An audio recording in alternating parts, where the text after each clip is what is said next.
due to the limitations of the video, I cannot make a determination with that. Okay, now I'm going to show you Exhibit 13, which is the slowed version of that enhanced video, okay? And I'm going to ask that, I'm going to play it and ask that that be published, Judge. It's published. Okay. Now, just so you haven't started it yet, don't start it. So this video will be 30 seconds in length because you've made it slower, is that right? That's correct. Okay, and I may stop it at a point and ask you a question about it, okay? Understood. Go ahead and play it.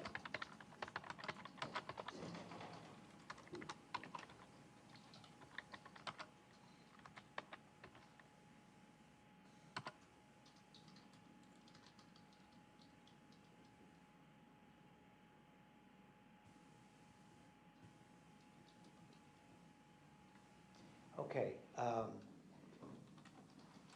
you would agree that the time, that latter part of the video, when the two of them, when you see what appears to be Mr. Davies coming, and then shortly thereafter, we see him moving forward, that event is only maybe 2 or 3 seconds. Would you agree? Again, and I realize we make this half speed, so. We're, again, the length of time has been increased because I've slowed it down to comment on those interactions. Again, that was not part of my request for my opinion on that. No, I understand, but you can tell us what the clock says. So if it said 4 seconds on this slowed video, that would be 2 seconds. That would be correct. Okay, all right, thank you. And so, and then you use that other kind of recording, which was, I think, was it all slowed? Or we had one that was real time and one that was slowed, is that right? That is correct. And so we'd have the same circumstance. And to the extent you can see things, it's a fairly short period of time when the two of them are really close to each other. Is that right? Again, as to the actions pertaining to that, I was not requested to provide an opinion on that. Okay. All right. All right. Thank you. I have nothing further. Okay, I've lost track. Was that recross or cross? That was cross. Cross. Redirect? No, no redirect. Thank you. May this witness be released? Yes, Your Honor. Any Yes, thank objection? All right, Mr. Armstrong, you can go about the rest of your day. Thank you. Thank you. State have next witness. Yes, the state calls Jennifer Davies. All right, Ms. Davies.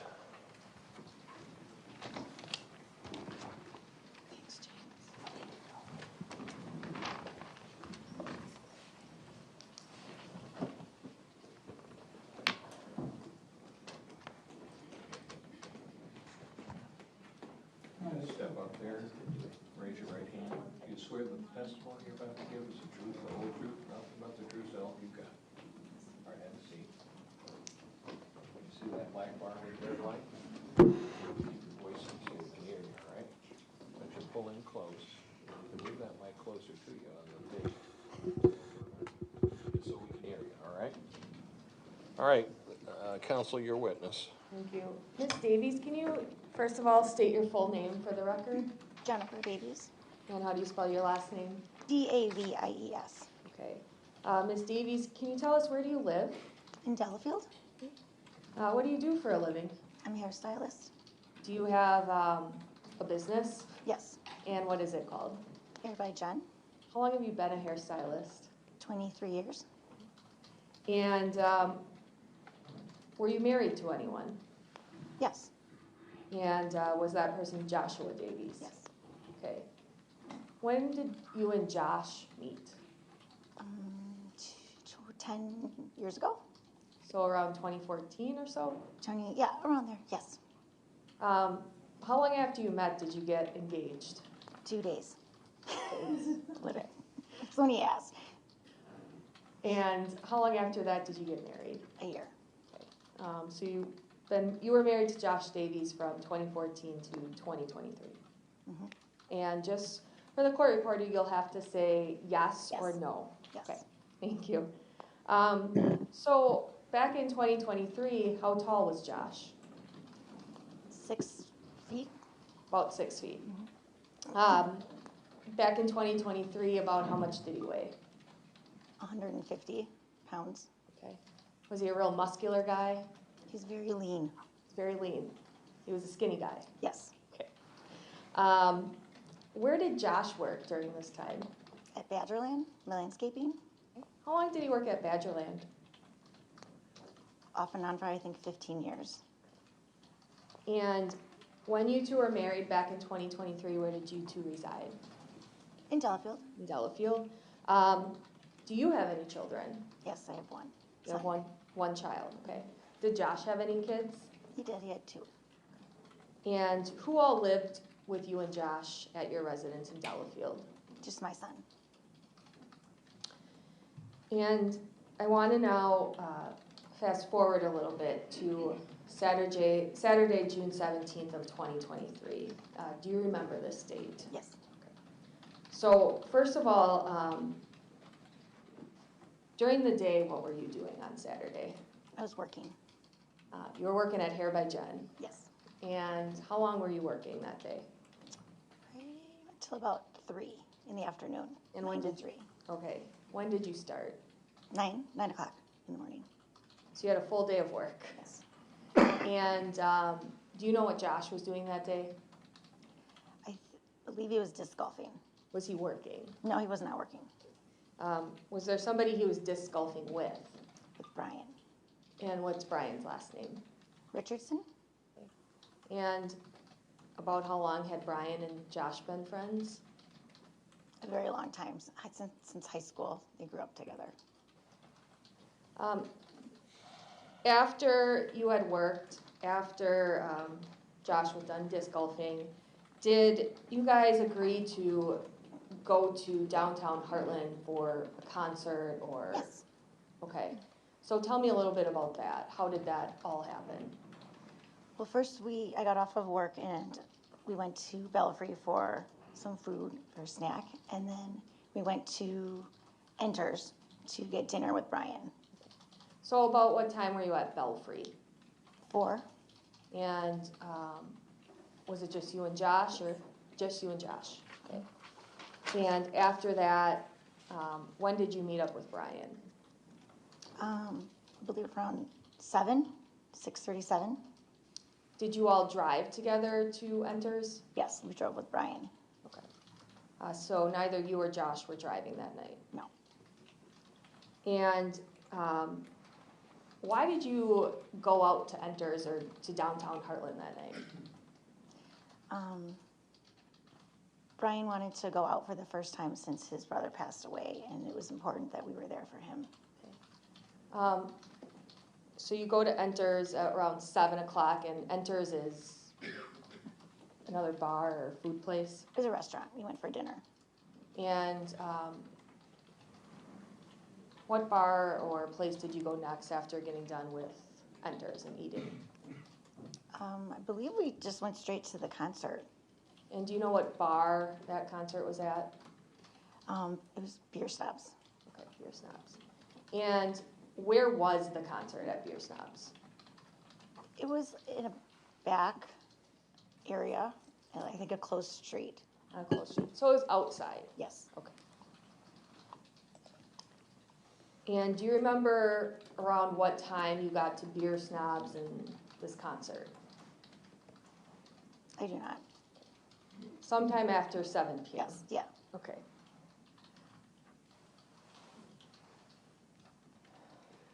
At any point during this night, did you make, or first of all, do you have a friend named Laura Burke? Yes. How do you know Laura Burke?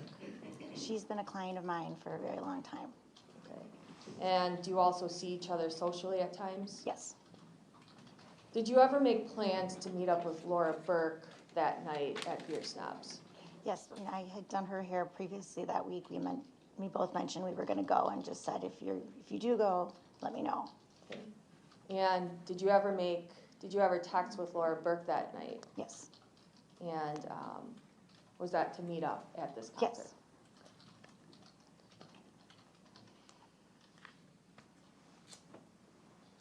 Now, during this time frame that you were with Josh, at Belfry and then Enters and then the concert, Was Josh drinking that night? Yes. Do you know how much he drank throughout the night? No. Do you remember what he was drinking? Beer. Drinking beer. Were you drinking that night? Yes. What were you drinking? Seltzers. So like White Claw Yeah. or Truly or High something Noon. like that? Mhm. And that's a yes? Yes. Okay. Do you know how many drinks you had that night? 2. 2. What about Brian? Did you see Brian drinking that night? No.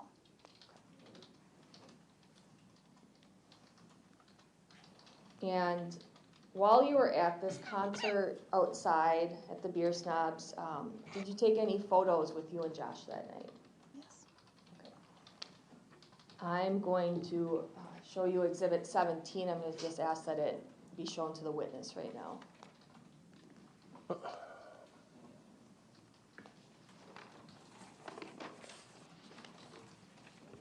It's in the witness box. Thank you.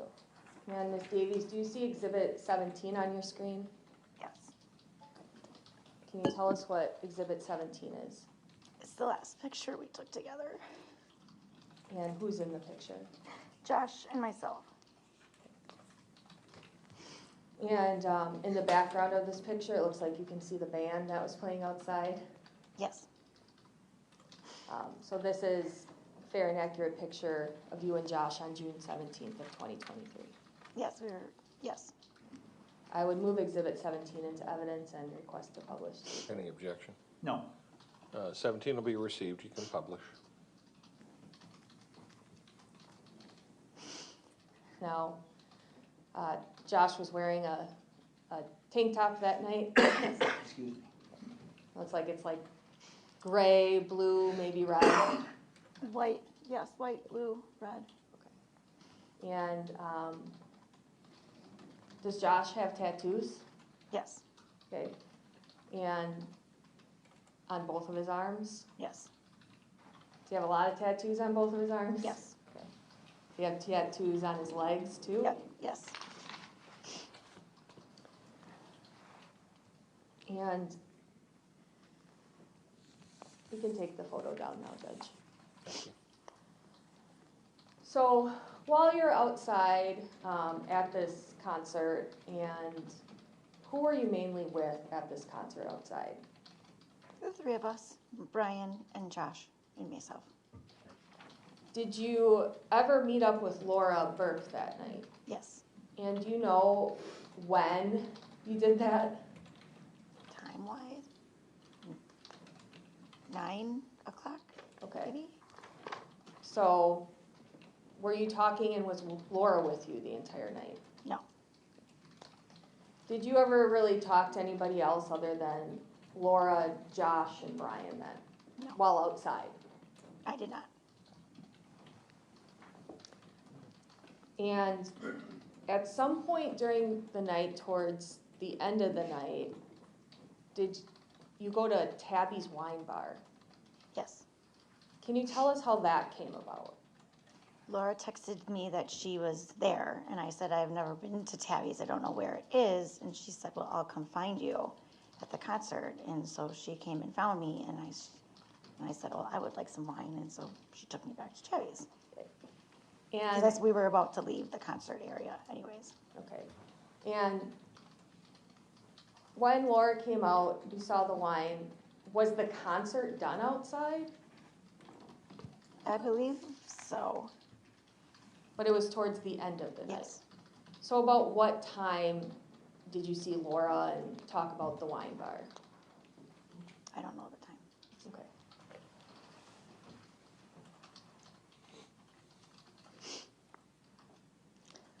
So did you then go with Laura to Tabby's Wine Bar? Yes. Who else came with you? At first it was only her and I, and then Josh and Brian followed.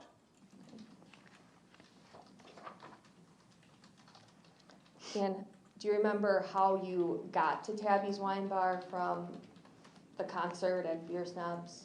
Yes, we walked to the back door. Okay. You didn't go in the front door of Tabby's. No, at the time I'd never been there, so no, I didn't realize I was walking in the back door either. Are you familiar with the downtown Heartland area? Not really, Had you been to Tabby's Wine Bar before? no, Had you been to Beer Snobs before?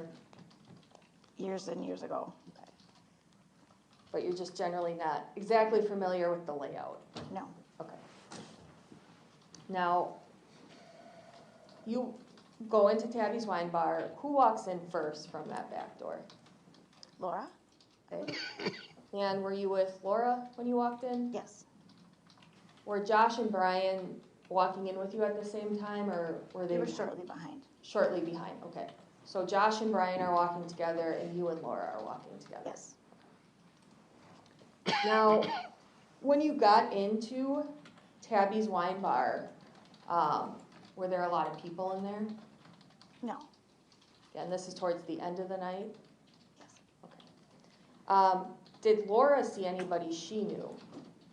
yes. Okay. And where was this person in the wine bar? Towards the front of the And did you go and meet with him? Yes, Okay. Do you remember who that person was? yes. Kevin introduced himself as the owner. Okay. So his name was Kevin. Say yes, Yes, thank you. And tell me about that initial interaction when you first meet Kevin. we just introduced ourselves, and again, he mentioned that he was the owner. And I said, oh, nice to meet you. Okay. The owner of Tabby's Wine Bar? Yes, And when you were introduced, were Josh and Brian also near you? no, No. Okay. How much later did Josh and Brian come in? a minute. Minute. Not a long time period, No. right? Okay. So was it then you five kind of congregated together towards the front of Tabby's? Yes, So Josh, Brian, you, Laura, and Kevin. yes. Was Kevin bigger than Josh? Yes, Okay. Could you tell about how much he weighed just by looking at him, or no? very large man. And had you ever met this Kevin before that night? No. Do you recall seeing Kevin out when you were by the concert at Beer Snobs? No, To your knowledge, did Josh ever meet Kevin before this night? no, Were you and Josh together the entire night? yes.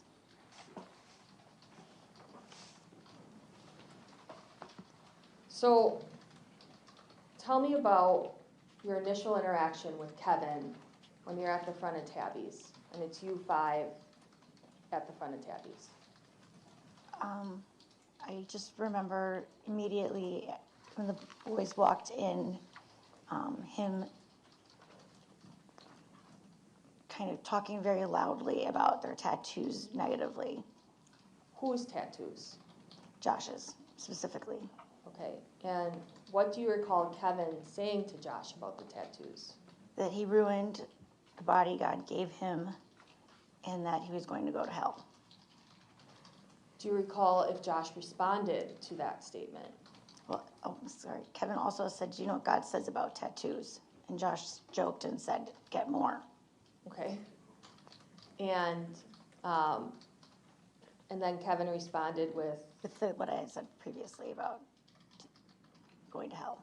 okay, and you were marking up God's work. Yes.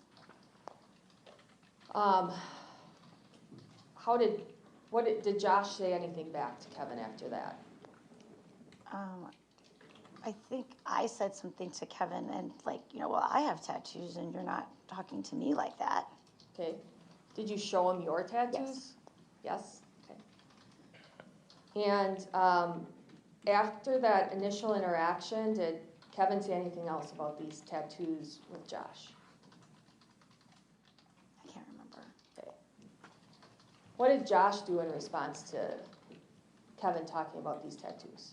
He walked to the other side of the table to avoid more conflict. Judge, I'm going to object that latter portion is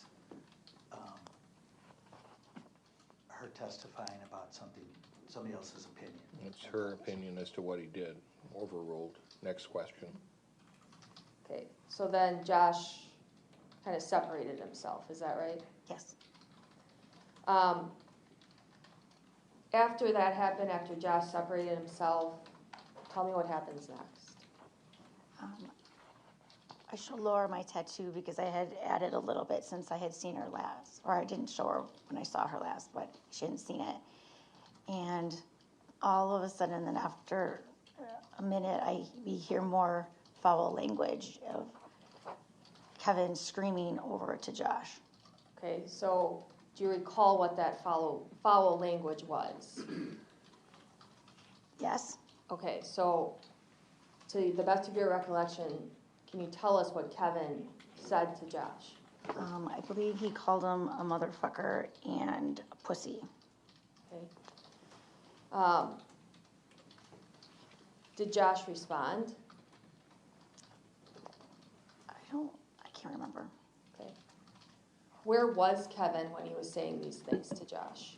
At first he was on the other side of the table, and then he proceeded to go around and get in Josh's face. Okay. Kevin went around. Kevin went around. Did Josh move from where he was standing? No.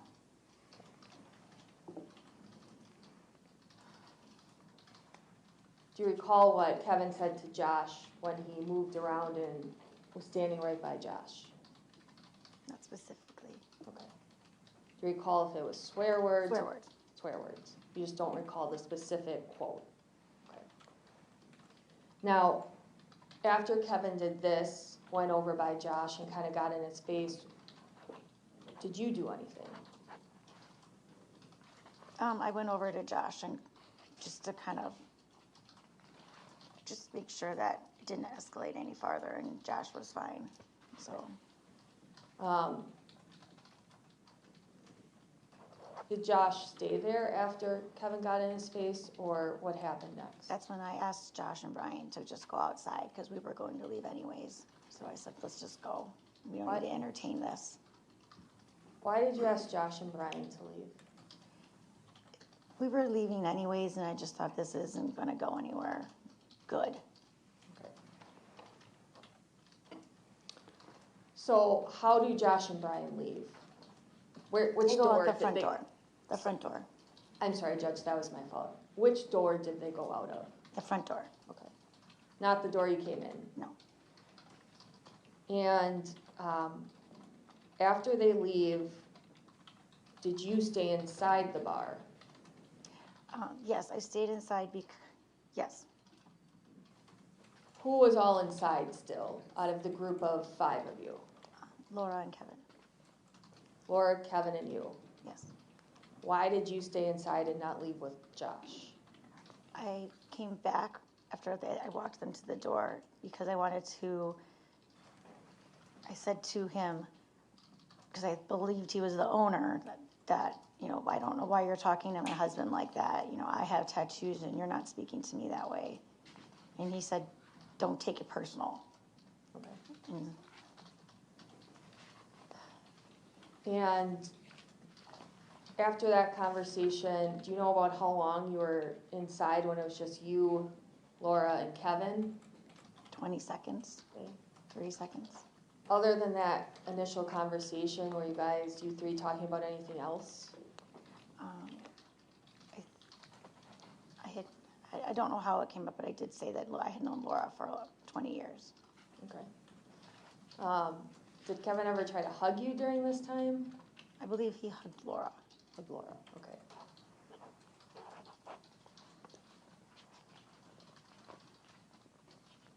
Did Josh ever come back into the wine bar? Yes, he came back to ask me to leave.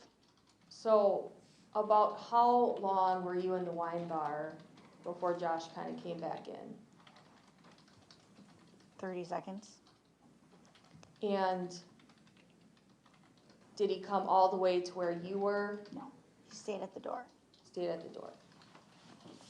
Do you recall exactly what he said when he stood at the door? I believe he said, why are you still talking to that asshole? Let's go. And I said, okay. Was he saying that to Kevin? He's talking to me. Okay. After Josh said that, what happened? Kevin immediately charged past myself and Laura to run outside. Did you try to stop Kevin? He ran past me so fast. Okay. Do you ever remember being at the door and Kevin pushing you out of the way? Judge, I object, it's leading. Sustained. Do you recall Kevin going past you at all? Yes, Do you recall him pushing you at all? aggressively. Judge, same objection. I'm sorry, there was no question. I heard aggressively, which was in response to the previous question. She asked another question. Was there another question? Yes. I heard, do you recall? And I didn't hear a question. Well, I forgot my question now, so The reporter read the last question back, please.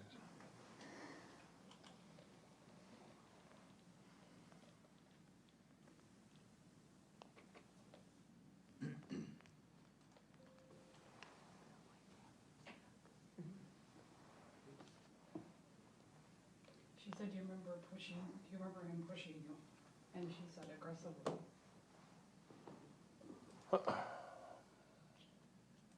Overruled.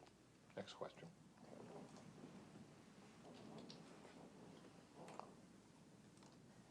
And now, you have seen the video from inside Tabby's Wine Bar, is that true?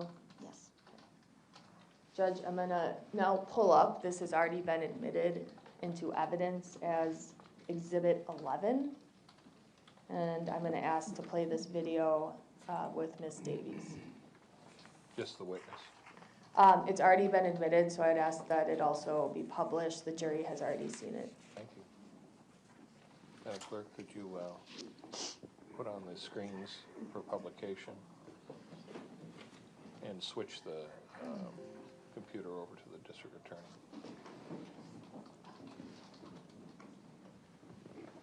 Okay. And I believe that's on the screen for everybody now. Ms. Davies, so do you see on the screen the Tabby's video, Exhibit 11 now? Yes. Now, before I start playing it, and you can circle and kind of draw on this touch screen, I'm going to have you identify some of the people here. So can you circle where you are in this video?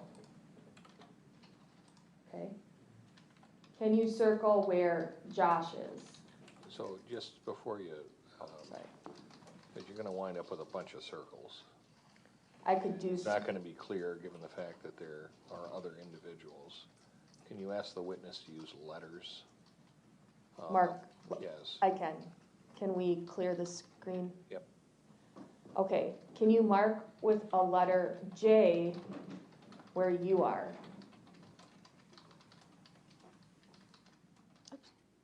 Let's try that again. Put a screen, clear the screen. Molly. Thank you. Let's try that again. There you go.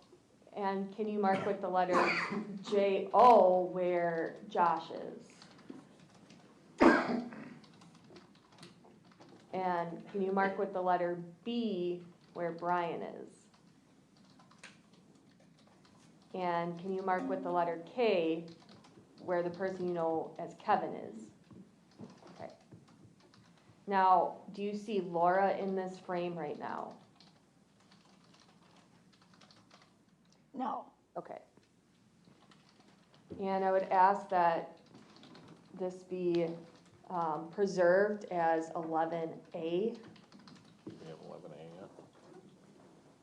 yeah. Any objection? No. 11A will be preserved and received. And now I'll ask to clear the screen. And now I'm gonna play this video for you, Ms. Davies, and I'm gonna ask that you watch it. I may stop it at times as well. So. I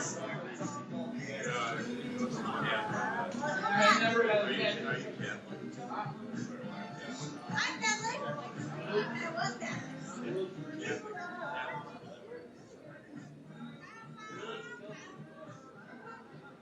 And if you could pause it, and I've paused it at 20 seconds, Your Honor. Ms. Davies, do you see Laura here now? Yes. Can you mark with an L where Laura is? Okay. And I would request to preserve this as 11B, Your Honor. Any objection? No. 11B will be preserved and received.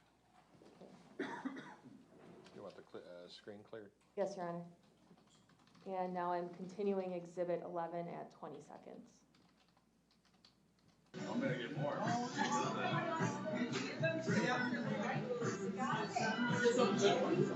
Hey, right, here, follow that one.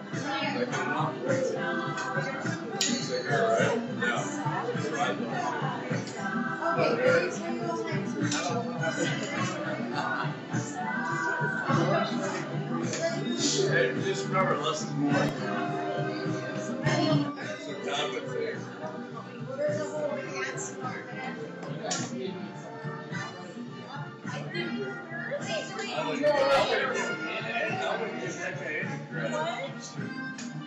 Fuck you. And the working people. Yeah, that's a fucking. Hey, you wanna go out there? Practice falling down. I'll be right out there. Okay. Come on, motherfucker. Let's go. No. Well, then shut your fucking mouth.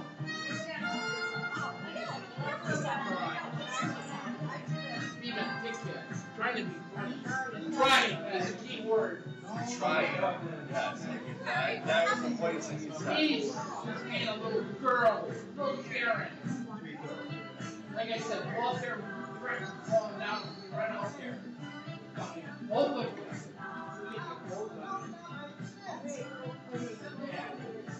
Yeah, this isn't Tom. This is Kevin. Kevin is not as nice as Tom is. Kevin doesn't put up with bullshit.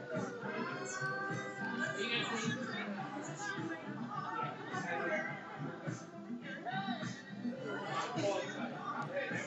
Nothing. It's a pussy. Huh?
Now the video ended.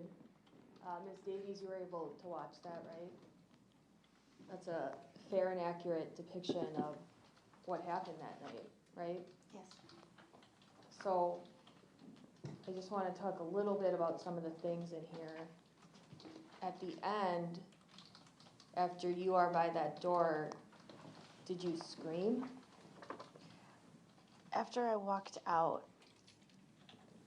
it happened so fast, and he just ran out, and when I screamed, it was because he had punched Josh. Because I was standing right next to Josh. And I'm gonna get to that part, but we also saw towards the end of this video, you come back in. Did you see that? Yes, Do you recall what you said or why you came back in? I came back in and said, the owner just punched my husband. Okay. And you set your drink down, it looks like, is that true? Yes, Now, I previously asked you if you tried to stop Kevin from going outside. In the video, does that refresh your recollection at all if you tried to stop him? yes, So did you try to stop him? yes. And how did you try to do that? I tried to get in, and stay in front of him and not let him out. Ms. Davies, how tall are you? 5'2". I'm not gonna ask how much you weigh, but do you weigh less than Yes, 275 pounds? yes. I now want to talk about what happened outside. So after we see Kevin go out the door, do you recall where Josh was outside? Yes, Josh was at the other end towards the pharmacy, Was he on the sidewalk or the street? the sidewalk. And do you recall where Brian was? Standing next to Josh. After Kevin goes outside, did you also go outside and observe what happened? Yes. So can you tell me, what did you observe happen after Kevin goes outside? I watched as Kevin charged towards Josh. Josh picked up a stool and chucked it at Kevin to defend himself. What stool did he pick up? A stool from Tabby's. And you said that, and at that time when Josh picked up the stool, what was Kevin doing? Charging at him. And when you say charging, can you maybe describe that a little bit more? Running at him. And how was Josh holding the stool? Like this. So it looks like you held up both of your hands in front of your face. Is that true? Yes. Did you see Kevin with the stool above his head? It was Sorry. Josh. Sorry, Josh. Did you see Josh with the stool above his head? No. You saw it kind of in front of his face and Yes. torso? Like this. Judge Allen, object. Sorry, I withdraw the question. Bleeding. I agree. Question withdrawn. Next question. Thank you. From when Kevin went outside to Kevin charging at Josh and Josh picking up the stool, how many seconds is that, if you can tell us? 2. Okay. Then you said that Josh threw the stool at Kevin? Mhm. Is that a yes? Yes. Okay, what happened next? Kevin ran past the stool and punched Josh. Did the stool hit Kevin? I don't believe so. Did the stool land somewhere on the sidewalk? Yes.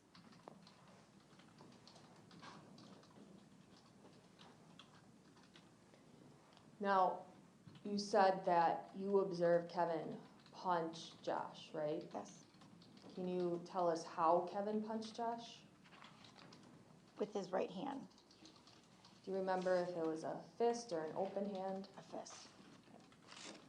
Where on Josh's body did Kevin hit Josh? In the temple. Like it is right here. Do you know which temple of Josh's? Which side? His left. And after you observed Kevin punch Josh, what happened to Josh? Just fell Fell to the ground. to the ground. Did you see Josh hit his head again? When he fell, What did he hit it on?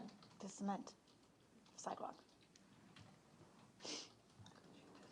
When you observed that happen, where were you? Standing right next to him, And when you say him, who do you mean? Josh. Josh.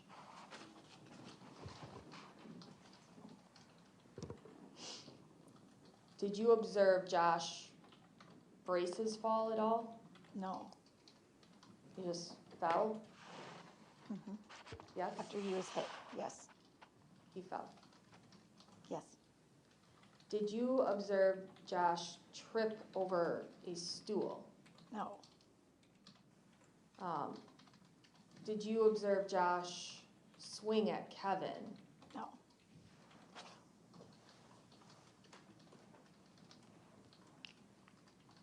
Did you observe Brian with a stool outside? no, Did you observe Brian throw any sort of stool at Kevin? no,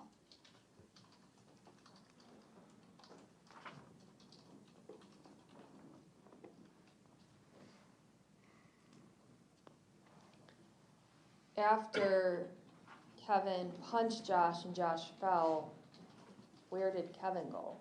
he ran past me, Did he say anything? yes. What did Kevin say? He said, I'm getting the fuck out of here.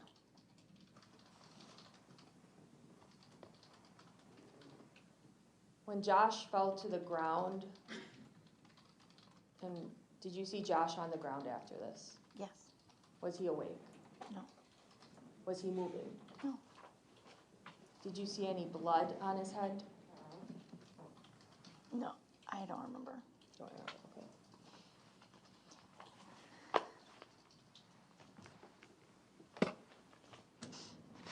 I'm now gonna bring up Exhibit 15.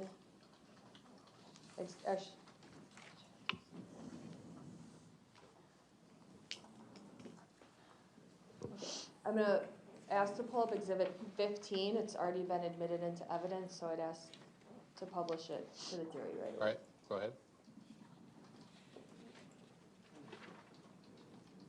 I'm gonna ask you to pause it. Ms. Davies, have you also seen these videos from Hometown Pharmacy? Yes, And you've watched this one that's kind of in black and white? yes, So I'm gonna play this video and stop it so I can have you describe, based on your memory, who we're seeing in this video, okay? yes. So it's starting at 00 on Exhibit 15.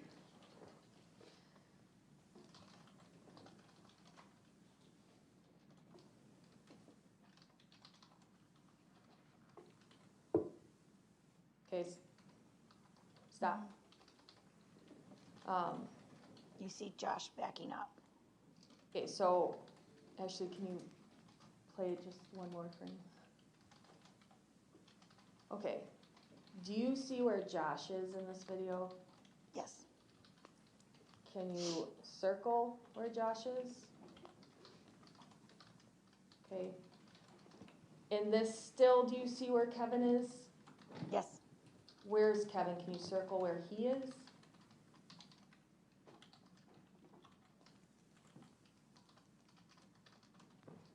Okay.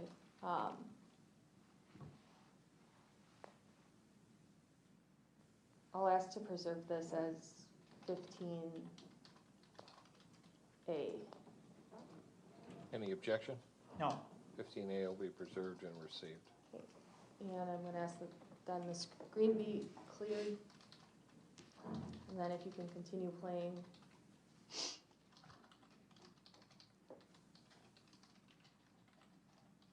Okay.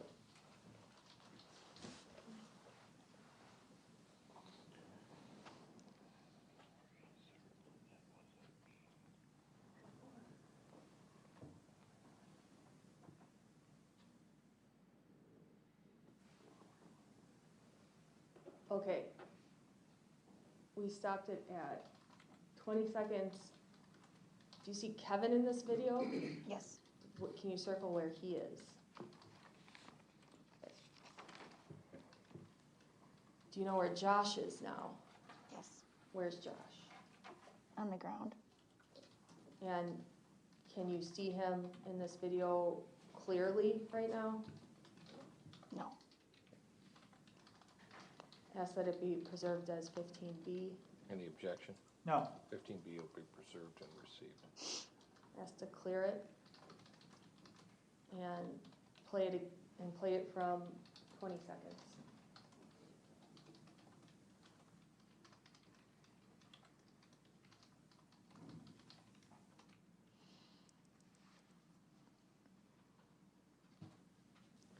And I'm gonna play this again now, Miss Davies, because you kind of described some other things, so I'm gonna go back to the beginning and to 0, and we can hit play again.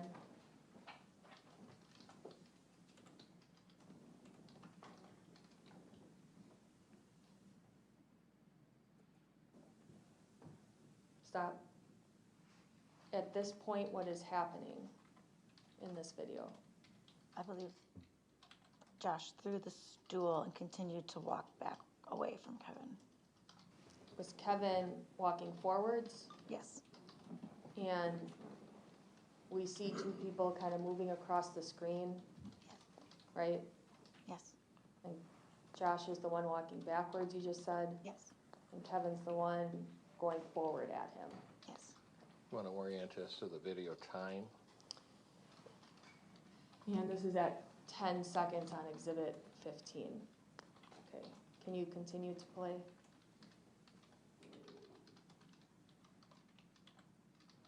Stop. Did you see something fall in this video? Judge, I'm going to object to her testifying to what she's seen. If she is recalling regarding what she remembers, that's one thing, but her asking this witness to say, what is it that you're seeing? The jury can see what we can all see. Well, I can't see much I on this can't either. version of the video, number one. Number two, this witness can testify about what she observed, experienced, and what occurred. What she can't do is interpret a video, which is a video of absolute something that was modified by the expert as to what is occurring. So the court is going to sustain the objection. If you have questions specifically to this witness about what happened, ask them. Let her testify. During this video, where were you standing? If you could describe in the picture, in the video. I was right here. Okay. About there. I asked that that be preserved as 15C. You want to describe what she marked? Well, can you describe what? No. She's drawn a circle. You didn't ask her to draw a circle. I'll preserve it. It'll have a circle on it for your record. This is not my record. This is your record and your record. So be more precise when you're using these videos in terms of timing and what you're asking to have manipulated. Otherwise, if there's ever an appeal, the Court of Appeals is just going to get a transcript that says, preserve the record. And they're going to get an exhibit that has a circle on it, and they have no idea because you haven't asked the witness to describe it. So I'm done with stage assistance here. You go ahead and make your record. At 16 seconds, what did you just circle on the screen for us? I circled where I was, outside. And would you say that you circled in the middle of the screen? Yes. I would ask that 15C be preserved. Any objection? No. 15C will be preserved and received.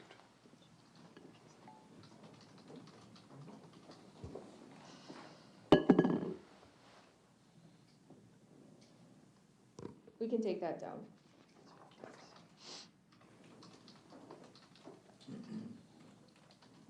After Kevin walked away, did he walk by you? Yes. And how did he walk by you? Just very close.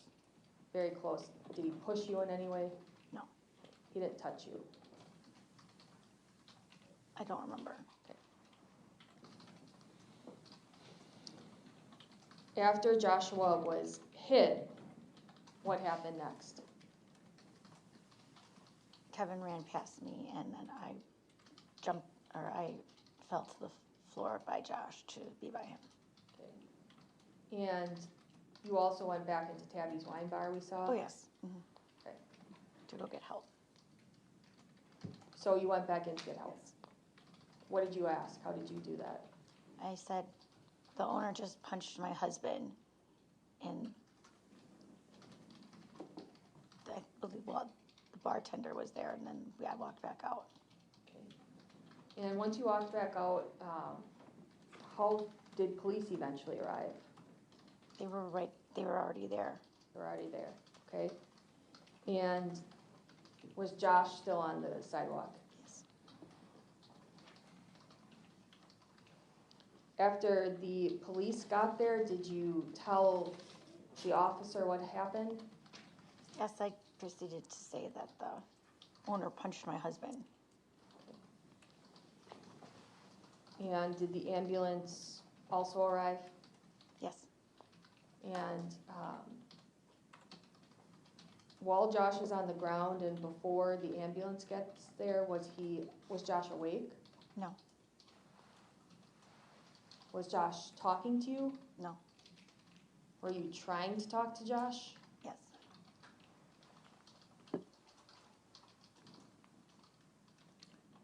And the ambulance took Josh away, right? Yes. What hospital did you go to? Aurora Summit? Did you ride in the ambulance with Josh? Yes. Can you tell us how long Josh was in the hospital after this happened? Over a month. Did he have any surgeries during that time frame? Yes. Do you know how many surgeries he had? He had 3. While in the hospital for that little over a month, did Josh wake up? He became alert, Okay. but not for weeks. Were you able to talk to Josh again? Very little. Okay. Was he ever able to tell you or police what happened that night? No. Did Josh recover from his injuries? No. Now, at the hospital when you initially arrived, were you asked to give a written statement? Yes. Tell me, you were at the hospital, about how long after did this incident occur were you making this written statement? I don't remember. Do you remember what your state of mind was when you were making the statement, the written statement? I was very upset and shaking. Were you focused in the written statement on the details of exactly what happened? Objection. Leave. Sustain. Next question.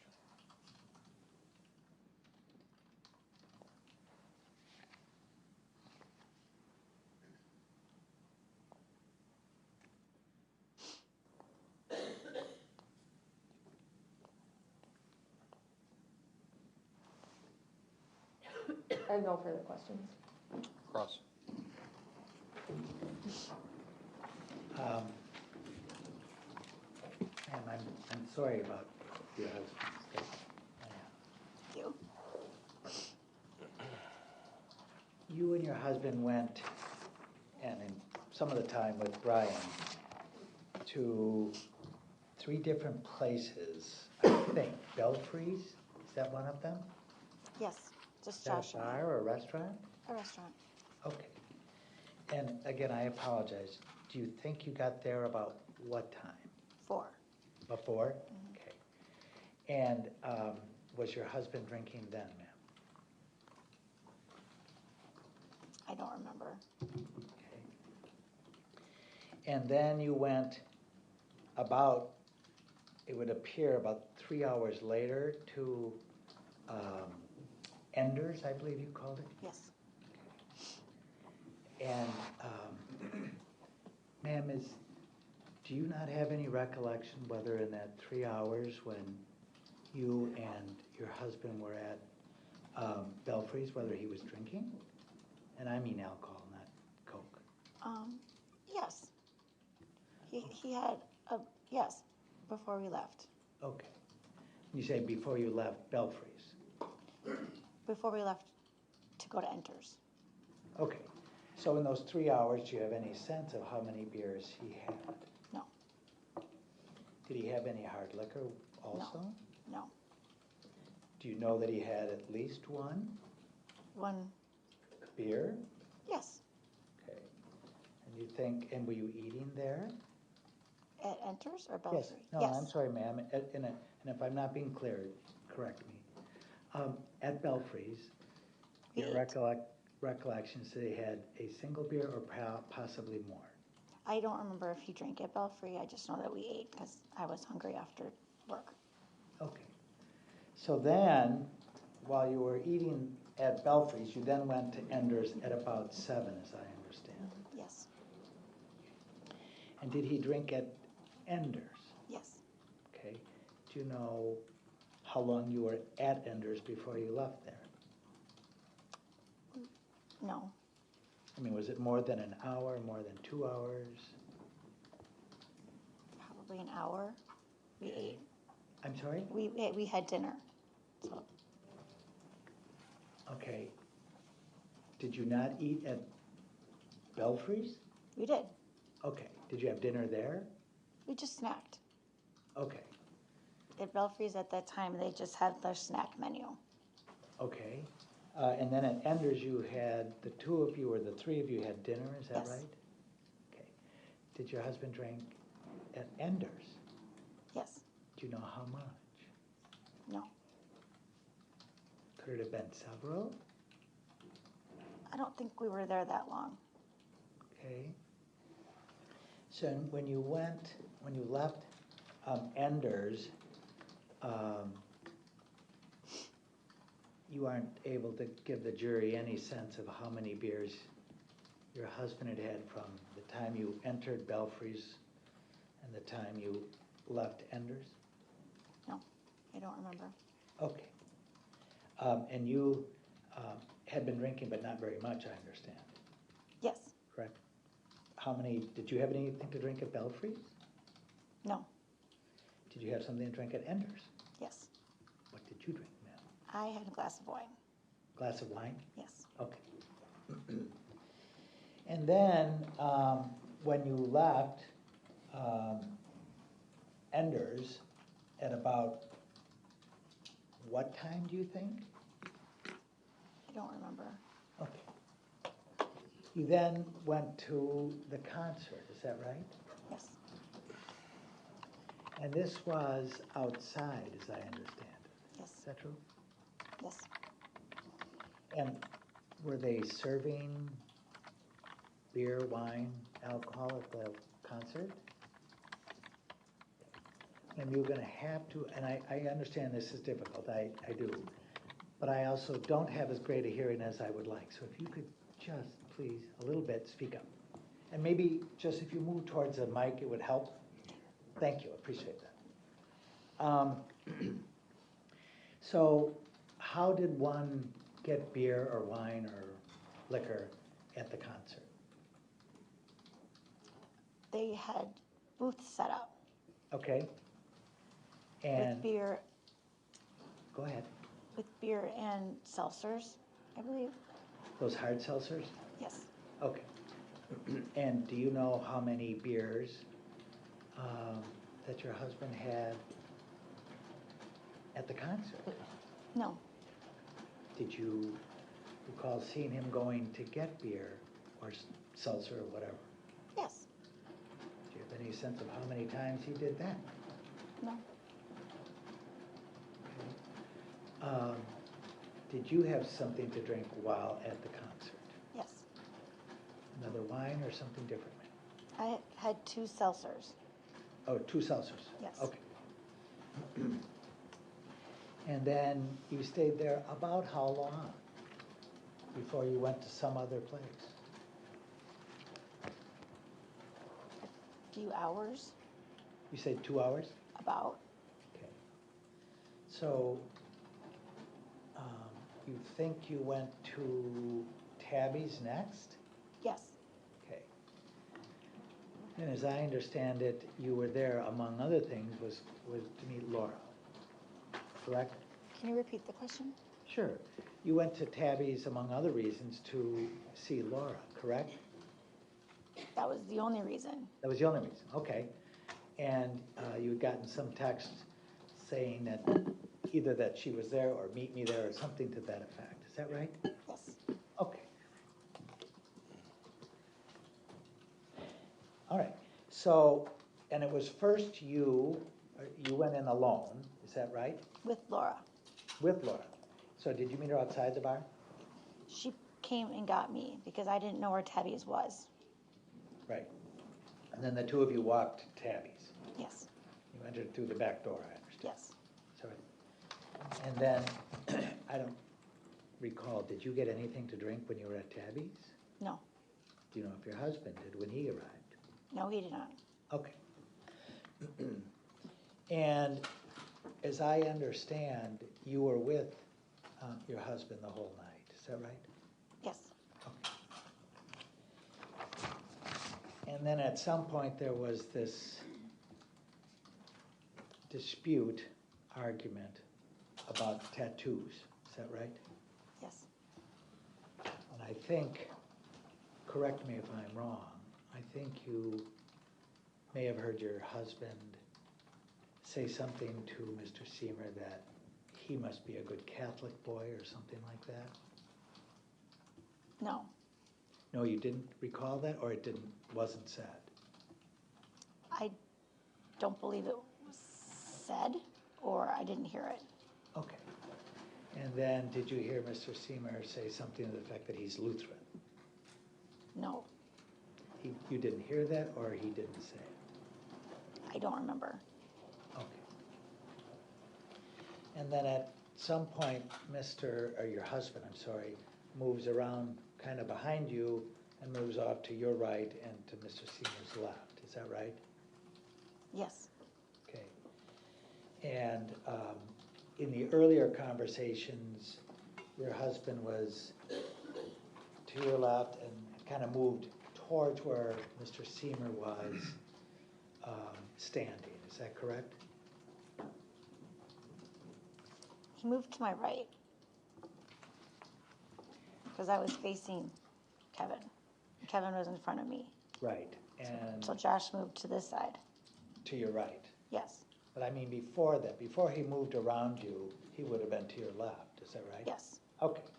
And they were having some discussion and your husband was showing him some tattoos. Is that right? yes, Okay. And then your husband moved around to your right, to that yes, little table right there. And he being your husband, was doing some shaking with his hand thing. he was pulling out his chew. Oh. His chew? No, I know what chew is. Oh, So what was he doing with the chew, with the, shaking it? okay. I guess he always did that. I don't chew, so I don't know what that does to it, but Okay, all right. So then, you kind of talked your husband into him and his friend leaving, is that right? yes, And you kind of let him out a little bit, is that right? yes, Okay. And then you came back in and you were now kind of standing next to Laura Burke, is that right? yes, Okay. And then the three of you were having a discussion with Mr. Sehmer, is that right? yes. And that seemed friendly, was it not at that point? No, it was not friendly. I Okay, mean, I was very upset for him talking to my husband that way. sure. And that's what I was saying to him. I said, that was my husband. I can't believe you talked to him like that. Why did you keep talking to my client? I was under the impression that he was the owner, and since I had never been to that establishment, I just wanted to, I don't know, I mean, I don't know. Okay, fair enough. You don't know. And Laura was talking to him? Yes, Okay. And at some point, the two of you, that is you and Laura, were kind of standing next to each other, and Mr. Sehmer kind of goes around and seems to kind of hug Laura while you guys are standing next to each Yes. other? Okay. And that seemed friendly, did it not?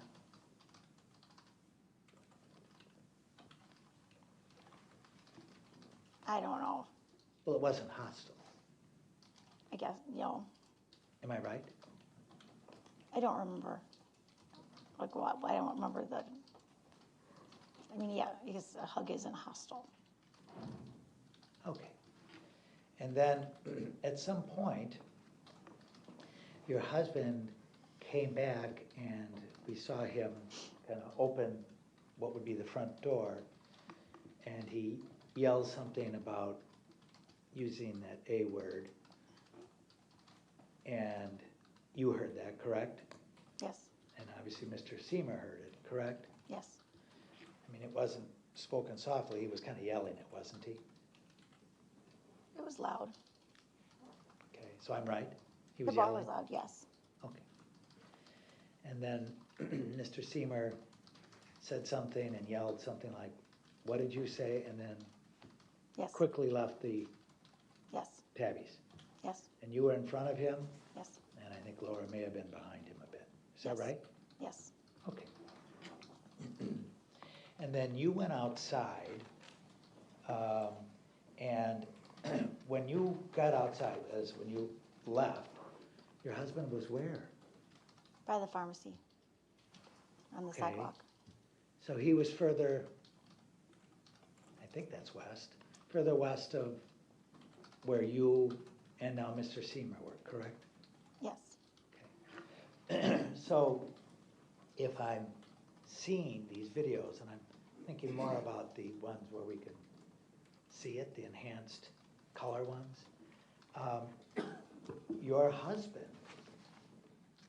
if he was by the pharmacy, must have moved towards Mr. Sehmer. Is that right? no, No? Okay. So, but Mr. Sehmer is moving towards your husband? yes, Now, I'm going to, I'm sorry, you then, you say you were on the sidewalk? yes. Where relative to your husband? Next to him, So you got ahead of Mr. Sehmer, it happened in 3 seconds. I was right behind Mr. Sehmer, so yes, I was right next to Josh. well, I'm trying to understand. You are behind Mr. Sehmer now, not in front of him, is that right? Yes, And your husband is in front of Mr. Sehmer, correct? yes, So you were behind Mr. Sehmer and not really next to your husband, correct? I would say I caught up. I mean, I was standing right next to Josh. It's just 3 seconds. Ma'am, there are, I think, at least 2 tables and a number of stools that are right in front of Tabby's, are there not? I don't know. I'd never been to Tabby's before. Well, I understand. Did you like run through tables and chairs to get next to your husband? I ran past them. On the outside, towards the road? Yes. The tables are along the building. Right. So, but when you circled yourself in that one darker video, you had yourself like next to the wall almost, apparently. Is that true?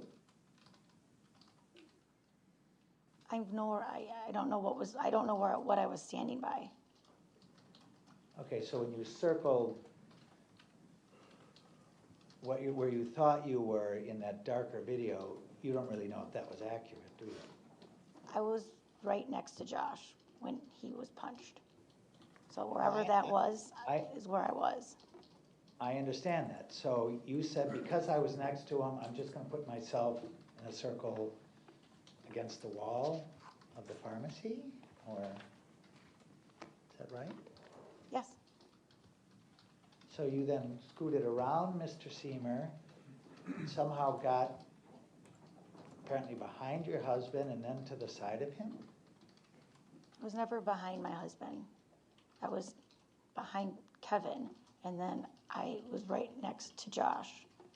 How did you get there to be next to Josh? I walked. I mean, Okay, I thought you indicated earlier, ma'am, and I'm sorry, I thought you indicated that my client was like running. we were running. I You weren't ran. walking, you were running too. Yes, And that's how you got wherever you got. yes. And was your husband walking or running or standing? He was walking backwards. Okay, well, at some point in the video, he's moving forward, do you agree?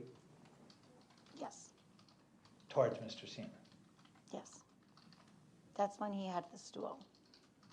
Right. And then after he moved towards Mr. Sehmer with the stool in by his face, being Josh's face, is when he lunges at Mr. Sehmer, is that right? He chucked the stool and continued to walk backwards away. Well, but in the video, when he's lunging forward, he's not moving backwards, he's moving I'm gonna forward. object as to the characterization of the lunging in the video. Well, this is cross. You can ask the questions. The question is really about the position of the witness. It has some redundancy to it, Thank you. but the court's going to overrule the objection. I don't know if there was an answer. Was there an answer to that question, Madam Reporter? No. Could you read the question back, please? Please.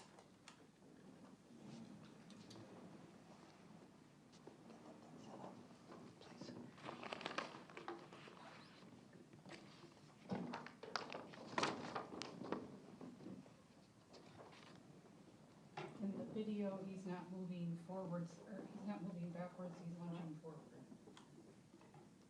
Is that accurate, ma'am? Uh, Pardon me?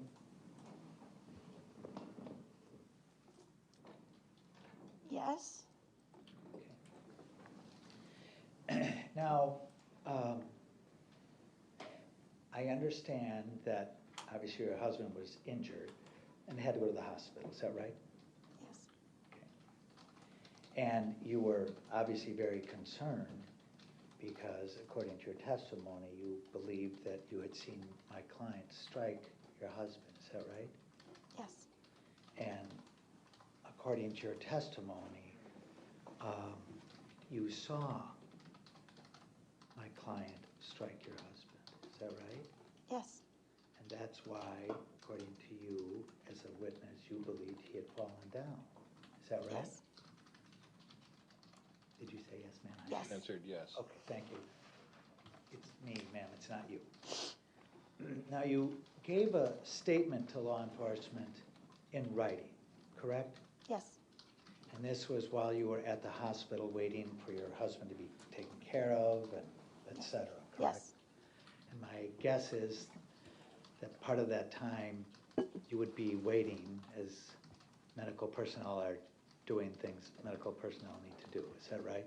yes, And you're not, whenever they were doing x-rays or whatever they were doing to your husband, you're not gonna be with him at that point because they're taking care of it, is that right? yes. So, I need to, what number are we on? 18?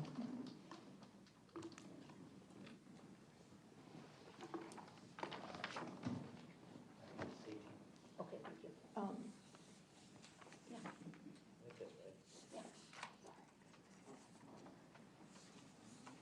Oh, yeah, that's right. Are you able to do it?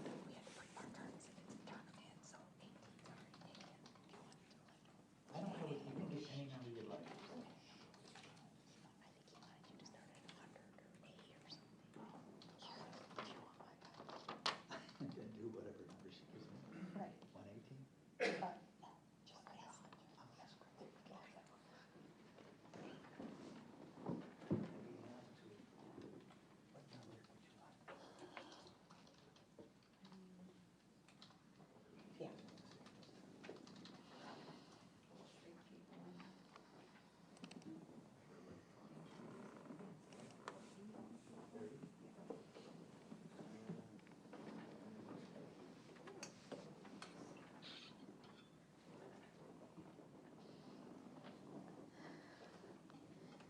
Marking it as 30. Okay, thank you.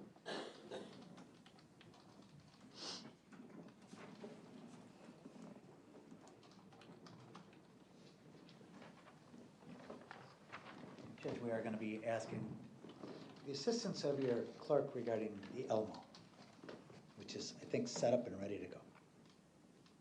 You're gonna have the witness identify an exhibit? Yes, You're gonna have the witness identify an exhibit before it's published to the jury? I will.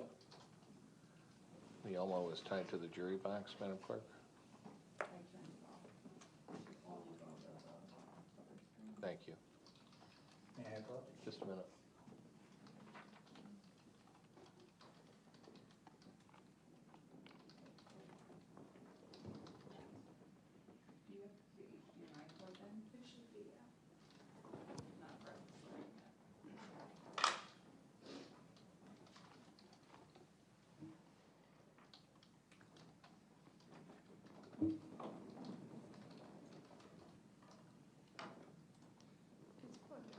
Is it plugged into in or out? It needs to be out. Okay.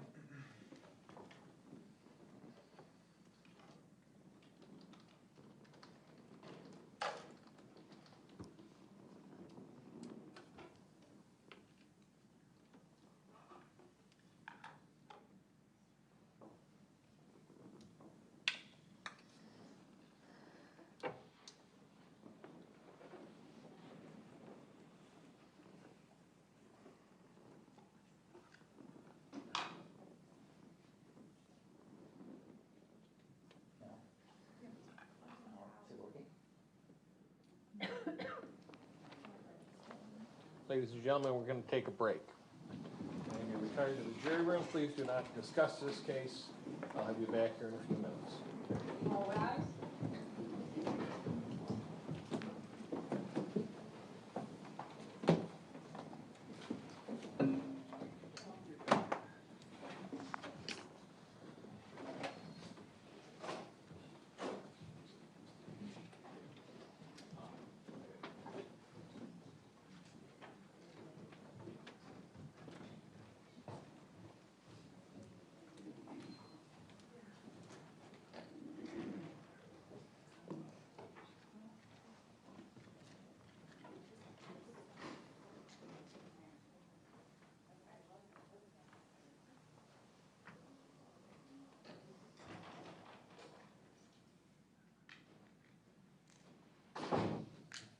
Please be seated. It's 9:53. All parties should be back prepared to go at 10:10. Can I see counsel, please? Yes, of course. Ma'am, you can step down. Yeah.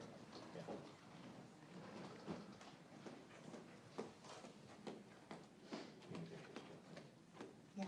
We had it working yesterday. I don't know. It will. Been sensed by your taste of technology. I don't like it. I don't like it when it delays procedure. So that we can get through this.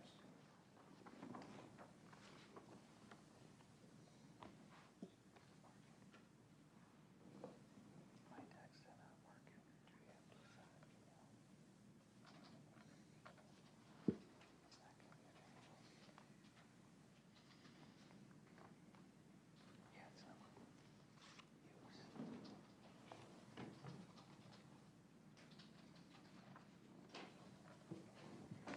All rise.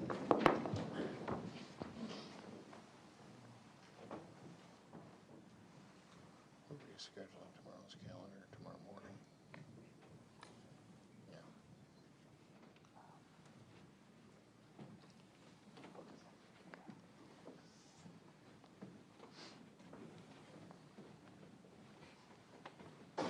Well, the Elmo should only be in the jury box in the witness box.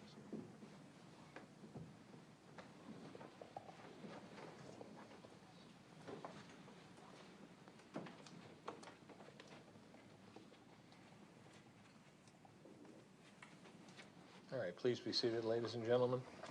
We're continuing with cross-examination. Mr. Shiro? Thank you, Judge. Ma'am, I'm going to be showing you an exhibit in a moment, but if I may, I'd like to just follow up on a question I'd asked you earlier. So you indicated that you had started in front of Mr. Sehmer and then somehow, or you were behind him, and then you got in front of him by going out towards the road, I gather. Is that correct? I never got in front of Mr. Sehmer. I just caught up to him when he stopped to punch Josh. I'm sorry? I never caught up. I caught up to him. I never got in front of him. Okay. I thought, and maybe I'm wrong, I thought you indicated that you were standing next to your husband when he was struck. I was. And I thought you indicated to the jury that you were towards the buildings, that is Tabby's and That's where we were standing. Tabby's and the pharmacy, is that right? Yes. Okay. And initially, your husband was moving backwards, and then you somehow got around him to be on his right side?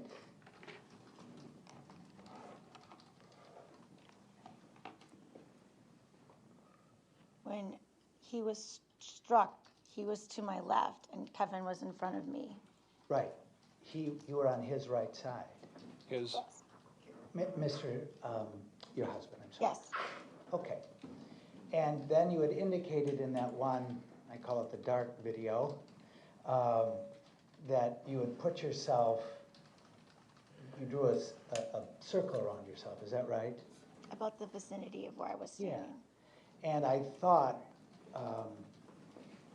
I thought Mr. Armstrong indicated that using that video, you would see movement.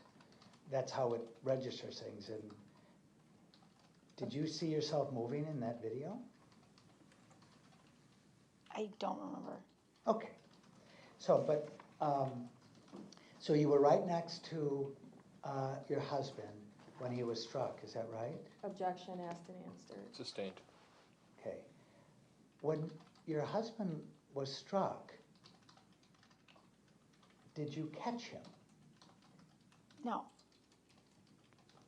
Were you able to touch him at all as he fell? No. It happened so fast. Well, I understand, but you were standing next to him when it happened fast, and in the videos, it appears that he's moving to his right, isn't he? Objection, vague. Who is he? Sustained. Your husband was moving right in the videos. Isn't that true? After he was struck? Yes. Yes. And you were right there, correct? Yes. He would have kind of bumped into you or landed on you almost. Isn't that true? Objection, vague. Asked and answered. Argumentative, sustained. Do you agree that had you been standing right next to him when he started moving to the right, you would have been able to catch him? Isn't that true? It was so unexpected. No one would have expected a man to punch your husband. I wasn't prepared. But you were, according to your testimony, watching Mr. Yes. Sehmer, right? Yes, and he ran past me after. I understand that. But when he struck your husband, you were looking at him. Is that right? Yes. Objection. Him being Mr. Sehmer. Yes. Okay. Now I'm gonna show you something, okay? And then we're gonna put it on this Elmo, okay? But I will put it on the Elmo visible to everybody when the judge Counsel, tells just me I proceed. can. Just either approach the witness or do what you're gonna do. Okay. The technology is on in the witness box. Ma'am, I'm showing you what is marked as Exhibit 101. Do you recognize that document? Yes. And can you tell the jury what that document is? It was my statement. Okay. It's a written statement, is that correct? Yes. And Judge, may I publish this while I ask questions of the witness? You're asking for it to be admitted? Yes. Is there any objection? No, Your Honor. Is it 101? 101, Judge. Thank 101 you. will be received and you may publish. All right, thank you. My bad.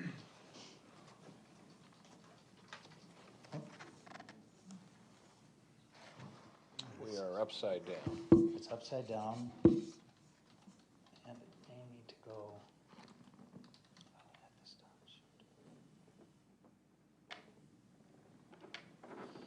All right, ma'am, that is the written statement you wrote at the hospital, is that right? Yes, Okay. Now, you indicate in there that the man you knew as Kevin ran, then screaming at my husband about tattoos, is that right? yes, And you said, my husband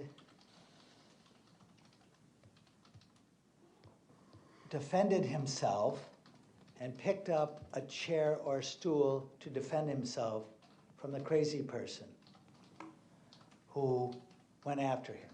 Is that right? yes, Okay.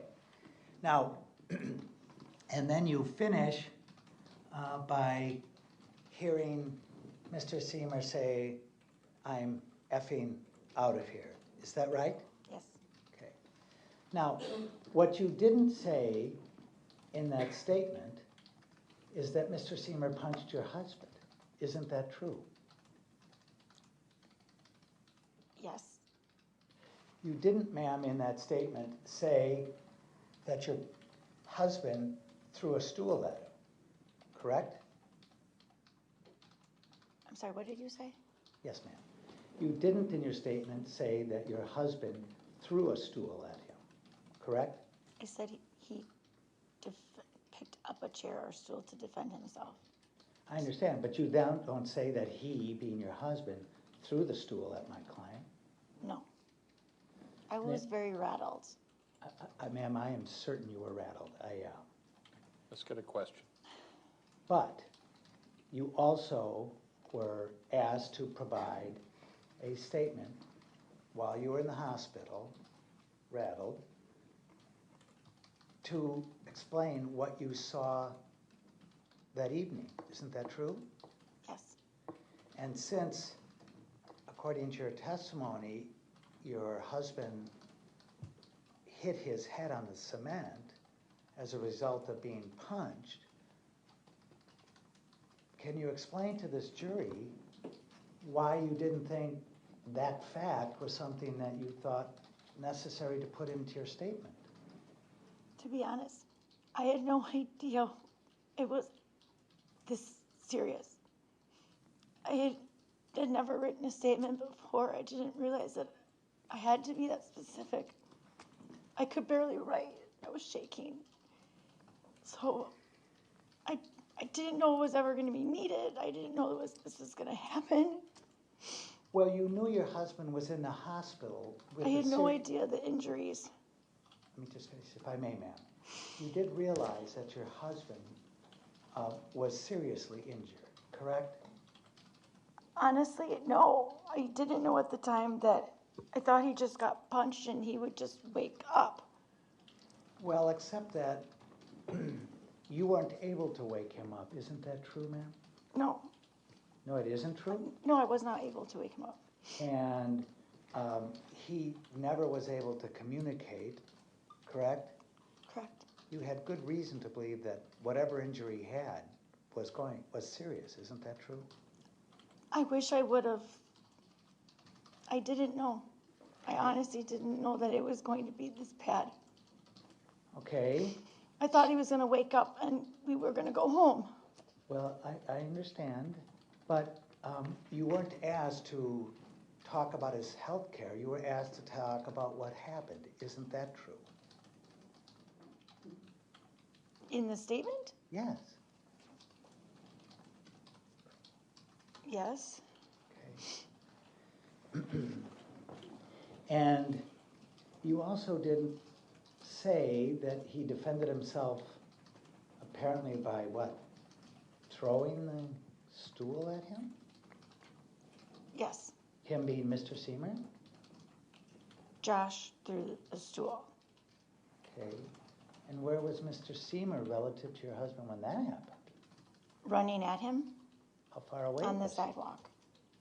Just a few feet. Okay. And were you next to your husband when he threw the stool? I was kind of in the middle of him. Or no, I was behind Mr. Sehmer. Okay.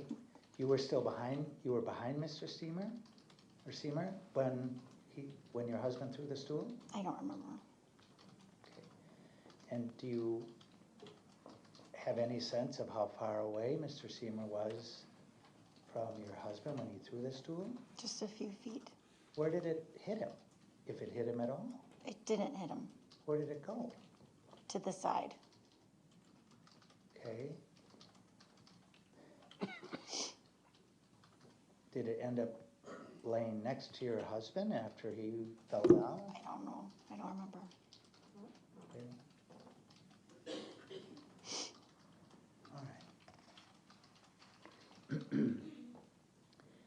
All right. You went into Tabby's after he had fallen to the cement, is that right? Yes. Okay. And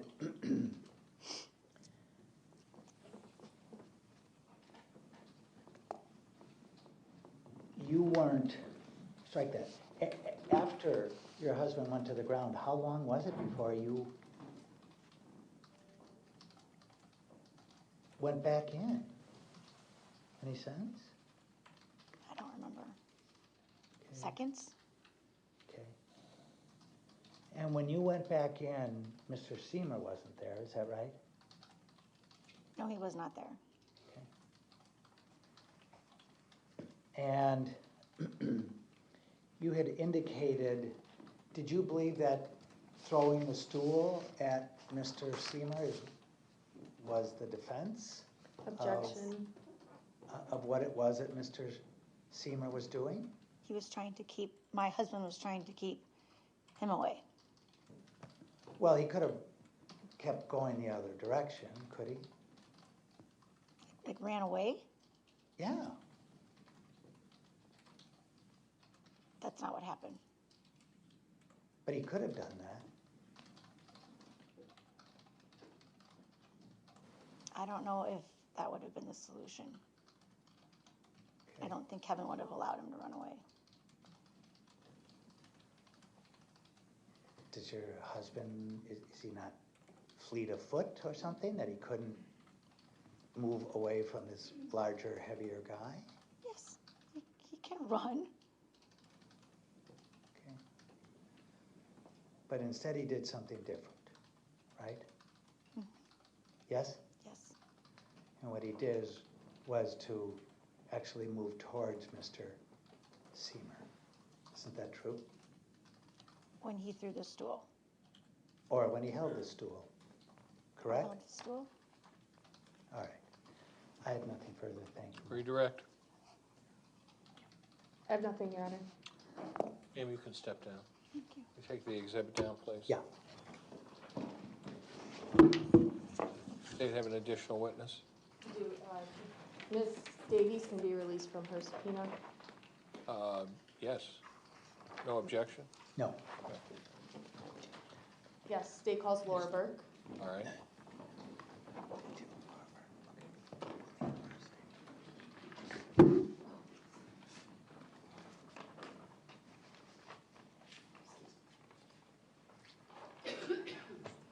Oh, thank you. Ms. Burke, would you come forward, please?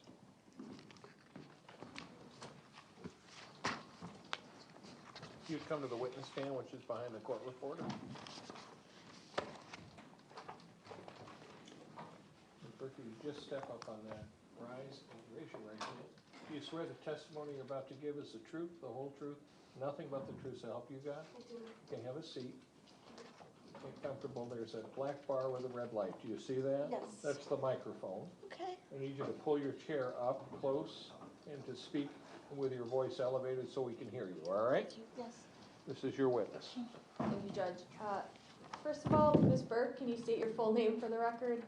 Laura Bell Burke, How do you spell your last name? B-U-R-K-E. And can you tell us, where do you live? I live in Heartland, How long have you lived in Heartland? going into my 3rd year. And what do you do for a living? I'm in real estate development. And do you know Jen Davies? Yes. How do you know Jen Davies? We've been friends close to 20 years when she started doing my hair when I first moved to the area. So she was your hairdresser. Yes. And is she still your hairdresser? Yes. Okay. And do you know who Jen is married to? Yes. Who was she married to? Josh Davies. And how long have you known Josh? I guess probably about 8 years ago when I met Josh for the first time. And I want to direct your attention to Saturday, June 17th, 2023. Do you recall this night? Yes. And first of all, did you go out to the bars or a concert in Heartland that night? Yes. And tell me, where did you go? I started at Beer Snobs Okay. and then later went to Tabby's. What was going on at Beer Snobs or in downtown Heartland that night? It was a concert that Beer Snobs was hosting, and it was an outdoor concert in the street area. And so it was a fun kind of festival. And did you make plans to meet with anybody that night? Yes. And who did you make plans to meet with that night? Jen. Do you know if Jen was coming with anybody? I knew that her and Josh were coming together. So you had plans to meet with them at the concert? Yes. Now, do you recall about what time you got to the concert at Beer Snobs? It was probably around 7:30, I'm guessing. Was it light out or dark out? It was still light out. And when you got there around that time, did you see Jen and Josh right away? No, I did not. Did you see other people you knew? It was crowded, and I did not see anyone that I knew. So what did you do? I was looking for my friends. And while looking for them, did you talk with anybody else? Yes. Okay. Who did you talk to that night? I ran into Kevin Sehmer and his friends. Okay, first of all, the person that you know as Kevin Sehmer, do you see him in court today? Yes. And can you tell me where he's seated, generally what he's The wearing? far left gentleman in the suit and tie. Does he have glasses on or no glasses? Glasses. I would ask that the record reflect identification of the defendant, Your Honor. Any objection? No, sir, thank you. Identifications established. Next question, please. Have you, prior to this night on June 17, 2023, ever met Kevin Sehmer? No. And I think you said this, but was Kevin Sehmer with anybody? He was with 2 friends, as I recall. Do you remember either of those friends' names? One friend was Tom, and I don't remember the other person's name. Okay, so tell me about your conversation with Kevin during this first time that you meet him. It was crowded, and Kevin and his friends were standing in a little tree well area right outside on the Beer Snobs patio. So I was looking for my friends, and we just started chatting. It was just like an easy approach. You know, I'm looking for my friends, and we stood and talked for a few minutes. Okay, and what did you talk about? We were talking about, you know, I think through the conversation, he lived in Brookfield, and we were chatting, like, who do you know kind of thing. It's a small community, so we were visiting about that. It came up that I was single, and his friend Tom that was with him was just divorcing, and so that became the topic of conversation, whether he and I should meet. And when you say whether he and I should meet, who is he? Tom, whether Tom and I should meet. And was Kevin trying to facilitate that? Yes. Okay. Did you talk with Tom that night? Yes, he was in that conversation too. There were just other conversations going on at the same time, so Kevin and I were, it was kind of loud, so we were talking more closely, so even though Tom's presence was right there, he wasn't necessarily a part of this conversation. During this night, did you ever give your phone number to Kevin or Tom? No. Kevin gave me his phone number. Sorry, I apologize. Can you tell me about that? After we had been talking for, I don't know, maybe 10, 15 minutes, and I was still looking for my friend, so I was moving on, and he said, let's keep in touch. I would really like for you to meet Tom. He's a great guy. I forgot my phone at home. I don't have my phone with me. Here, take my number. And I pulled up my contacts, and he put his phone number in my phone. When you say he put his Kevin. phone, and I know this is a little weird, but so nobody gets yelled at. Wait for my question fully. Thank you. Okay. And then answer. Okay. So when you say he put his number in my phone, who is he? Kevin. After you have this initial conversation with Kevin and Tom, did you eventually see Jen and Josh? Yes, I later would find them. Okay. And so were you with Jen and Josh the entire night? Because it was such a large venue, it wasn't the entire night, but we would be together, and then we'd see other people, and then we'd kind of reconvene again. And I had another friend that was there with a few people also, so I was kind of going back and forth between groups of friends that I knew. And were you drinking anything that night? Not at that point. And let's break that down a little. So when you're outside at Beer Snobs, did you drink anything? No. And when I say drink, you didn't drink any alcohol? No. And when you met up with Jen and Josh eventually during this night, was that outside? Yes. And were Jen and Josh with anybody else? I don't know who they were with. It was, a big crowded area, so different friends were saying hello. I don't know who was like with them necessarily, but there were a lot of people around that were friends. So there was visiting going on. I don't know who was all together. Okay. But I'm sorry, I did know that Josh had a friend with him that they had come together from what I understood. Okay. During this night, did you ever see Kevin Sehmer drinking? Yes. What do you recall, first of all, what type of alcohol do you recall him drinking? When I first ran into Kevin and met him, it was kind of a joke that he had a girly drink that was a pink, kind of a sea breeze, vodka and cranberry. So I think I teased him about that a little bit, a girly drink. Okay. Do you recall about how much Kevin was drinking that night? I wasn't with him entirely, but every time I saw him that night, he had a drink in his hand. So, at least one drink you know of? Yes. At some point, do you decide to go to Tabby's Wine Bar? Yes. Okay. And is this in the same general vicinity as Beer Snobs? Yes. And you're familiar with the Heartland area, right? Yes.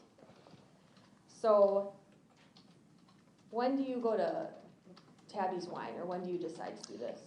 I think it was a little before 10. So the drink choices at the festival were seltzer drinks and things beer, and I wasn't drinking that. So I think it was around 10. I walked over to Tabby's by myself and got a glass of wine. And did you stay at Tabby's? For a few minutes. Okay. And after you were there and you got your glass of wine, what did you do? They allow in Heartland that you can carry your drink from a bar when there's a festival going on. So it was in a plastic container, and I walked back out the door and rejoined my friends Jen and Josh. And when you rejoined your friends Jen and Josh, what happened next? Jen said, "Where did you get that wine?" I said, "Over at Tabby's," because, you know, she was aware they weren't serving wine at the festival either. And she said, "Oh, that looks good." And I said, "Well, come on, let's go get one." So we walked back over to Tabby's. And who all walked over to Tabby's?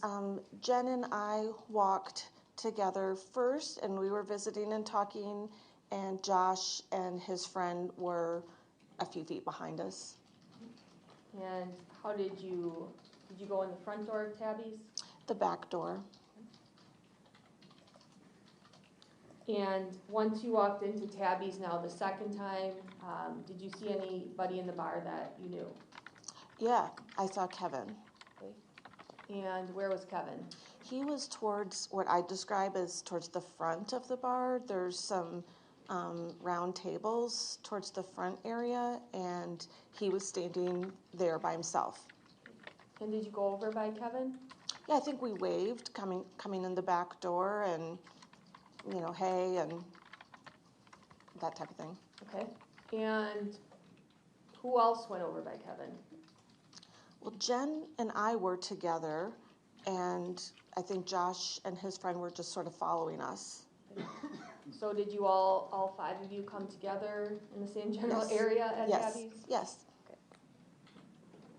And what was the initial interaction with Kevin and you, Jen, Josh, and Brian? I think I did some just introductions, you know, because Kevin knew from earlier that evening when I first met him that I was looking for my friends, and I had actually described my friends, like, have you seen my friends, and described their appearance. So I said, oh, here they are. This is my friends that I was telling you about earlier in the night. Okay. So everybody introduced themselves then? That's a yes? Yes. And what happened next? Jen and I were talking, and it seemed very quickly on that the guys were kind of standing all together, and Jen and I were nearby, and I just started hearing kind of some bad language and name calling, and some talk about tattoos, and it caught our attention. Who was saying the bad language? Kevin. Did you hear Josh or Brian say any bad language during this initial interaction? I did not. And you mentioned you heard something about tattoos. Who said that? I really don't know. I really didn't follow the voice of who said. We just heard something about tattoos, and the tone was aggravated. And so whose tone was aggravated? I don't know that I identified the voice at that time. I just remember how I reacted to it. How did you react? I tried to kind of calm down the atmosphere, and and so I knew that Jen had a tattoo, and I said, here, let me see your tattoo. I was trying to just change the direction of what I was hearing in the background of this aggravated tone. Do you recall what Kevin's demeanor was like during this?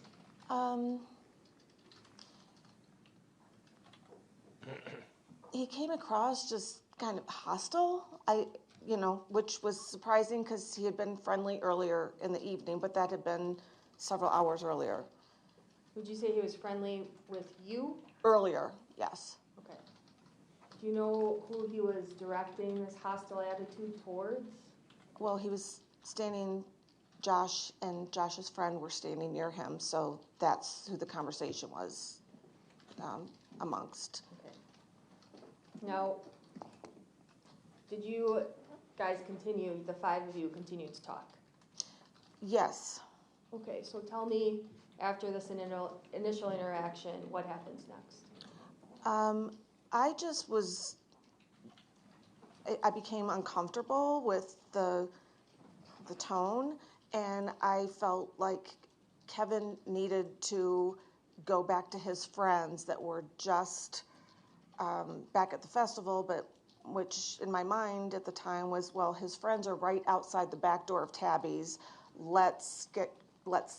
I felt like I could move Kevin in that direction to get him out the back door to kind of get him moving along.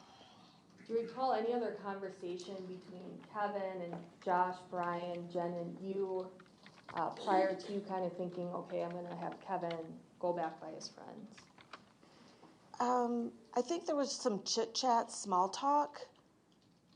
Again, just trying to diffuse the situation that, what I heard, the voices, it was, the word that caught my attention was Kevin was calling, I guess, I didn't know who it was directed to, but he was talking to Josh and his friend, and he used the pussy word, which I thought was very aggressive with people you don't know. So I was like, oh, where's this coming from? So I was just I wanted to diffuse the situation. And so you talked about how you kind of wanted to get Kevin back towards his friends. So how were you doing that? He had a drink that was sitting on the table, and I kept picking up his drink and kind of like pulling him towards where the back door would have been to kind of like get him to come with me. And I'm sure my words followed that same, line of thought. The drink, was that an alcoholic drink to your knowledge? It looked like the other drinks he had been drinking that night, like a sea breeze. It was a pink drink in a big glass.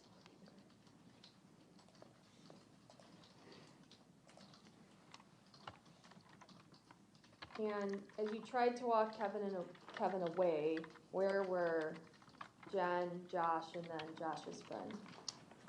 Still in the area where we were standing, where we had been standing in sort of that front portion of Tabby's by the circle tables.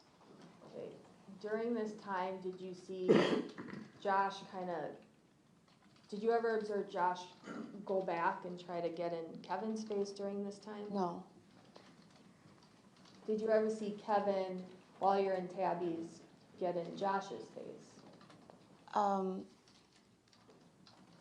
don't think it was something that I noticed at the time, but I since have seen it on the video.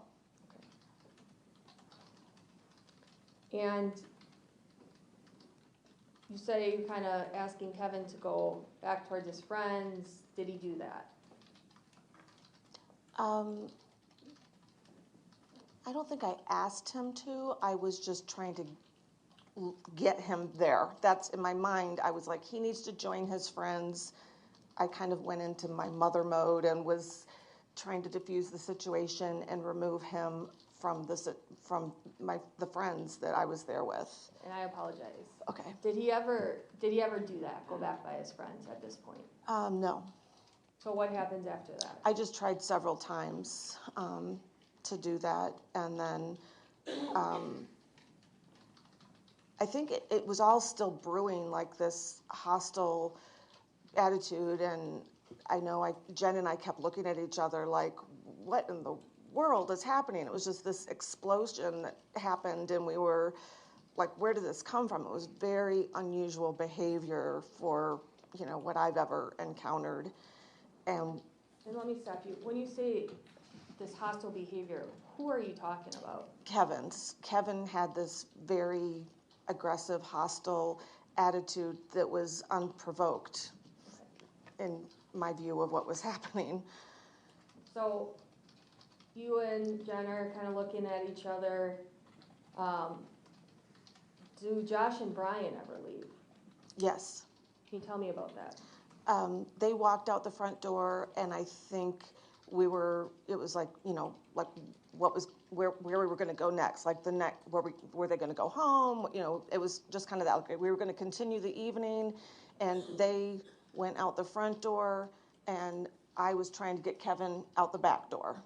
And after Josh and Brian left, who was still in the bar together?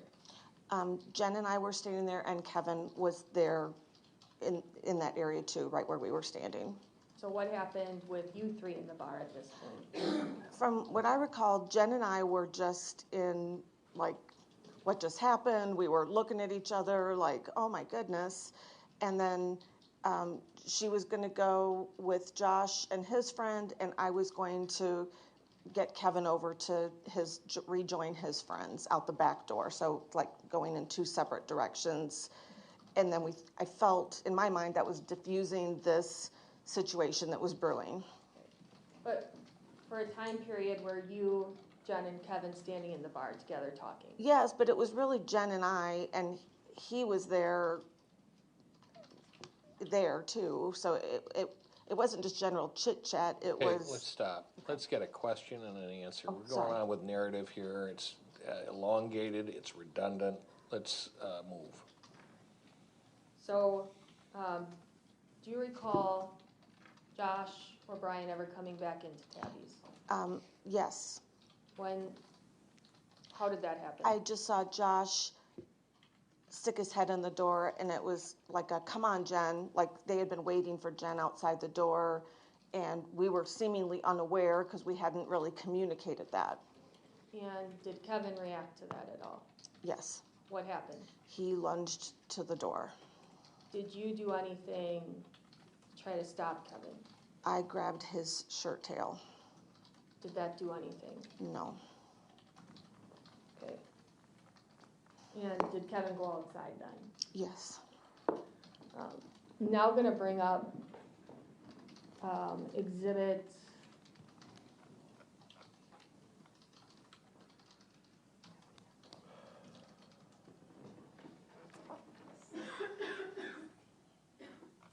Okay.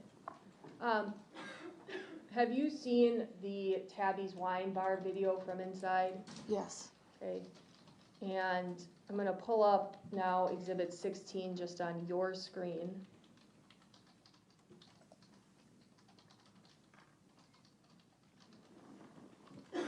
In the witness box.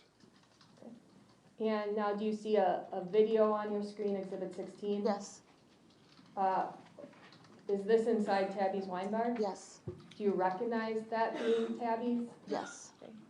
And is that a fair and accurate picture of how it looked Yes. on June? Remember, just wait for my question to come out. Is that a fair and accurate picture of how it looked on June 17th of 2023? Yes. I would move exhibit 16 into evidence and request to publish. Any objection? No. 16 will be received. You may publish.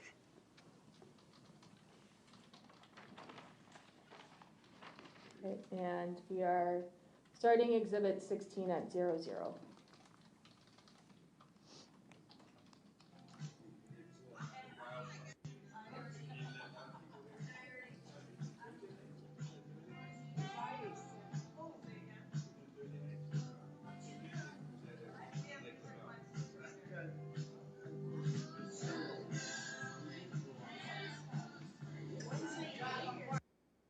I apologize, it's paused at 20 seconds.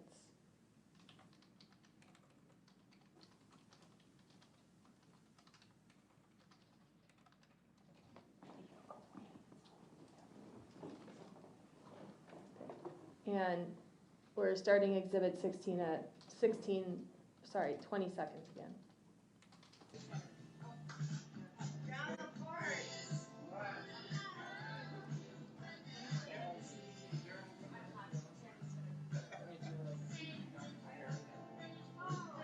I'm looking for something.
to say about that is.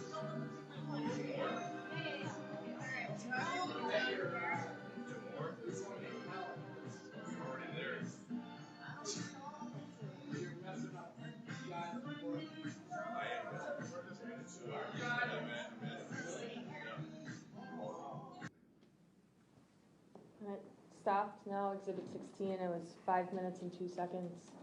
That was a fair and accurate depiction of the initial events Yes. that night in Tabby's. Is that true? Yes. Okay. I'm now going to pull up exhibit 11, which has already been admitted, so I would ask that it be published to the jury. All right, proceed. And just pause. I'm starting exhibit 11 at the beginning 00. I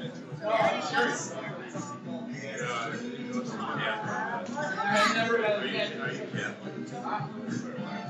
I'm Dudley. I was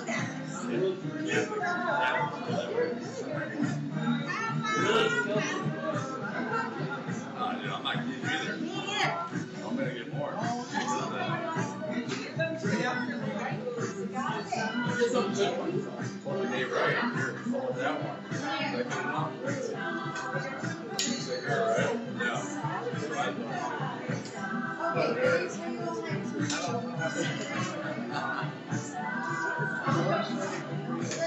Hey, just remember, less is more. That's what John would say. There's a whole cat smart. I wouldn't give that guy any credit. Fuck you. And the horses. Yeah, that's a fucking. Hey, you wanna go out there? Practice falling down. I'll be right out there. Oh, hey. There. Come on, motherfucker, let's go. No. Well, then shut your fucking mouth.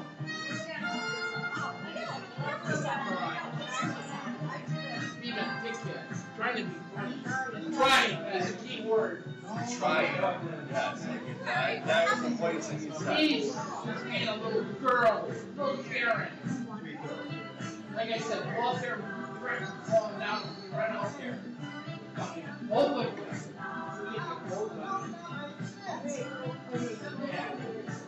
Yeah, this is in Tom. This is Kevin. Kevin is not as nice as Tom is. Kevin doesn't put up with bullshit. He gets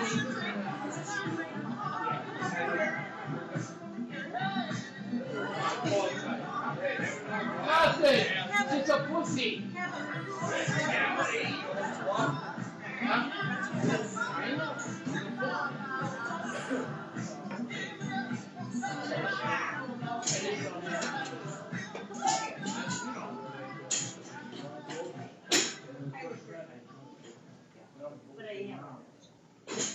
And neither does he. Maybe you guys are actually really good friends. I've known Johnny forever. 20 years. This guy. 20 years. Yeah. I like John. Maybe you're taking it. Maybe he's I'm serving on fire. Maybe he's Don't take it personally. What did you say?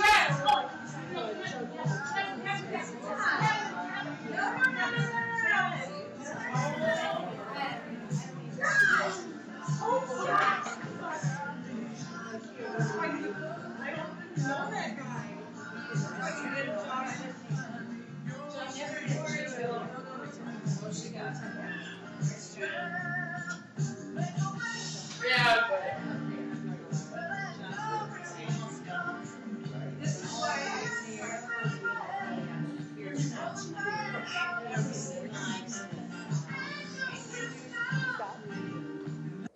I'm stopping it at exhibit 11 at 3 minutes and 34 seconds. So were you able to watch that, Ms. Burke? Yes. That was a fair and accurate depiction of that night? Yes.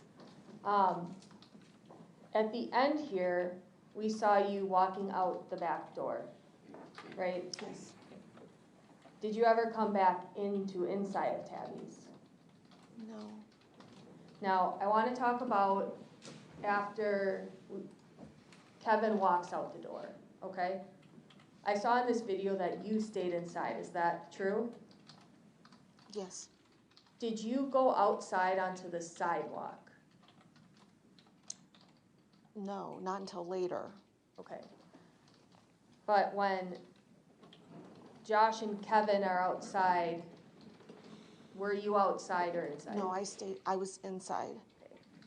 So, did you observe what happened outside between Josh and Kevin while inside Tabby's?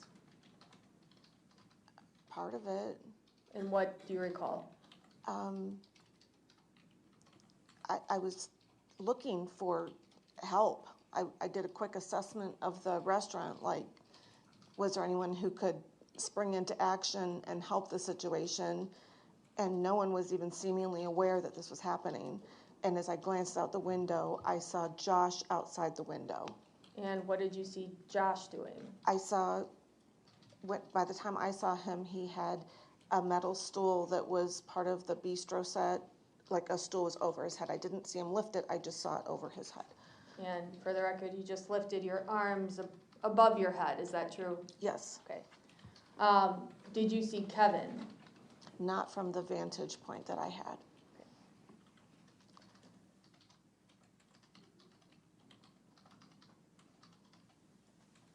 So you saw Josh with the stool, did you ever see Kevin again from the window? No.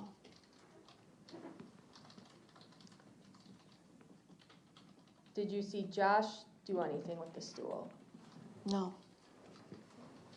Did you hear what anybody was saying? I didn't hear words, but I heard Jen scream. Did Jen just scream or did she say anything? I heard a scream.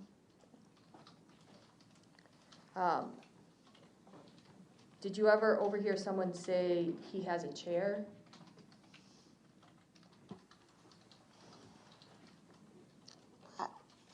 I didn't pick up on that at the time.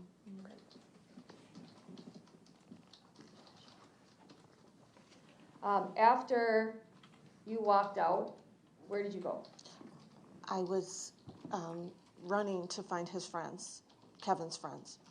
And did you find them? Yes. Okay, who did you find? His friend Tom. And what did you do after you found Tom? I quickly described the situation that was unfolding at Tabby's and said, you need to come get your friend. And, okay, where was Tom? He was near the concert that was happening out back, had ended. He had a friend that was in the band, and so he was standing there while they were tearing down to speak to his friend. So did you come back to Tabby's with Tom? Yes. Okay. When you came back to Tabby's with Tom, where were you now? Inside or outside Tabby's? Outside. We walked along the front sidewalk and approached from the front of Tabby's. Did you go by Hometown Pharmacy then? Yes. Okay.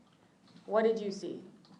I saw Jen just telling me that what she had just witnessed, and I saw Josh laying on the ground unconscious. Okay. And did you see Kevin? No. Did you or Tom go look for Kevin? I said, where's the guy that hit him? And Jed said he ran off. Okay, did you go and try to find Yes. him? Did Tom try to find him? Yes. Where did you go look? Well, Kevin had been the driver for their group that evening, so we went towards where the car was parked. And do you know where that was? I don't know the name of the street. I'm sorry, it's the same street I think that the American Legion is on. I don't know what that street name is. When you went to the area, did you see the car? I didn't. I wouldn't have known the vehicle or where it was parked exactly, but based on what Tom was saying, he said the car's gone. Judge, object, hearsay. Yes, the question was, did you see the car? The answer is, she didn't know what the car was. Correct. I'll move on. Next question. Did you ever see Kevin again that night? No, And did you give a statement to police eventually? yes, Um, ho- Did you leave tabbies and beer snobs and all of that? I live very near there, so it's all in the same area, so eventually I went home and an officer came to my home to get a statement. Okay. Did you, now you stated previously that Kevin put his number in your phone, is that Yes, right? yes, Did you ever give that number to police? yes.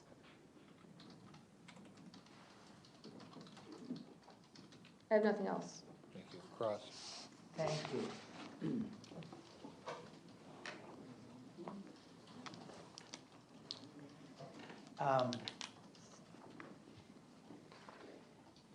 You did in fact, that evening, well, probably late, maybe early morning, gave a statement to law enforcement? I did, Okay. yes, And if I showed that to you, would you recognize it? of course. Your Honor, can I just interrupt? Can we take the state's screen down from publication? Thank you. Thank you. So first, I'm going to show this to you, ma'am, if Yes. I may. And it's marked as Exhibit 102. Attorney Shiro, can I just see that for just 1 second?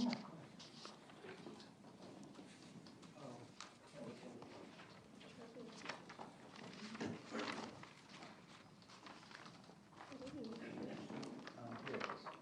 Oh, I'll staple it. Thank you.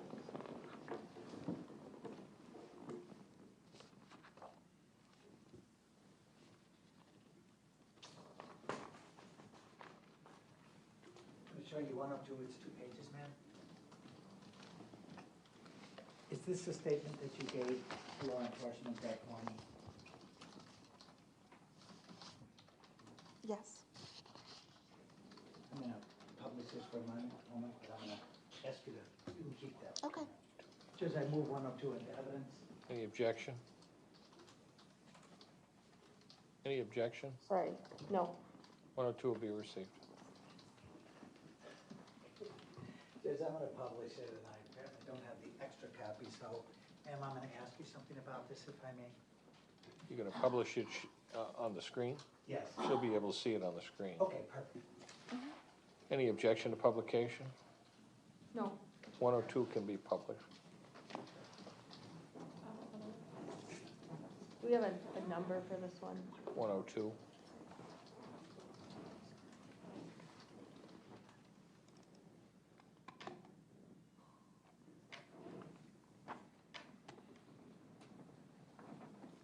Okay. Ma'am, it indicates a number of things about what happened that night. Is that correct? Yes, And obviously, this was given the same night of the event. Is that correct? yes, I think it was early morning Yeah. after the Okay. event. And so your recollection of events would be clearer because it's close in time to the event. Would you agree? It had just occurred. So you recalled what you had seen? Oh, I knew what I had seen, of course. Okay. So when when Kevin and Jennifer left Tabby's out the front door after Josh had reappeared, you looked out the window to see what was happening. Is that correct? I glanced out the window because there was activity out there. I was still in the situation even though I was inside and they were outside. I was still part of what was happening, and I had just been holding on to Kevin's shirt tail to stop him from going out the door. Right, ma'am. I just So, asked if you were watching. Of course. I mean, I wasn't, it was a lot of motion, so I was standing there, and yes, I was observing what was in my view. Okay. Now, just prior to Kevin and Jennifer leaving, Josh had come in and yelled something, is that right? He came to collect Jen, is what I observed. Did you hear him yelling anything? He stuck his head in the door and said, "Come on, Jen." That's, Oh, sorry, I didn't mean to cut you off. that's okay. He stuck his head in the door and said, "Come on, Jen." And I think he was collecting Jen because they were going. Okay, I stop, asked you just stop. what he Just said. answer the question. Okay. Thank you. Did he, being Josh, say something to the effect of, "Why are you still talking with that"? I just said on the expletive? video. Let the question finish. Okay. Mr. Shiro, finish your question. Just prior, or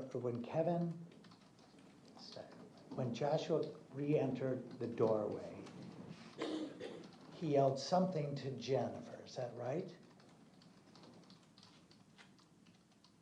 He spoke it, so I wouldn't use the word yell. He said, "Come on, Jen." Well, there was loud music playing, correct? There was music. I wouldn't define it as loud. There was music playing, was there not? Yes? Yes. Okay. And did he say something to the effect of, "Are you still talking to that?" And then he uses a profanity. Did you hear that? I didn't hear it at the time, but I have since heard it on the video that you just played. Did that refresh your recollection? No, I didn't hear that at the time. Okay. So it indicates your statement now, ma'am, I'm going back to 102. You indicate that you, quote, "I saw through the window that Josh had a chair raised above his head to hit Kevin as he approached." Is that what you saw? That was my statement. Is that what you saw? That is what I interpreted seeing when I looked out the window. Yes. What you saw, Yes. correct? I'm not being argumentative. I'm telling. I just don't want you to put words in my mouth. So, I saw a chair, and I just gave my testimony. What I saw was a chair over a stool over Josh's head. He was holding it, Yes. correct? Yes. As if he was going to hit Kevin, correct? I perceived it to be a defensive, like as Kevin was approaching him, that he was defending himself is how I interpreted it at the time. Well, what you saw was that he being Josh, had the stool above his head as if he was going to strike Kevin. Is that true? As Kevin approached him. So that was my statement, as Kevin approached him. Right. Yes. As Kevin approached, you thought, looked as if he was about to strike Kevin, correct? I didn't see any hit. I just saw a defensive move of having something over your head. So if someone's approaching you, that I assumed that would have been the next thing, but I didn't see any motion or movement moving forward at the time. That wasn't what I observed. I understand, ma'am. What I'm asking is whether your impression from what you actually saw was that Josh was about to strike Kevin as Kevin approached Josh. Objection, asked and answered. Yeah, I think I Just answered. a minute.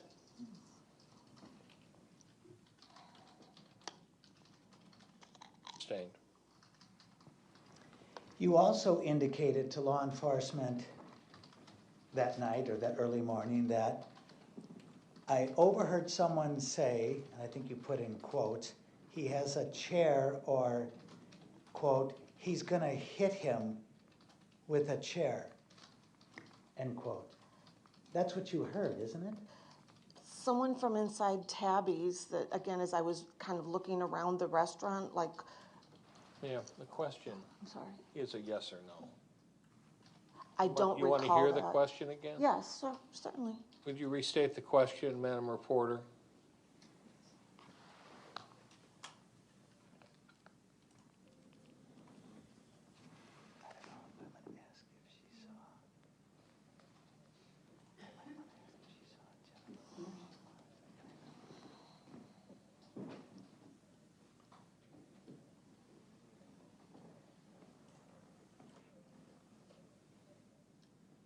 You indicated to law enforcement you overheard or you heard someone say he has a chair or he's going to hit him with a chair. That's what you heard. So if that's what I put in my statement, I just didn't remember that after this much time has passed. So, Does that refresh your recollection? it does not. Okay, but you don't deny that at the time of when you made that statement, that's what you recalled, correct? I wrote, yes, I mean, I gave truthful responses when I was giving my statement at the time. I just don't remember it. Okay.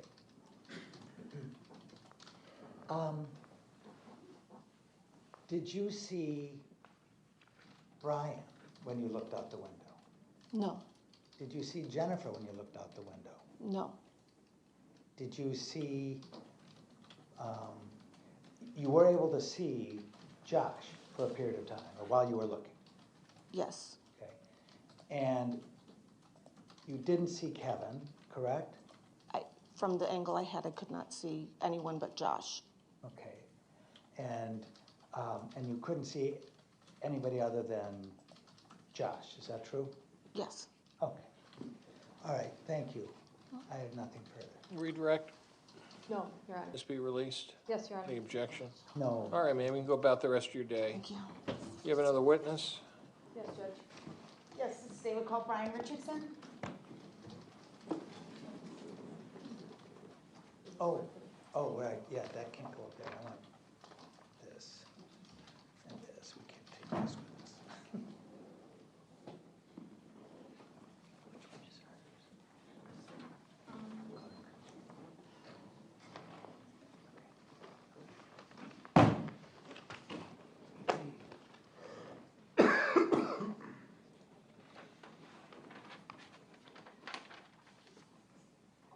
Yes, yes, yes, yes.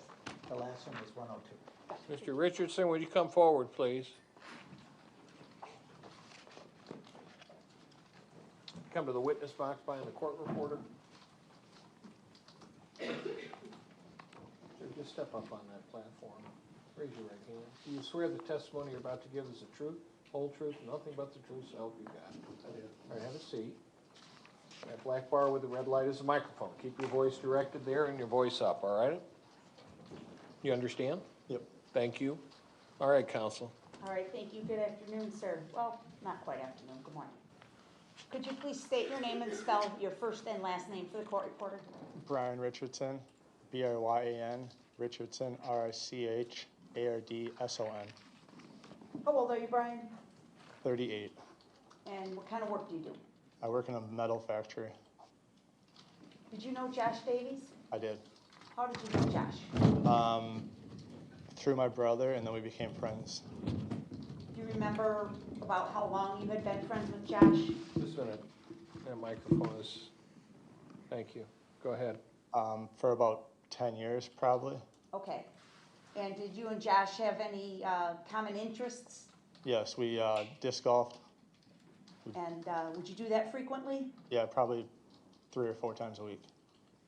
Is that mostly summertime, or are you really hardy? Both.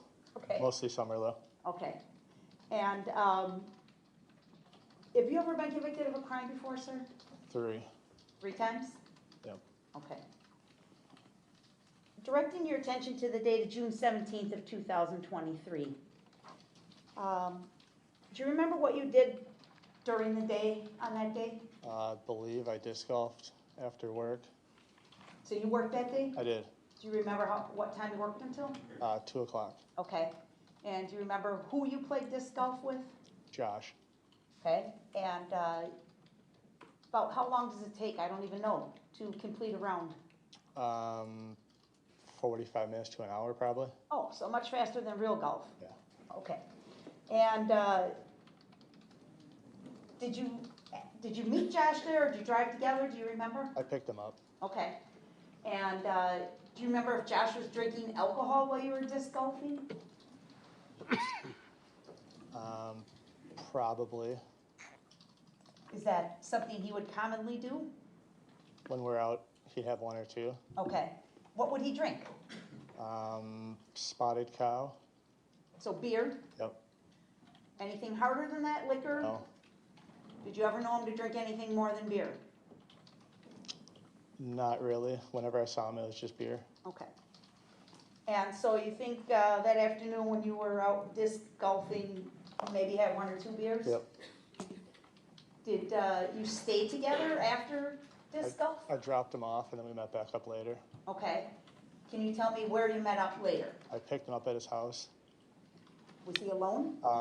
Him and Jennifer, Who's Jennifer? his wife. And And you know, to the best of your recollection, Brian, about what time of day this was? 6:30ish, Okay. And why did you pick up Josh and Jennifer at that time? because we were going to downtown Heartland to the festival, Snob Fest. So you agreed you were gonna go together, the 3 of you? Yes, And you were driving? I was the ride, so I picked him up. Okay. Did you go right to Beer Snobs? No, we went to eat first. Where is that? We went into Beer Snobs and they were full, so we went down to Enters. And Enters is a restaurant, It's a restaurant slash bar on Cottonwood Avenue. and it's very close to Beer Snobs, right? Yeah, we walked there. Okay. So when you got to the downtown Heartland area, did you park somewhere? Yes. Where did you park? At the old Stop and Go gas station. Okay, so for the people that aren't familiar with this area, we've been hearing a lot about the pharmacy and Yep. Tabby's on Capitol Drive, right? Yes, You know those locations? yes. Where is the old Stop and Go in relation to that? If you're looking at the front of the pharmacy, it's just to the right of it. Okay. So you were able to park your car in there, Yes, and then the 3 of you on foot went to Beer Snobs? Yep. Too crowded, so you walked to Enters? yes. Which is how much further? Quarter of a block, Okay, real close. real close. All right. Did the 3 of you eat dinner at Enters? Yes. Do you know if Josh was drinking during this time? I don't remember. Were you drinking alcohol? I had one Where? when we were at dinner. Okay. Did you have any earlier in the day when you were disc golfing? No, So you had one what? I drank a Miller Lite. Okay. And you don't remember if Josh was drinking during dinner? If he was, he might have. I don't remember. Okay. Nothing stands out in your mind? Okay. And what happened after dinner? We went down and kind of went to check out Beer Snobs. Kind of hung out and listened to the music. Just kind of had a good time. Okay. And was it crowded, did you say? It was pretty busy. Okay. During the time that you were at Beer Snobs listening to the band, did you see Josh drinking alcohol? Yeah, he was drinking. Do you remember what? I don't remember what they even had there. Okay. Do you remember how many drinks he had?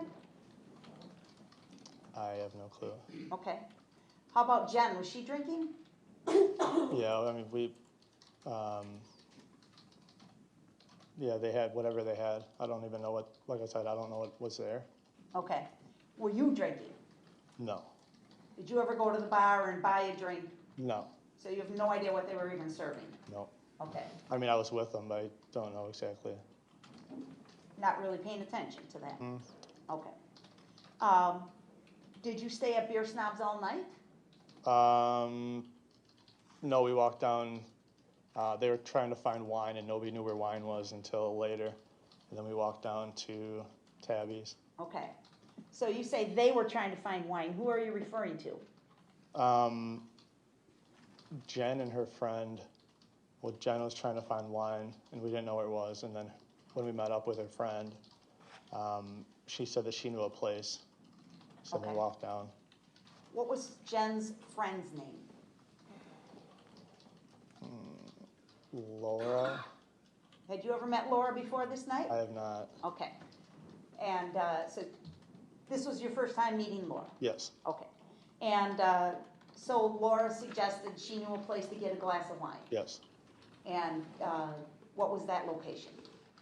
Tabby's Wine Bar. Okay. At some point, do you all travel over to Tabby's? Yes, And how far is it from Beer Snobs to Tabby's? we walked there, so it was, I don't know, a minute or two. About a 1-minute walk, right? Yep. Okay. And Do you remember, all four of you went? Yes, And where did you go in Tabby's? Did you go in the front door or the back door? the back door, they have like a patio you can go up and sit on. Okay.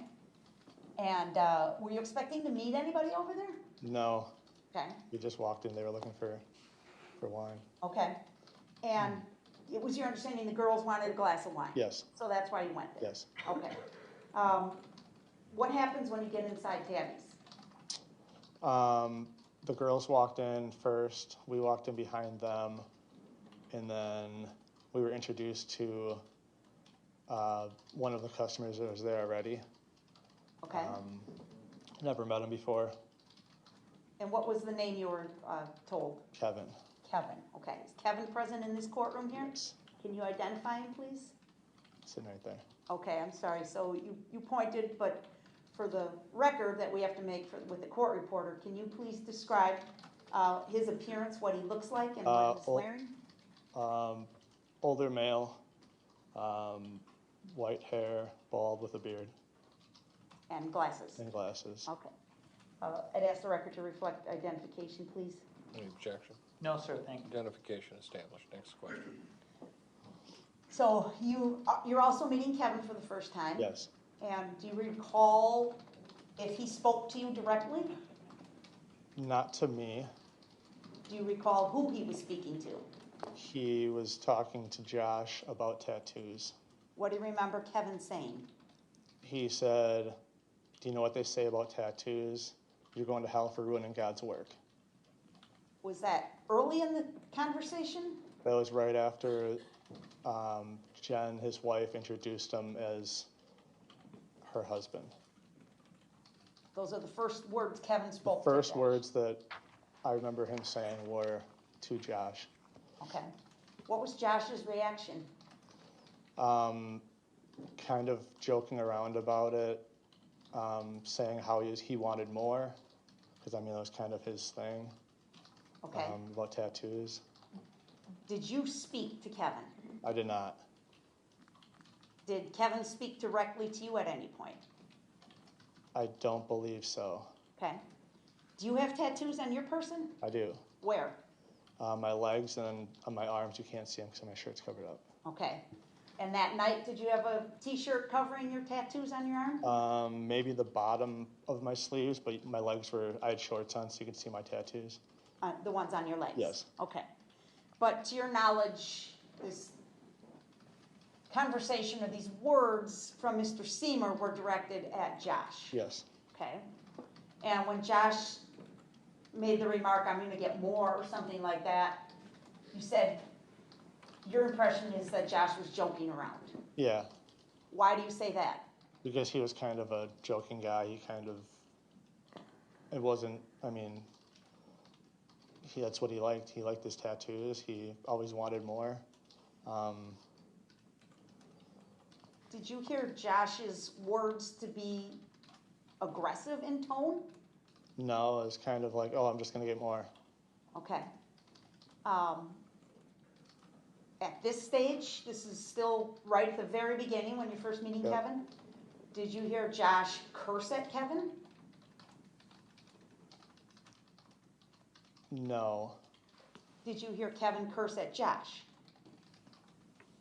I know he got heated. I don't remember any specific like swear words or curse words. Okay. And after a while, let me ask it this way. You and Josh are standing there talking to Kevin. Do you Yes. remember what Laura and Jen were doing? They were sitting next to us, and we kind of all were talking. Kevin was kind of on the other side of Jen and Laura from where we were. At some point, do you and Josh move? Yes, we went outside eventually. I'm sorry, that was a bad question. From the time you initially met Kevin and you're standing there talking to him, did you move somewhere in the bar? Oh yeah, so originally we were closer to Kevin, then we walked to the other side of where Jen and Laura were. Okay. And so at that point, would you say Jen and Laura were between you and Kevin? Yes, And Josh and Kevin? yes. Okay. And to this point, have you said anything directly to Kevin Sehmer? No, and I don't think I did the whole night. And did you hear Josh saying anything further at that point? Besides getting more, that's pretty much the only thing I remember him saying. Okay. When you and Josh get around on the other side of the girls and you're standing at the tables, were you and he talking? Yeah, I was talking to him, kind of saying we should just go outside. Why did you say that? Because he made a comment about just going outside and practice stumbling, and just kind of seemed like it was getting to the point where I didn't want it to be. Who's he in that sentence? Kevin. Kevin. So Kevin was saying those things? Yes. You remember that? Yes. How did you interpret his words? Judge, I object, it's irrelevant. Overruled. You can answer. I've never met him, so I don't know if he was kidding around, if he was serious. I didn't want to get it to that point. That's why I was trying to get, I was like, we should just go outside and, just kind of leave the situation. Okay, you said that to Josh? Yeah, I was, when I was right next to him. Okay. You testified earlier, you don't recall ever saying anything directly to Kevin Sehmer that whole night. Yes. Is that right? Yes. Do you ever remember Kevin saying anything directly to you? No, he pointed, but I don't know who it was at. Okay. What do you remember about the point? He was talking to Josh, and then he looked over. I was right next to Jen, so I wasn't sure who it was pointed at, me or her. Okay. I don't remember much of what it was about, what was said. Okay. All I know is he pointed at, I couldn't even tell you who it was at. Okay. Was he saying anything when he was pointing? He said something, but I don't remember what it was. What was the tone of his voice? He seemed like he was still upset of whatever happened with the tattoos, and just kind of went from there. Do you remember any profanity used by Mr. Sehmer at this point? Yes. I don't know exactly what it was, but he was really loud, and kind of aimed towards Josh. Do you remember him saying anything insulting or derogatory? Calling him Karen, or actually calling him Karen. What does that mean? Judge, I object. What's your objection? The objection is he has no way of knowing what somebody means by something. Sustained.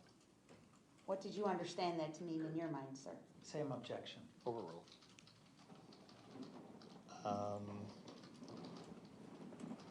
It's kind of I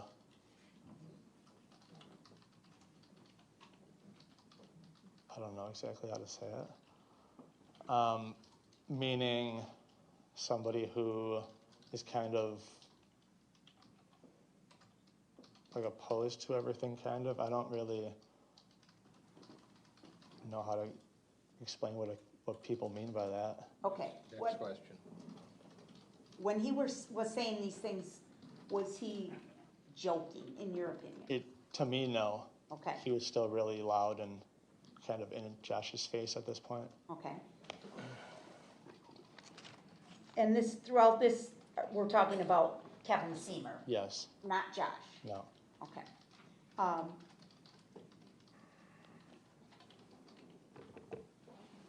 Did you ever hear Josh make any derogatory statements about Kevin Sehmer, like, you're a girl, you're a sissy, anything like that? No, I don't.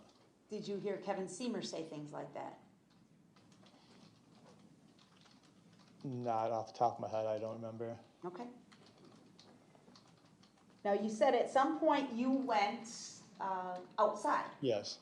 Tell me about that, please. So we walked outside, and outside the door, you can go to the right side, there's a river you can sit over, and then it's the sidewalk to the Capitol Drive. Okay. I went and sat over the river on the benches, and then Josh kind of went off to the left side. Okay, I'm gonna ask Ms. Gussie to put up number 2, please, an exhibit, and show you on the screen, okay? And could you zoom in just a little bit? Just get rid of that white border, thank you.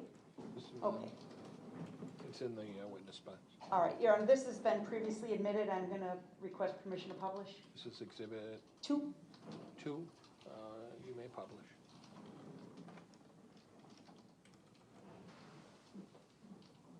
so Mr. Richardson, do you recognize what's shown in this picture? Yes, What do you see? the front of Tabby's and the pharmacy. Okay, and you were just describing for us, this photograph apparently was taken during daylight hours, correct? Yes, And this was nighttime hours when this was all unfolding? yes, But other than that, is this a true representation of the layout? it is. Okay. So you were just describing for us, when you exited the bar, did you go out alone? No, Josh and I left. Okay. You were describing where you went when you Yes. got outside. Could you please, if you touch the screen, I believe an arrow will come up. Touch the screen in the area where you went and stood. Okay? And did Josh go with you? Josh went and stood over to the right side of this picture.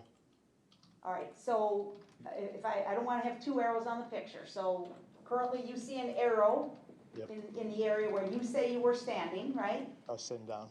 There's benches there, aren't there? Yes, Okay, and there's a little overlook of the Bark River? yes, Okay, that's what that railing's for. Yep.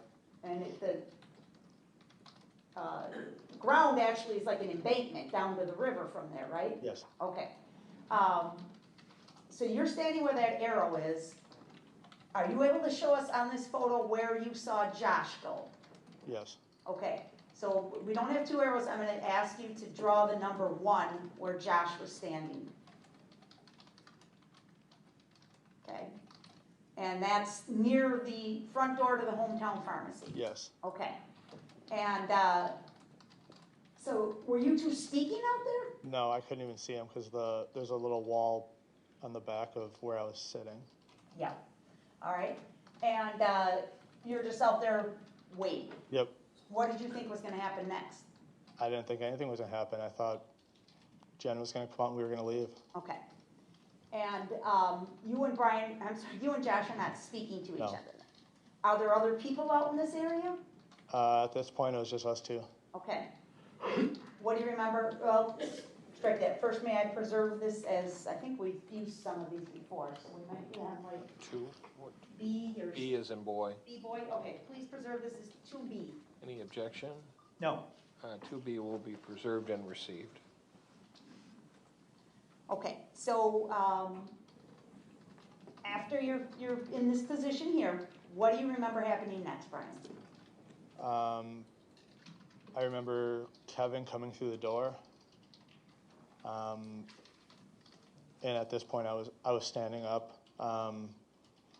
He came running through the door and kind of just ambushed almost. Okay, so you saw him exit Tabby's? Yes, Did you see where Josh was at that point? yes. Where was Josh? He was in this kind of the same, he kind of moved forward, but he was in the same vicinity. Okay. Did you see Jen? She was still inside the door. Okay. And were you able to see Laura at this point? I was not. Okay.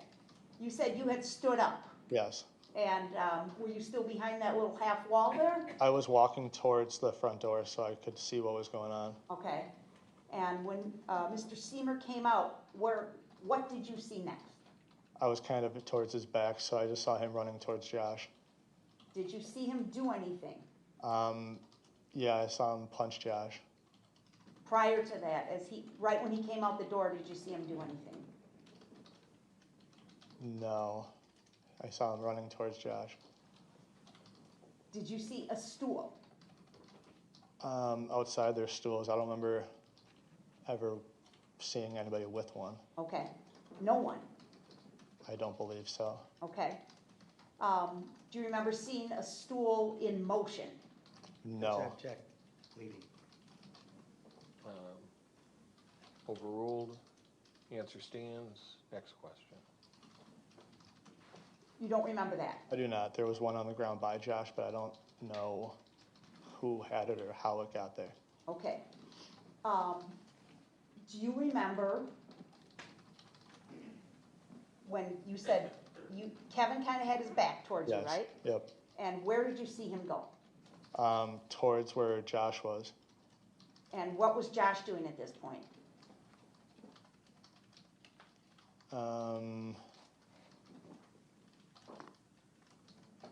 Kind of backpedaling. Okay. You remember seeing that? Yes. All right. And what did you see Kevin do? Kind of, he just kept going towards him, and then kind of just, they kind of looked at each other, and then Kevin punched him. Okay. Did you ever have a stool? I did not. Did you ever raise a stool above your head? I did not. Did you ever threaten anybody with a stool? I did not. Did you see Josh with a stool? I don't remember anybody being with a stool. Did you ever see Josh swing a stool? No.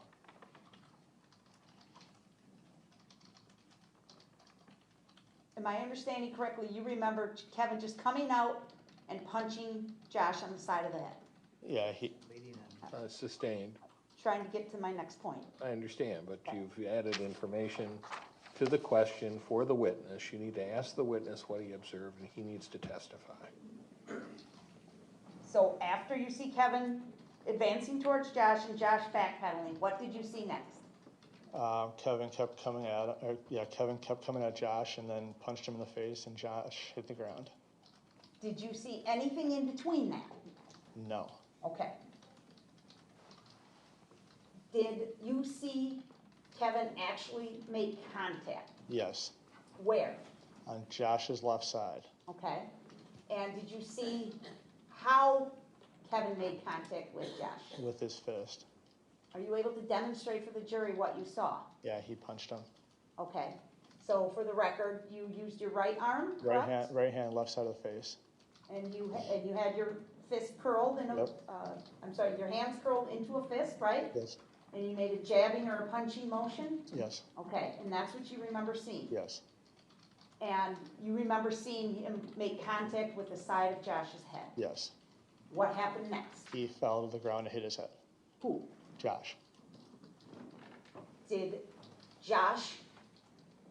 you see Josh brace himself in any way? No. Did you see him try and catch his fall? No. Did you see Jen try and catch him? I don't even know if Jen was outside by that point. Okay. Do you remember seeing Jen? When I think she might have still been in the door. After it all happened, she ran out. Okay. Do you remember where Jen was? Judge, I object. Overruled. I mean time, Judge. Excuse me? The question is vague as to time. I don't know. He says when Jen was. When? You want to rephrase your question? Sure.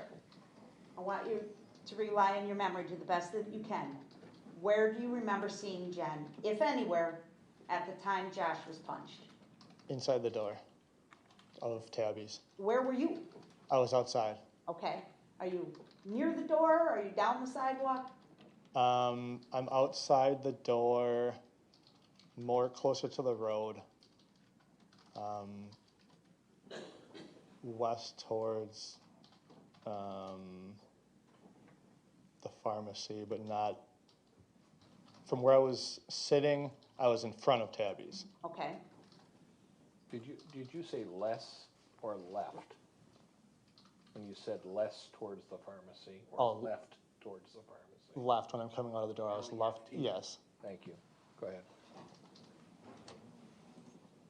Are you able to approximate for us how much time passed between when Kevin came out the door and when you saw the punch being thrown? 15 to 20 seconds, maybe. And are you able to estimate for us the amount of time that passed between Kevin striking Josh in the head and Josh falling to the ground? A second or two. Was there any intervening factor between Kevin punching Josh in the head and Josh going to the ground? No, he fell right away.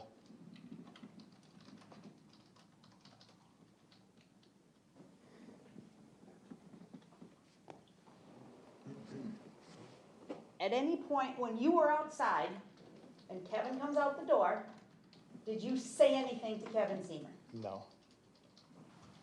You're still telling us that you don't remember ever speaking a word to this man. I don't think I said This has been asked and answered. Overruled, the answer stands. Next question. Did you hear Kevin Sehmer say anything outside? I don't think there were any words outside that I remember. Okay, you don't remember Josh saying anything either? No. No words at all? Mm-mm. No? Is that a no? No, sorry. Thank you.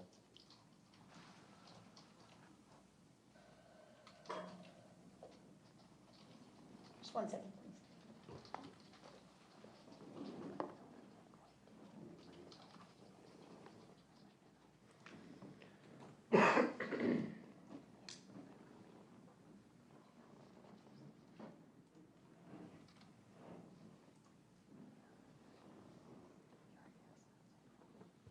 Nothing else, thank you, Judge. You guys see counsel, please?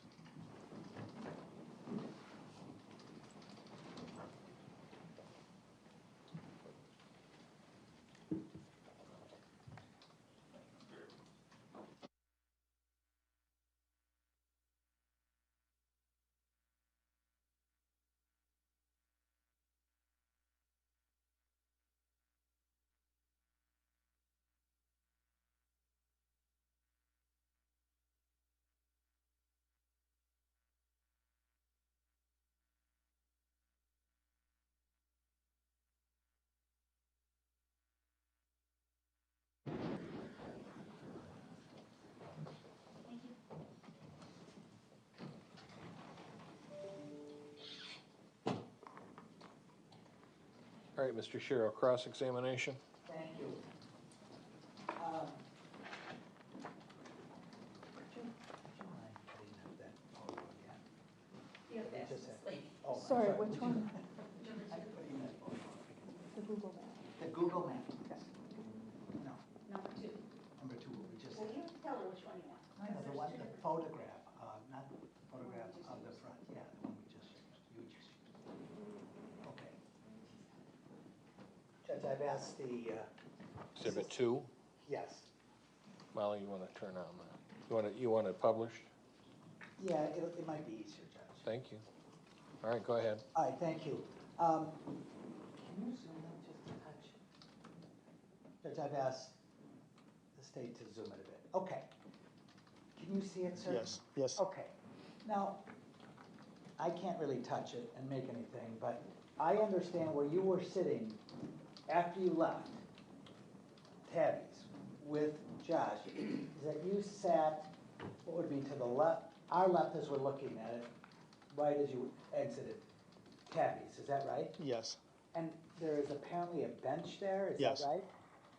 Okay, and that would be further in than the building itself, correct? yes, And so when you're sitting, or if you were standing at that bench, are you able to see, like, for example, that black car that we see to the right there? Would you be able to see that while you were standing there, or no? when I was sitting down, I couldn't see it. It's kind of tucked back behind a little bit from where that car is. Okay. In order to see what was going on in front of Tabby's, would you have had to move? Yes, You'd have to move towards the road. yes. Can you give me a sense of how far you'd have to move? 4 or 5 feet maybe. Okay, all right, thank you. I don't need that anymore, thank you.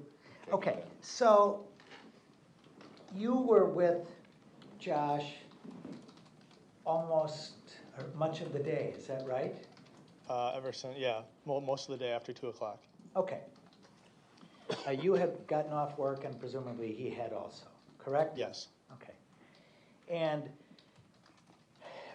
were you pretty much, with the exception of bathroom breaks or things like that, you would have been with him the whole time, wouldn't you? yes, since Two. pretty much 2 o'clock. Well, when he got off work, probably 4:30 or something like that. Okay. And first you went to play disc golf? Yes, Okay. Did you and Josh and Jen ever go to some restaurant or bar before you went to Elders? Enters? Enters, I'm sorry. Yeah, we went to Beer Snobs and they were full, so we went down the street to Enters. Was there a place called Belfry that you went to? No, that's in a different town. It's in a what? It's in a different town. Okay, so from playing disc golf and then going to get him or get Jen, you were with him. Yes, First at after the disc golf, first at the Beer Snobs, which was not open or was too full, to Enders where you ate and drank. Is that yes, right? yes. Now, do you have any sense of how much alcohol, and by that I mean a beer, a drink, or a glass of wine, or a glass, or one of those cans of seltzer, the alcohol seltzers, how many he had? All night? Yeah, from the time you were with him until the time you last saw him. Not offhand, I couldn't tell you a number. Pardon me? I couldn't tell you a number, but I mean, he had a few. Well, a few typically means 3 or 4. Are you talking about significantly more than that, sir? Well, I mean, if he had 1 or 2 when we were disc golfing, and then if he had another, let's say 3 or 4 when we were out in, 4 hours later. Did he being Josh, appear intoxicated by the time you went to Tabby's? To me, no. He was still coherent and still walking around, still talking to people, just enjoying the night.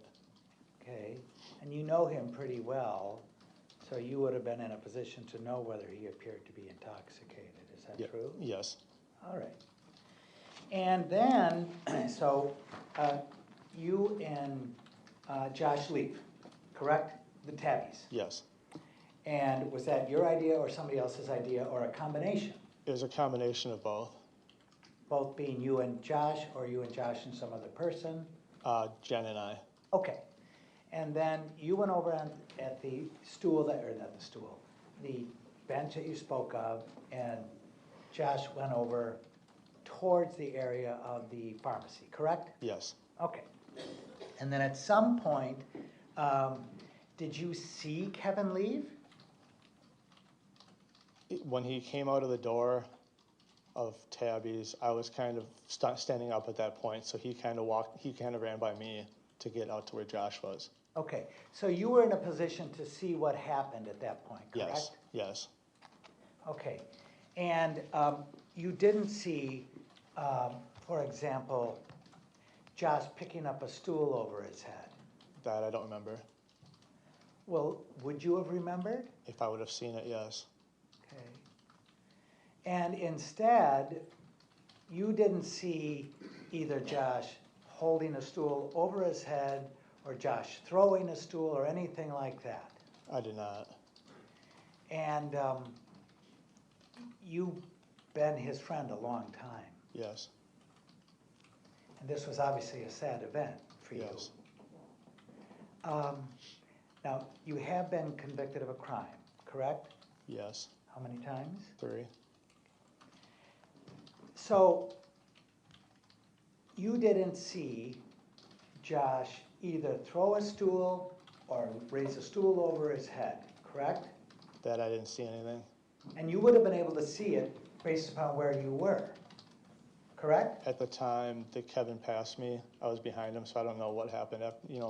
So I was going out to where the area was, but I wasn't out in front, so I didn't know if anybody had a stool. I didn't see one. Well, what I'm asking is if you saw Josh with a stool. No. And you were in a position to see that from where you were. Yes. Okay. And you didn't see him swing a stool at anybody? No. Okay. Did you hear anybody yell something about he's gonna hit him or anything like that? No. You sure? Yes. Okay. And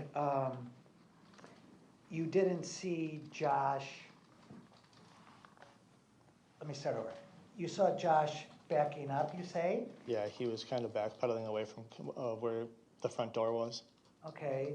Well, he was already pretty far away from the front door when you saw him, right?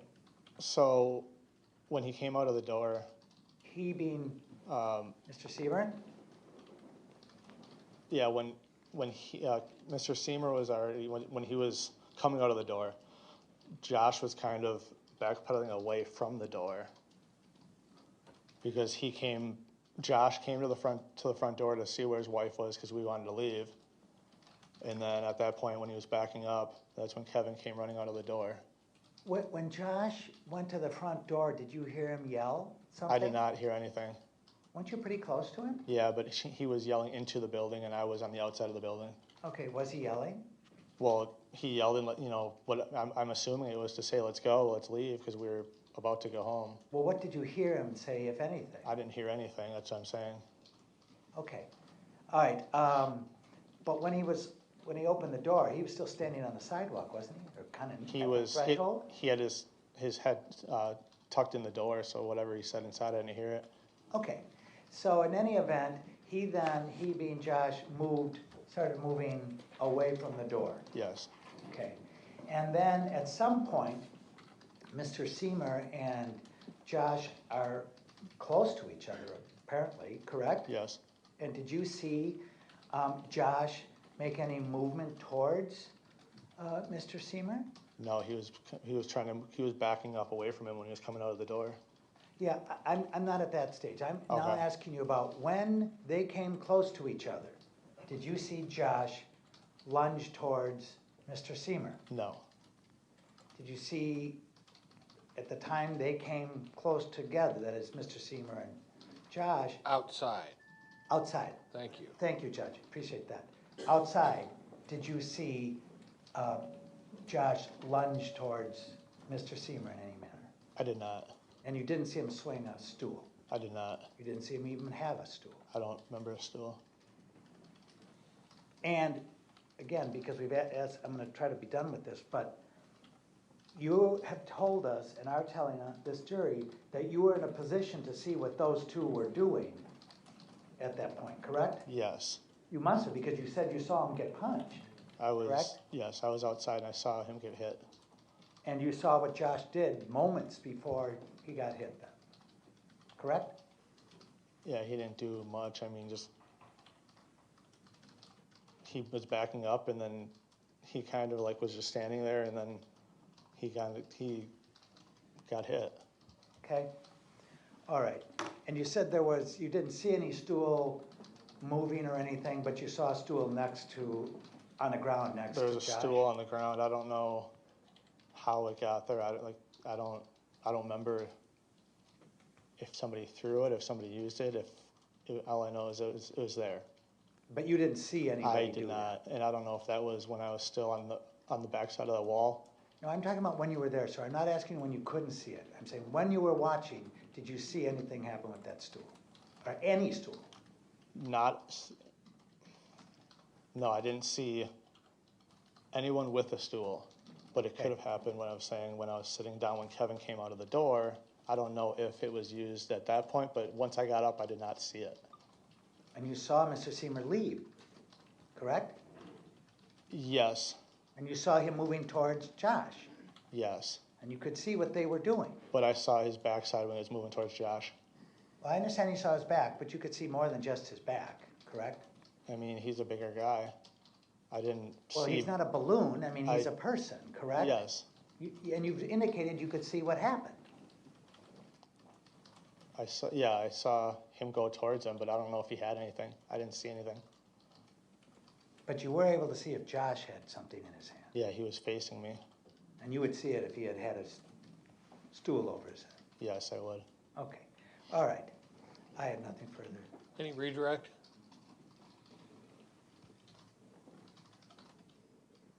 No, sir, thank you. All right, may this witness be released? Yes, please. Yes. All right, so you can step down and go about the rest of your day. Ladies and gentlemen, we're going to break for lunch.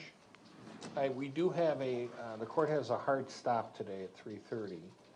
So I want you to know that I'm going to try to begin our a session in the afternoon a little earlier. I'd like you back here at 1 o'clock. Please do not discuss this case with anyone else or amongst yourselves. We'll see you at 1. Thank you.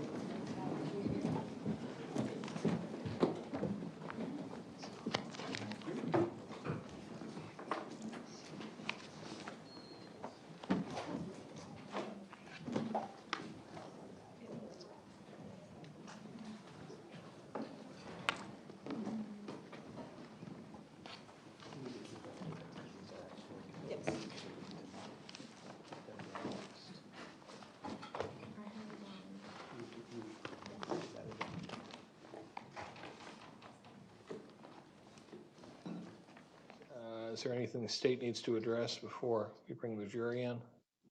No, sir? Anything from the defense? Yes, Judge, if I may, as of yesterday, I had believed that the state would be done by noon. And so I had my expert, Ron Henson, see if he could reschedule, and he did. Was supposed to testify in Dubuque yesterday afternoon, but they changed it. They've said you can come here, and then he is going to be giving his testimony. Counsel first thing. approach. Oh, yeah. Ms. Apper.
Are they ready?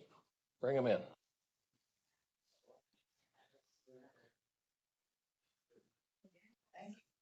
That works.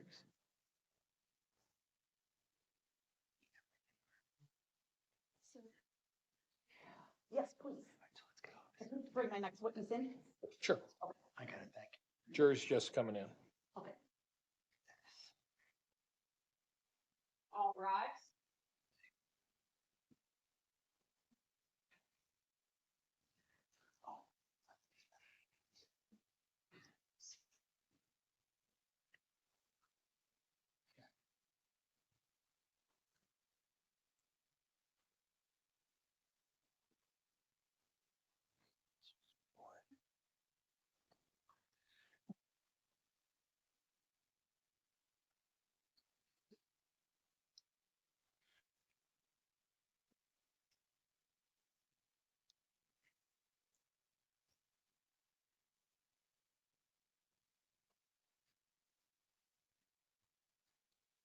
All right, please be seated, everyone. We're continuing with the trial. State's next witness. Thank you, Your Honor. This state will call John Laporte. Is it Laporte? Yes. Yes, come forward, sir. Witness box is behind the court reporter. Just make your way there.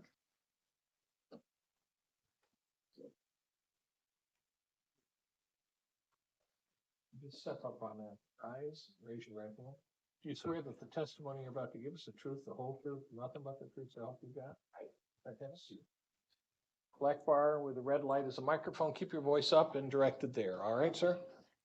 All right, counsel, your witness. Good afternoon, sir. Hello, Please state your name and spell it for the court reporter. my name is John Laporte. That's JONLA, capital PORTE. Sir, how are you currently employed? I am retired now. And what kind of work did you do? I was a computer consultant, Okay. local area networks mostly. And did you have any side jobs that you used to work? I still play music. I'm a musician. Okay. And where do you typically play? Usually upscale bars and restaurants and private parties, wine bars. Okay. Have you ever played at a location known as Tabby's Wine Bar in Heartland? Yes, I actually play there frequently. Still today? I still do, yes. And how often would you say you're at Tabby's? Probably about once a month. Okay. And were you there last year on June 17th of 2023? Yes, I was. And prior to that, had you been there many times before to Yes. perform? Okay. And you know the layout of the facility? Yes, I do. Okay. And you recall that there was an incident that occurred at Tabby's on the night of June 17th of 2023, correct? Yes, I do. And do you remember what time you stopped playing? It was a little bit after 10. I think it was 10:07. Okay. And you were done for the evening then? Correct. So what did you do after you finished your performance? As usual, I started packing everything up, put everything in cases, and then eventually I go and get my car. I park that usually right in front of the door so I can just bring things right out and load it into the car. Okay. And during this time, when you're packing things up, did something draw your attention inside the bar? Yes. Most of the people were gone at that point. There were some people that were coming in through the back entrance of Tabby's from a party at Beer Snobs. They had a street party going on with a band playing, and I could hear the band playing in between my songs because they were pretty loud. Okay. And they quit shortly, about the same time I did, probably around 10 o'clock or so. So they were done. So there were people coming in from that party into Tabby's from the back. And at some point, did something different draw your attention? Absolutely. Right in front of me, there were 3 tables where a lot of my friends had been sitting during the evening. Like I said, they were all gone at that point. Okay. The table furthest from me, there was a large gentleman standing in there with a light colored shirt and light colored hair. And the table closest to me then, there were 2 other gentlemen standing there. I mean, I saw people coming in and stuff, but it wasn't until the larger gentleman started yelling at the other 2. And That's what drew your attention. that's what drew my attention. Did you know any of these men prior to this incident? No, I did not. Now, as you testify, do you know their names or have at least the first name for these people? I do, because I've seen articles in the newspaper. Okay. Do you know the name of the larger man that you were just describing for us? Kevin Sehmer. Okay. And of the other 2 men that you described, do you know any names for those individuals? Josh Davies. Okay. And the third man, did you ever learn his name? I think it's Brian. Okay. I didn't know his last name.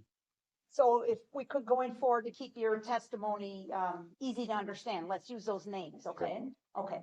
And the person you knew as Kevin, is he present in this courtroom here today? Yes, he is. And can you point out where he's seated and what he's wearing? Sitting on the end of the table over there. Okay. And that's the man that you now know to have the first name of Kevin. Correct. And you just described for us, you overheard him yelling at the other men. Correct. Tell us what you heard. Couldn't hear a lot because it was kind of loud, but I did hear him saying something about, do you want to take this outside? Do you want a piece of me? The two guys standing there, Josh and Brian, Yes. were kind of looking at him dumbfounded, not saying much of anything. So you didn't hear them reply in kind? No, I didn't. Did you hear them ever raise their voice No.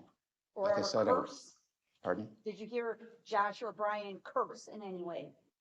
No, I did not. Like I said, it's difficult to hear all the words.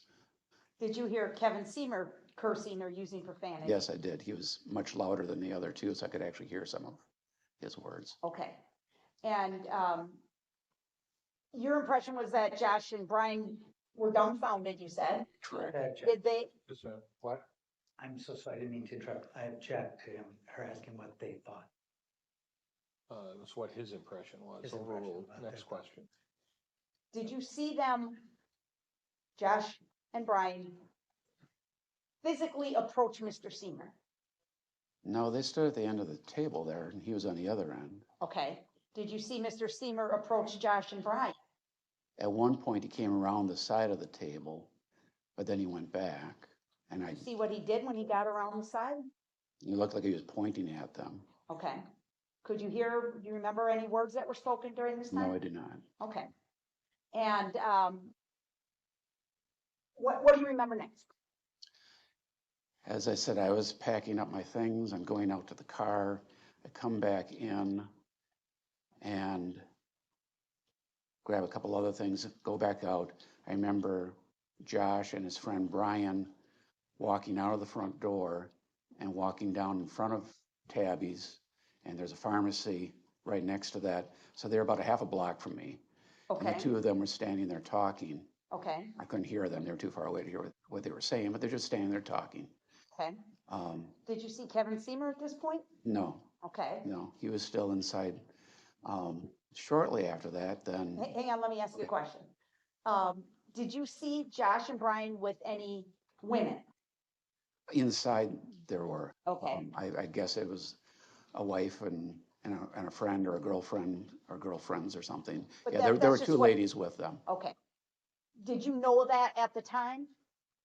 The relationship between I didn't Josh- know the relationship. I just guessed that it was, either a wife or a girlfriend with them. And Okay. And so when you saw Josh and Brian standing out on the sidewalk, did you see the ladies out there at that point? no, they weren't. They were just out there by themselves. And Mr. Sehmer was inside still? Correct. Okay. What do you remember next, sir? Then I remember Josh walking back into Tabby's in the front door, and I'm right here at my car, Okay. and the door's right here, and I thought, why is he going back in there? They obviously aren't getting along real well. And then I thought, well, maybe he's going back in to get the girls or something. Okay. Did you see where he went, how far he went? He went in the front door. He wasn't in there very long at all, seconds maybe. Okay. I don't think he was in there more than 30 seconds when I saw him come back out and walk back over to his friend. He was standing over there with him. Did you hear Josh say anything when he went back into Tabby's for that 1 or 2 No, I seconds? did not. Okay. Yeah. Could you hear anybody saying anything? No. I didn't Okay. hear anybody say. Have to wait, sir. Have to wait for the question to be Okay. finished before Sorry. you answer, all right? Go And- ahead. And you were by your car when you were making this observation? Yes. Okay, And my car is right outside the front door there. okay. And you just told us that Josh then returned to the sidewalk where Brian was. Correct. What do you remember next? Seconds after that, I saw Kevin come out the front door, walked past the front of Tabby's.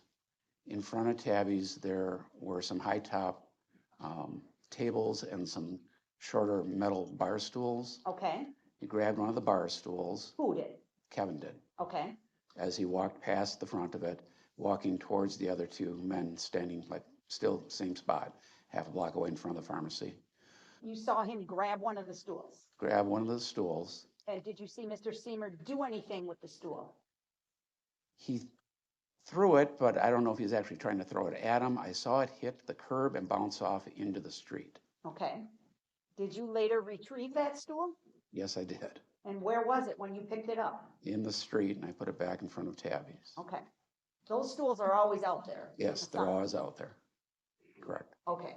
And so you said you saw Kevin Sehmer throw the stool, but do you know if it hit anybody or anything? Just the curb as far as I know. Okay. What do you remember next? Next, I remember he had walked all the way down there and he was right in front of the two guys and pretty close to them. And Josh just took like one step forward and I saw Kevin hit him. It looked like either with his fist or with a forearm smash kind of. And then I saw Josh fall flat back on his head Okay. and was laying there on the concrete. Did you see Josh with a stool at any time? No, Did you see Josh with a stool above his head? no. The only stool I ever saw was the one that I picked up and put back.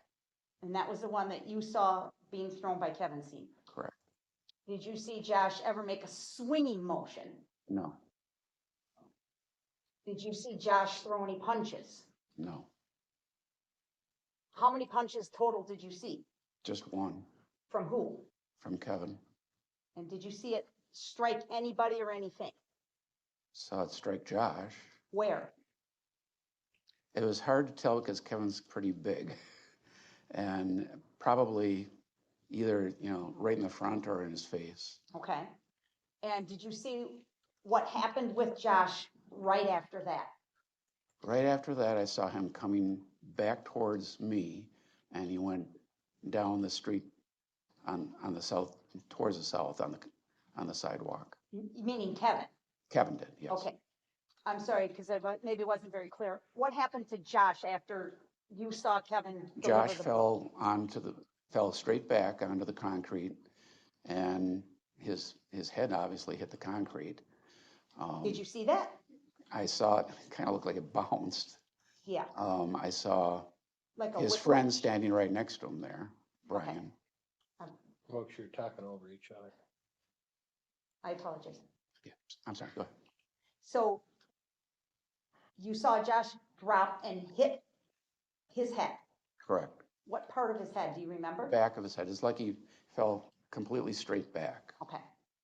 And you saw the head bounce off the pavement?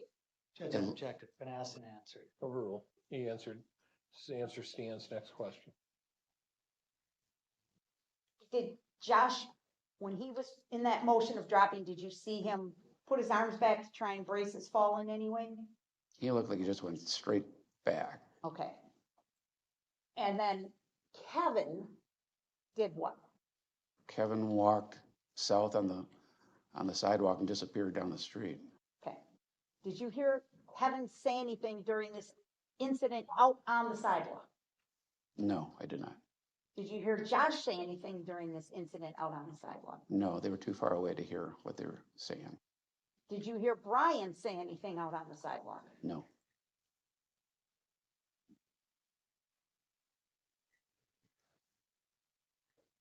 Did you, were you drinking alcohol that night, sir? I don't drink at all. Okay.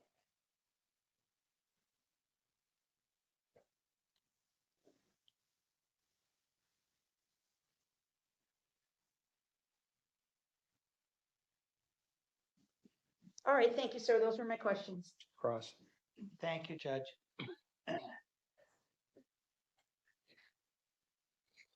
Mr. Laporte, I understand that you had been at Tabby's for some period of time that evening? Correct. Okay. And you were finishing at about what time? If you 10:07. recall. 10:07. 07, okay. And I think the video, I can see you packing up your board, your keyboard, is that right? Yes, I had keyboards. Okay. And then you, at some point, you're hearing this argument, disturbance in Tabby's, is that right? Correct. It's kind of while you're packing up, is that Yes. right? And then you went outside and you loaded your car, is that right? Correct. And did you ever after you loaded your car, did you ever have to move the car? I don't mean forever, because it's obviously not still No. there, but you left it there until when? Relative, and I don't mean I was timeline. loading it until the paramedics. Please, please, Let me start you over. have to wait until the question is finished before you begin your answer. And you have to wait until his answer is done before you begin your question. Because we're getting into a conversation here, and that's gonna make this lady's work impossible. All right, you wanna re-ask the question? I will, thank you, sir. Thank you. You indicated that your car was in front of Tabby's when you were loading it out. Is Correct, that true? correct. And I know at some point you indicated that you later, after the incident outside, picked up a stool from the road. Is that correct? Correct. Now,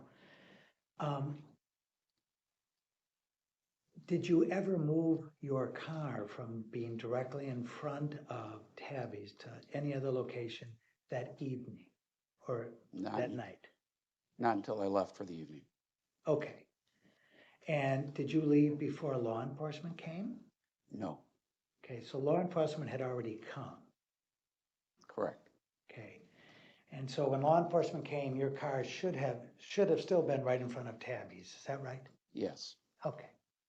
You have a blue car? yes, Okay. Hatchback? correct. When you lift that hatchback, does the light go on? Yes, Okay. So, as I understand it, you saw Josh and his friend leave Tabby's and go about a half a block away in the direction of the pharmacy. Is that true? correct.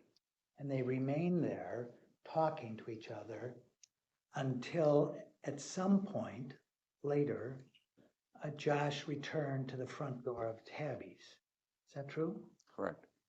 Do you have any sense of how long it was before Josh went to or returned to that front door? Not more than 5 minutes. Okay. And you were still by your car, so you saw him open the door and say something, correct? I saw him open the door. And is that all you didn't hear anything? I did not hear him Okay. say anything. And was that because there was too much noise or you just couldn't hear anything? Just wasn't hearing any. Okay. And then Josh leaves and goes back to where he was with Brian earlier, correct? Correct. About a half a block away. Correct. And it was sufficiently far away that you couldn't really hear what they were saying. Is that true? Correct. And then a period of time later, you see Mr. Sehmer leave, correct? Leave Tabby's. Yes. He exits Tabby's. Correct. And he goes towards them. Correct. And he encounters them about a half a block away. Where they were standing. Correct. Okay. And sometime prior to Mr. Sehmer getting there, getting to them, he had either pushed or kicked or knocked over somehow a stool. Is that right? No. Okay, it's not right. Did you see him throw a stool? Yes. Okay, and he threw it towards the street? He threw it towards where they were standing, and he hit the street. Did he throw it a half a block in the air? No, he was getting close. He was walking with it to them. Okay, He had picked it up as he went past Tabby's. okay. And at some point, as he's walking past Tabby's, you say he threw the stool. Correct. He picked it up as he walked past Tabby's, continued walking towards them, and threw it while he was walking. And you believe, I think, it didn't hit anybody, correct? Correct. I don't think it did. Is that true? Correct. And you didn't see, for example, Josh pick up the stool? No. Okay. And so you're still, I presume, while watching this, you're somewhere near the front of, you're still near your car? Yes. Okay.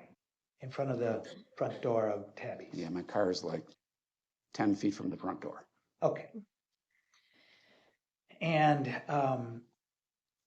you didn't see Josh holding a stool in his hand? No, You didn't see Josh holding a stool over his head? no, Did you see any other people other than Josh and Brian in the area where Josh encountered Mr. Sehmer? no. Okay. And how far away from Josh was Mr. Sehmer when Josh was struck? 3 feet, 4 feet, maybe. Okay. And you indicated, I think, that at some point, just prior to being struck, if I'm right, you saw Josh move towards Mr. Sehmer. Is that true? Correct. Okay. And then he was struck, is that right? Correct. And there was nobody next to him, correct? His friend Brian was standing next to him. Well, when I mean next, I mean like, was he within, a foot or so of him? I'd say Brian was like 2 feet from him, maybe. They were still standing there talking. And it's like he just took one step forward. You got to remember that Kevin had walked all the way down there with a bar stool and was moving pretty fast. So he was kind of in motion up to Brian, and then Brian just took one step, half a step towards Towards him or away from him? him. Yeah, probably towards him. Okay, so he wasn't backing away or anything. Didn't look like it. Got a Looked lot like- of he's and hims. Oh, I am so sorry. I meant Josh wasn't moving backwards, according to what you saw. Did not look like he was moving backwards. Looked like he moved forward shortly before the fight or the punch. Yeah, about a half a step or so. Okay. All right.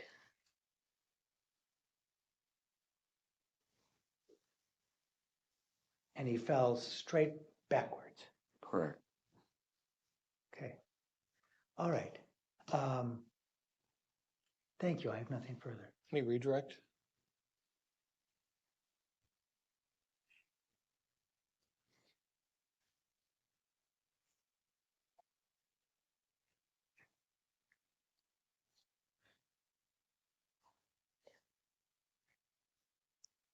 Okay, thank you. All right, may this witness be released?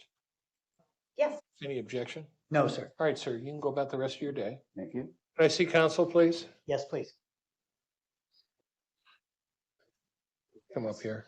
You're free to go. Thank you.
Here. Freeman. Oh. I asked her to be here at 1:30. Okay, all right. We're just waiting for a witness that's on the county campus.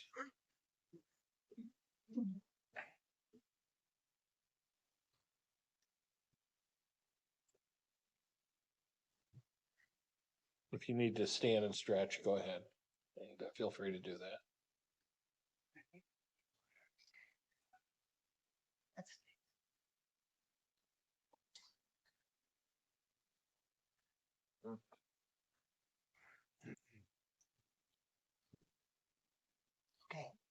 So we're gonna do the medical examiner first.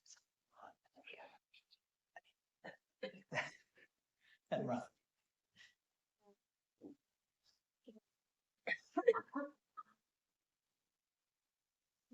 This is his report.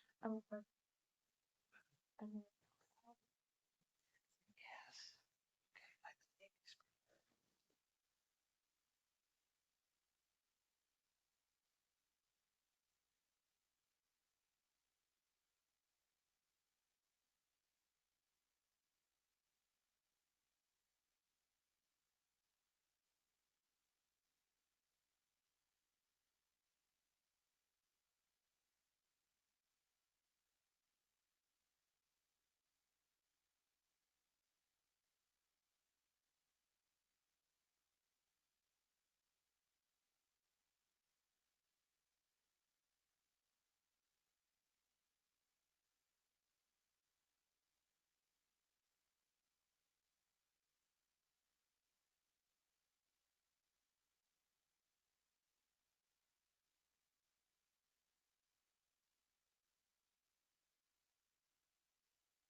And the witness box is behind the court reporter.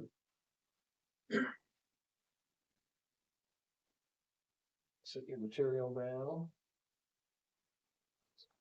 Just raise your right hand. You swear that the testimony you're about to give is the truth, the whole truth, nothing but the truth. No. I do. All right, have a seat. All right, counsel, your witness. Thank you. Ma'am, could you please state your name and spell it for the court reporter?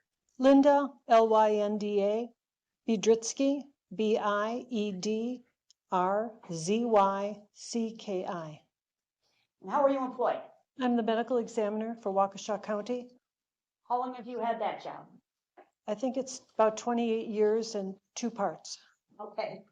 You were here and left for a while and then returned. Yes. Okay. And what are your duties as a medical examiner? Well, the state statute says we need to investigate, medical examiners need to investigate deaths in certain categories. And that investigation can include performing exams and autopsies. So I'm in charge of investigating the deaths, and I personally perform autopsies. What is your educational background, please? Well, I have a degree in biology, and then I went to medical school at the Medical College of Wisconsin. Then I did a year of internal medicine, and then I changed to pathology, and I trained in pathology at the Medical College, the University of California, San Diego, and at William Beaumont Hospital. I did a fellowship in forensic pathology, which is the specialty that does the medical examiner work in Detroit, Wayne County, Michigan. And I did a fellowship in cardiovascular pathology in Boston at Brigham and Women's Hospital. All of this summarized in your curriculum vitae. Yes. All right, I'd like to put up just for the witness, Exhibit 21, please.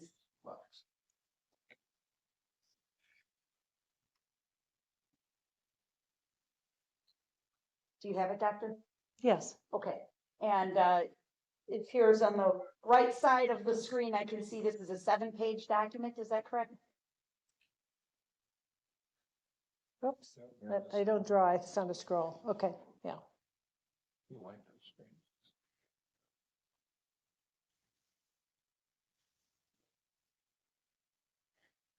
Yep. Okay, and we just scrolled through that very quickly, but you recognize this as your curriculum vitae. Yes. This is a document you created, Yes. and it summarizes all your professional training and experiences, Yes. correct? Okay. What is the field of pathology? Well, pathology is the study of disease, and that includes everything. Part of it is laboratory medicine, any urine or blood sample, any biopsy or tissue taken. That comes to a pathologist, and we interpret that. Microbiology, blood banking, toxicology, clinical chemistry, cytology, it all falls under pathology in the medical sense of pathology. Are you board certified in any way? I'm board certified in clinical pathology, which is the laboratory part, and anatomic pathology, which is the tissue examination part, including autopsy, and forensic pathology, which is where pathology intersects with legal matters and is the investigation often of traumatic and non-natural deaths. And are you licensed to practice medicine in the state of Wisconsin? I am. Have you ever testified in court before? Yes. About how many times? A few hundred times. Okay. Have you ever testified in a case where the cause of death was believed to be related to a head injury? Yes. Can you estimate how many times you've done that? Well, probably dozens of times. Okay. And were you asked to perform an autopsy on a person by the name of Joshua Davies? I did perform an autopsy on Mr. Davies, yes. And did you create a report to document your findings? Yes, we create something called an autopsy protocol, which is a document stating all my observations at the time of autopsy. All right, I believe I failed to request admission of Exhibit 21. I'm not seeking publication. Any objection? No, sir. Exhibit 21 will be received. And then please display for the witness only number 22. Do you recognize Exhibit 22, Doctor? Yes, this is the autopsy protocol on Mr. Davies. Again, this is a document that you authored. Yes. Okay. And does it contain your observations and findings from the autopsy? It does. Okay. Move to admit 22, please. Any objection? No. 22 will be received. Could you please go back to page 1? And if you know these things off the top of your head, fine. Otherwise, I'm going to ask you to please refer to page 1 of Exhibit 22 and tell us the date of the autopsy for Mr. Davies. Well, I did his external exam first, which was on July 12th of 2023, and the internal exam of the autopsy after on July 13th. Do you know the date of death for Mr. Davies? I believe it was July 12th. Okay. So that same day? Yes. You did your external, and the next day the intern? Yes. Okay. Did you document Mr. Davies' age at the time of his death? 39 years old. And it might be in maybe the next page or the page after.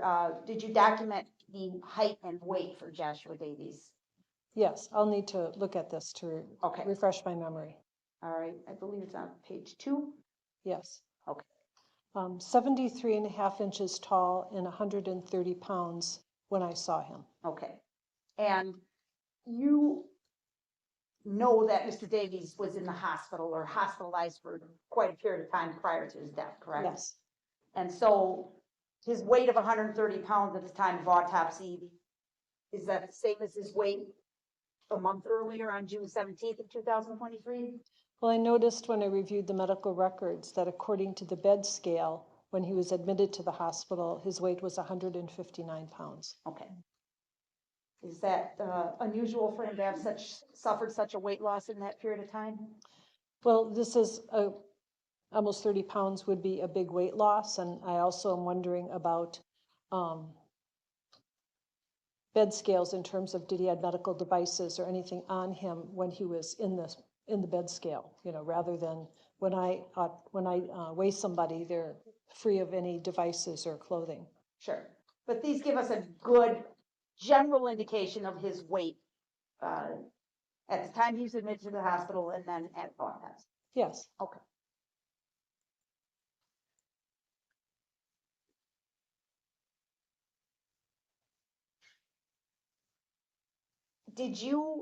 Were you able to determine a cause and manner of death for Mr. Davies? Yes. Can you please explain those terms to the jury? The cause of death is the injury or disease that starts the process and is continuous until the time of death, because sometimes an injury occurs on day 1, but death doesn't occur till day 5. So that's why we say it that way. The manner of death is the circumstances under which death occurs. Manners of death would be homicide, suicide, accident, natural, or undetermined, when there's evidence that weighs on 2 other causes of death, or you simply don't have enough information, say a skeletonized body with no soft tissue and their circumstances don't reveal a story, so then that would be undetermined. What type of information do you need in order to determine cause and manner of death? Well, cause of death is a medical opinion. It's basically my diagnosis. So I need a foundation to make that opinion. So I look for in disease and injury in the cases that come to me to form an opinion as to cause of death. And what about manner? Manner of death, you look at the cause, because some causes would exclude some manners, for example, possibly. But you look at the disease and injury, but you also look at the context and the circumstances. Okay. And was your autopsy that you performed on Mr. Davies instrumental to your conclusions in this case? Oh, yes. And did you rely on anything else aside from the autopsy? I did know the circumstances. They were the circumstances of how these head injuries that Mr. Davies sustained were consistent among multiple histories that I read. So the medical record, the EMTs, witness statements, police reports, they all reflected how this head injury occurred. Okay. And if you could please go to page 2, back to page 2 of Exhibit 22. Ask you about your documented findings at autopsy, please. So did you observe any injuries to Mr. Davies? Yes. And those are documented on page, well, it's listed as page 1, but that's because there's a cover sheet, right? Correct. Okay. So what's on 22 at the top, it says page 1, there's your findings. Yes. Okay. Please describe your findings for the jury. Okay. The first category is craniocerebral injuries, which means injuries to the bone, the cranium, and the cerebrum or the brain. And those included an occipital skull fracture. The occiput is the back of your head, and his fracture was on the left.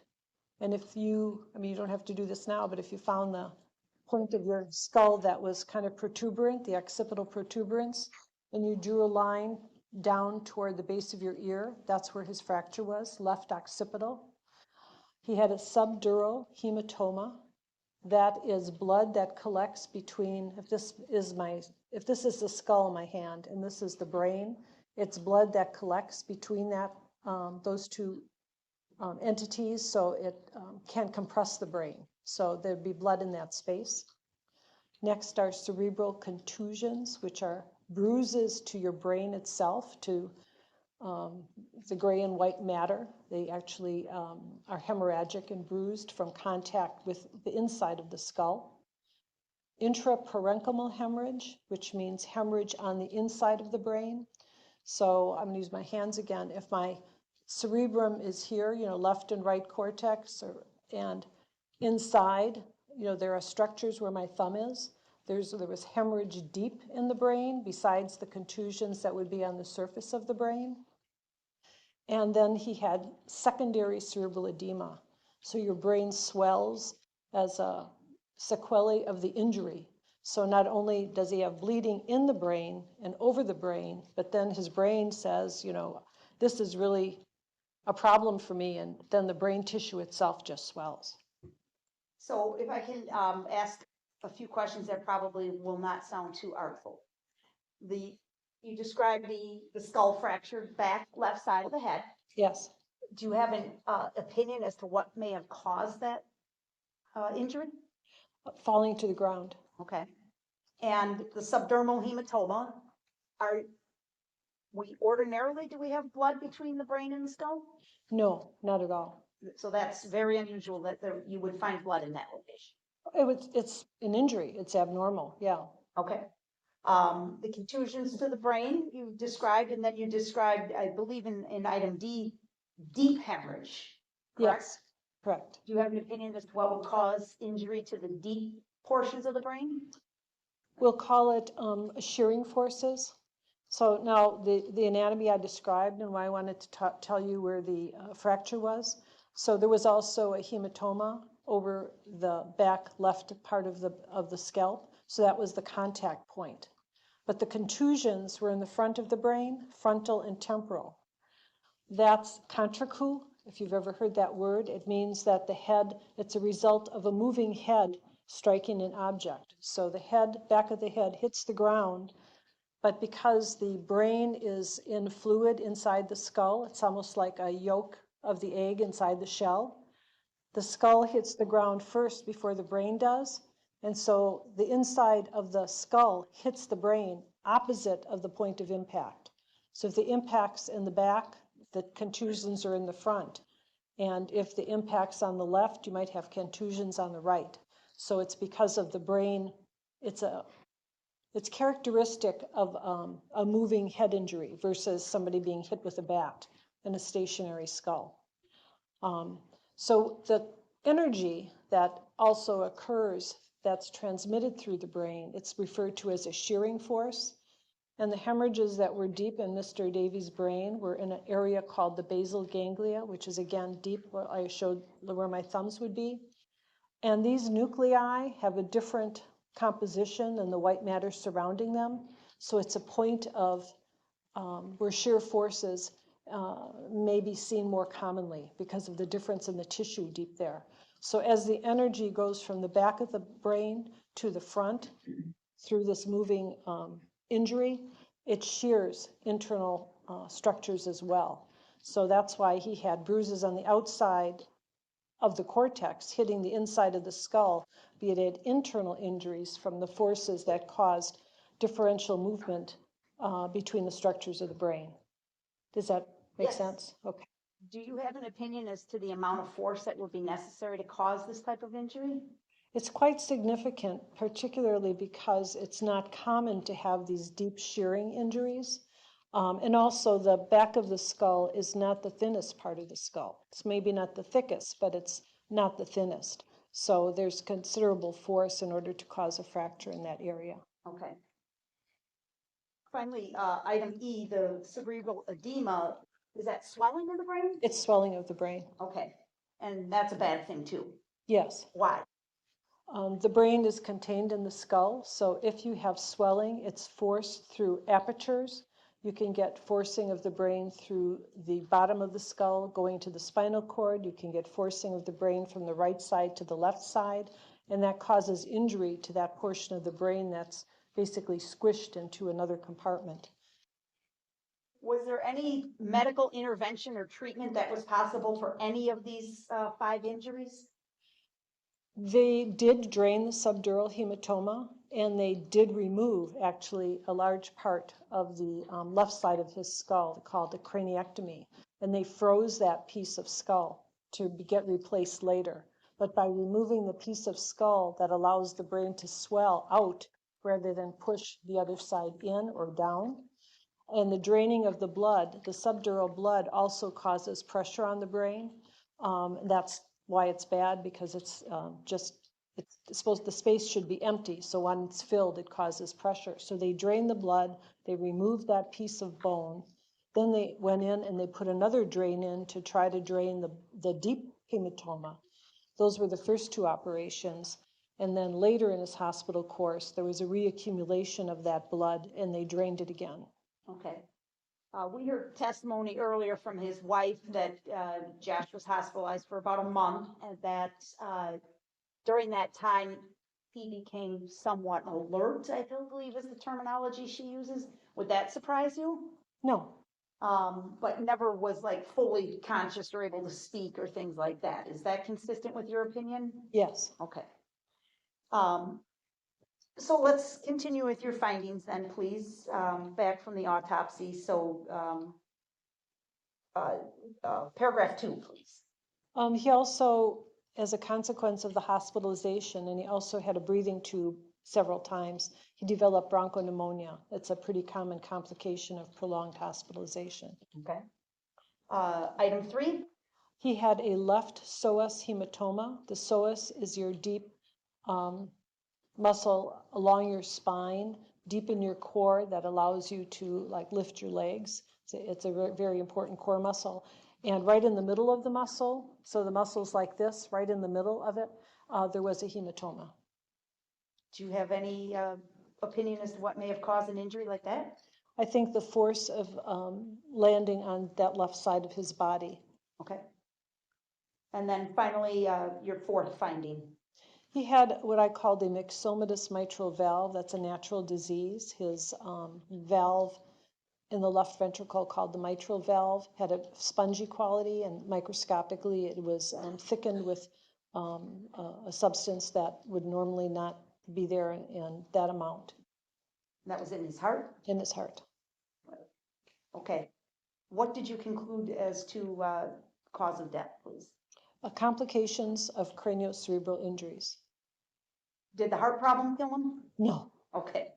And you detailed for us very thoroughly these injuries that you observed and explained them to us, but can you just explain that ultimate conclusion? What killed Mr. Davis? A terrible brain injury. Yeah. Okay. Were you able to make a determination as to manner of death? Well, manner of death was homicide. Judge, excuse me, I'm objecting to this, You're objecting to what, sir? to her testimony regarding the manner of death, since it's based upon review of police reports and et cetera, according to her earlier testimony.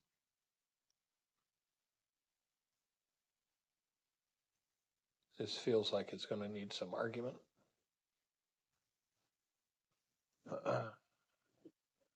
Well, we may be able to do it at a sidebar, but yes, I would like to respond. Let's try to sidebar first. Okay.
All right, the court has overruled the objection.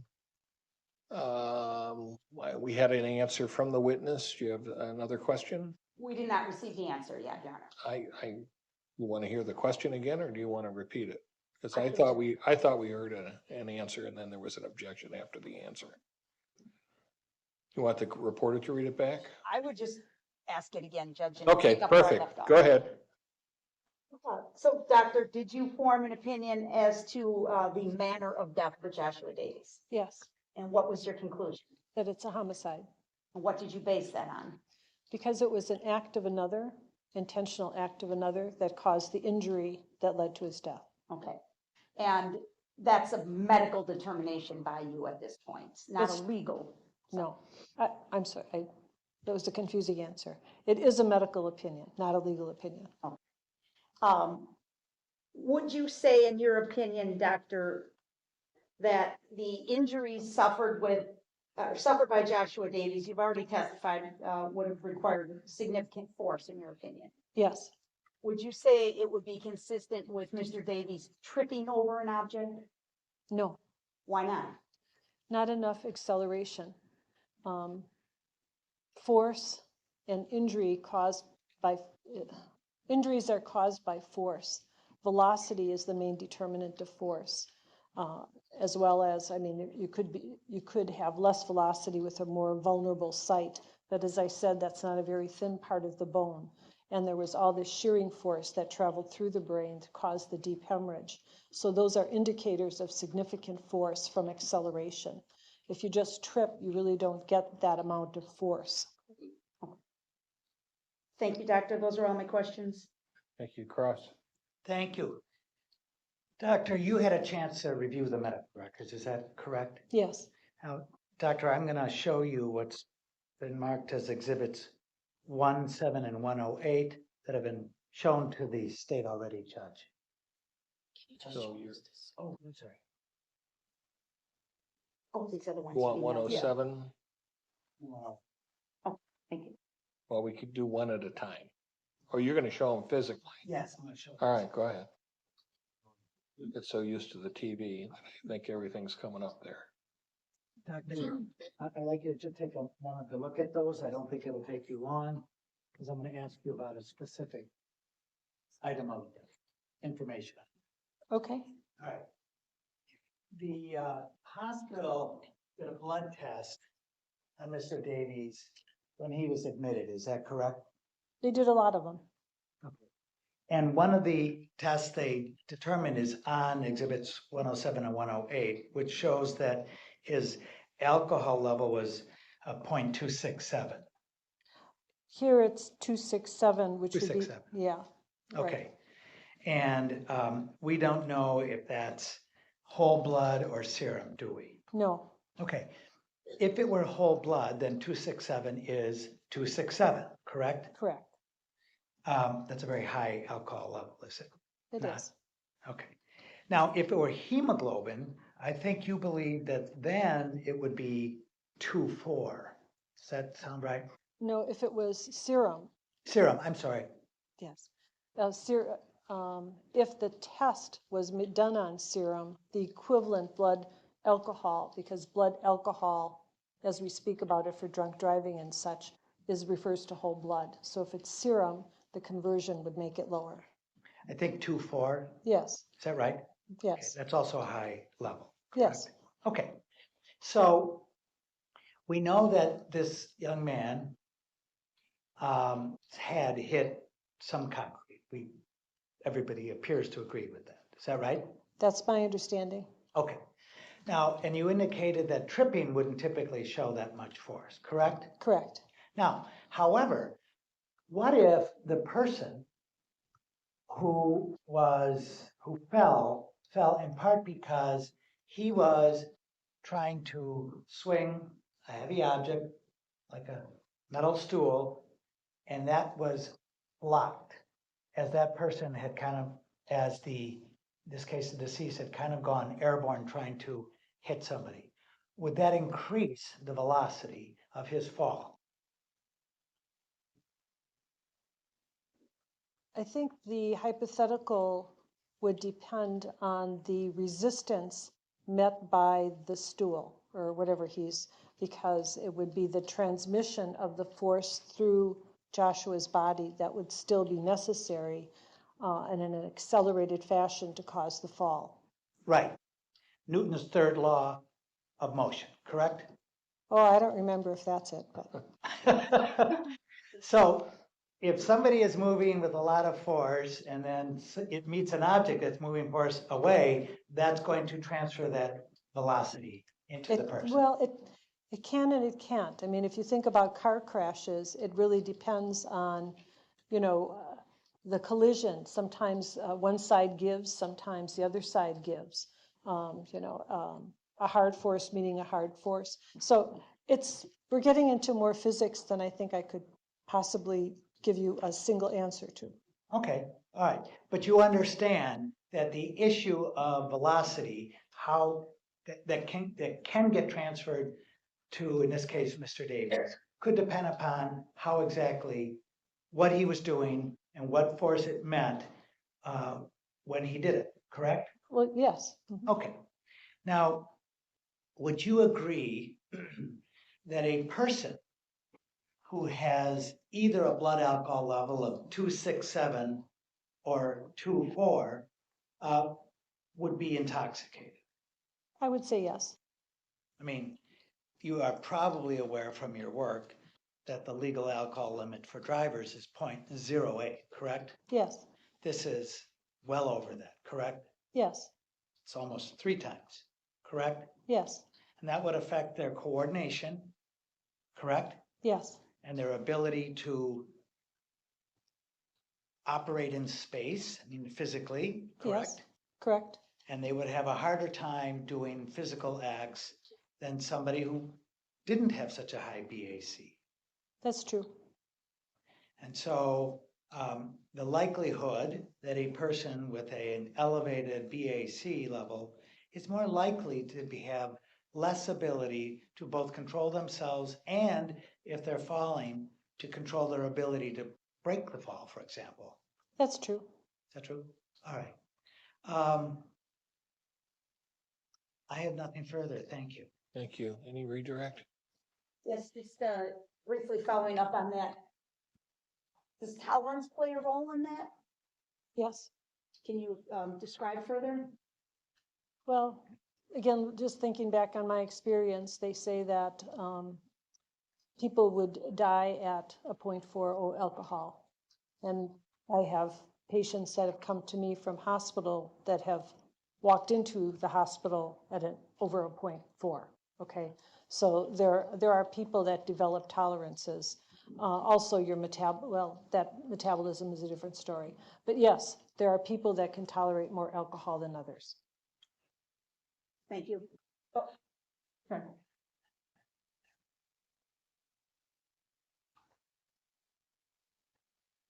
Therefore, if a person can handle the alcohol better than another, does that, can they therefore control their movements and their balance and things like that better? For any individual, you can't really say for sure what level of impairment any particular blood alcohol would be. That's individual. But in general, we know alcohol causes these certain things. Thank you. Any recross on that limited scope? Yes. So when you talk about tolerance, you mean somebody who drinks a lot. Is that what you mean? Yes, they become tolerant. Okay. And to be able to have high BACs like you were speaking of with that one of your patients, those are people who are drinking not small amounts, but a large amount of alcohol every day. That's true. All right. Thank you. I have nothing further. May this witness be released. Yes. Yes. Leave the exhibits here. Oh, thank you, and I appreciate that. Council approach, please. Are they still up there? Yeah. Okay. Because I am gonna move in. Just a minute.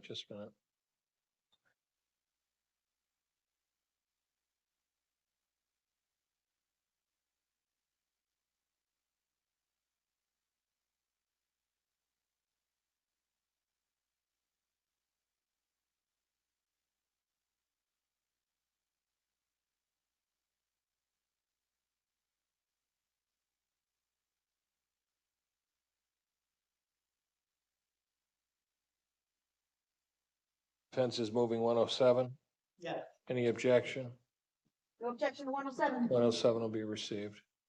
All right, we're gonna, ladies and gentlemen, take a witness out of order. Sometimes this happens in trials. We have witnesses that may travel or they have other conflicts in their calendar, and there's been an agreement between the parties for a witness to be taken out of order. The next witness is a defense witness, someone that Mr. Shiro is going to call. Ordinarily, that would be in his portion of the case, but we get to chew gum and walk at the same time when we have trials, and so we're going to allow the defense witness to go forward now. Mr. Shiro will go first, and then cross-examination will be by the state. This case is still with the state, but the defense will have the case, and this witness will be part of it.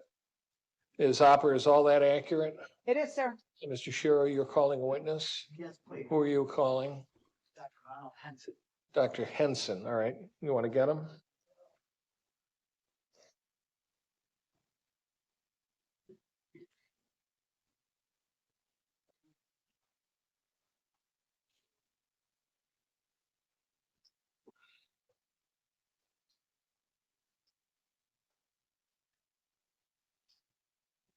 Dr. Henson, would you come forward, please? The witness box is behind the court reporter.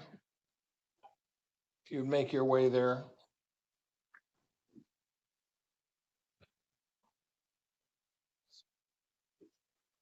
You want to set your material down? And just raise your right hand. Do you swear that the testimony you're about to provide is the truth, the whole truth, nothing but the truth, so help you God? I will. Have a seat. That black bar with the red light is a microphone. Keep your voice up and directed towards that.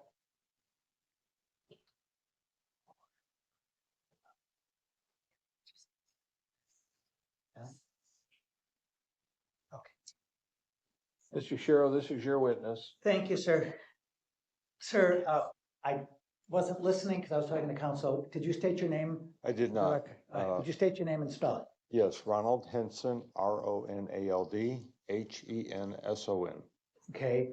And what do you do for a living, sir? I'm an independent consultant in drug and alcohol related matters. I work for insurance companies, employers, civil law firms, and also criminal law firms. Okay.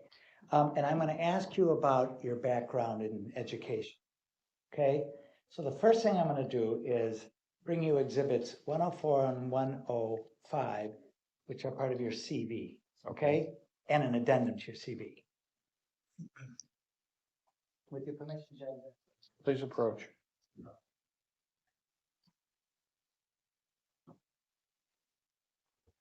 Looking at your CV page or exhibit 104. How many pages is there? It is, should be 20.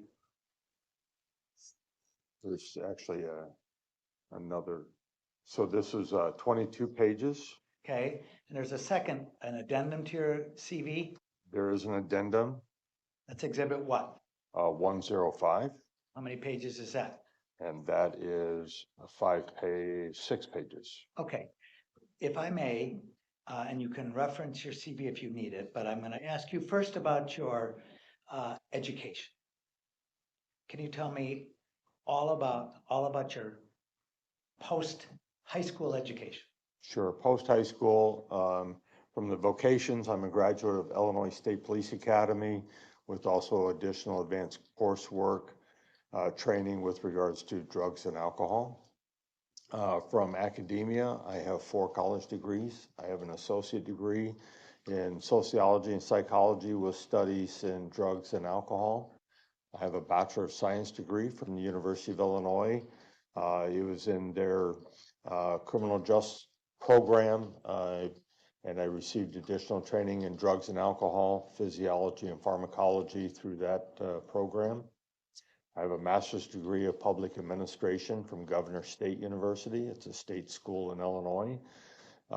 And my thesis was driving under the influence, processes and procedures for law enforcement, specifically to Illinois law enforcement. I have a PhD degree from Walden University in Minneapolis, Minnesota. My residency was performed at Indiana University. My subject matter dealt with drug and alcohol testing in the workplace. So it was in the management program and decision sciences, since I was dealing with employees and employers. But it was regarding drug and alcohol testing in the workplace. Have you written any articles or books regarding anything related to drug and alcohol testing or the effect of drugs and alcohol? Yes, I have multiple book chapters, as well as a college textbook chapter. I've been the reoccurring author for the Illinois Institute for Continuing Legal Education on chemical testing. That started in 1995, 96 timeframe, and I just submitted the galley proofs for the publication to be updated this fall of 2024.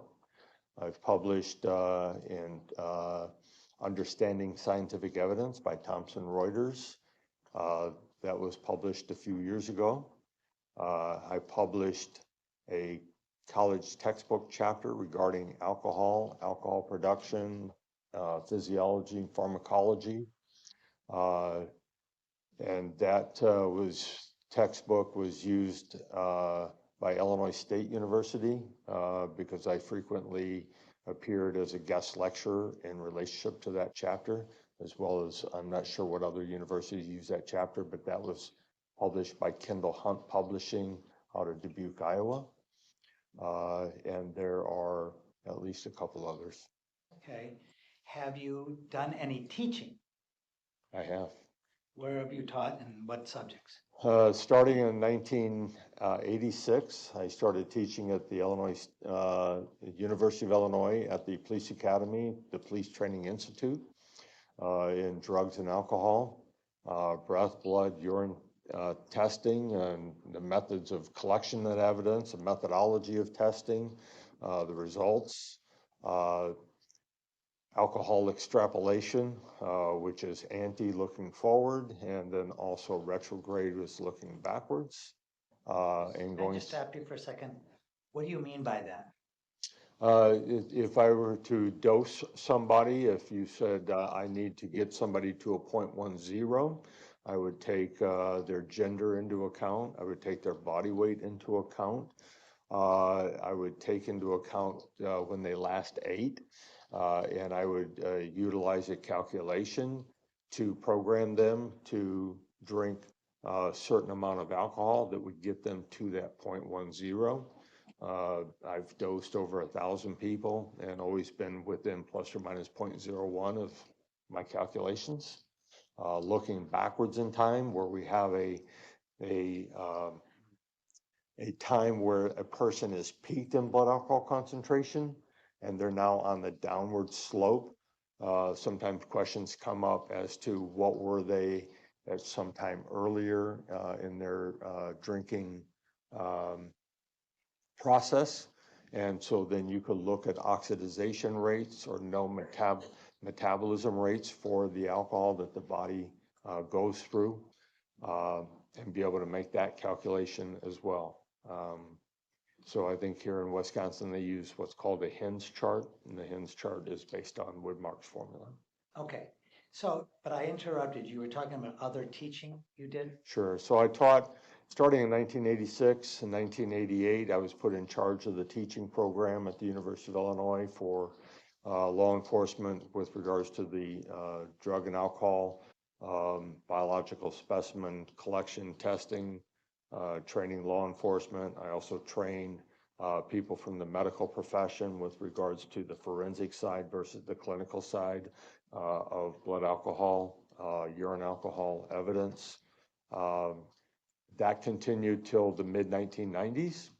And then early 2000s, I started my own drug and alcohol testing laboratory, and that's still in existence today. I sold it after about 3 years, but I remain as a consultant all the way to today.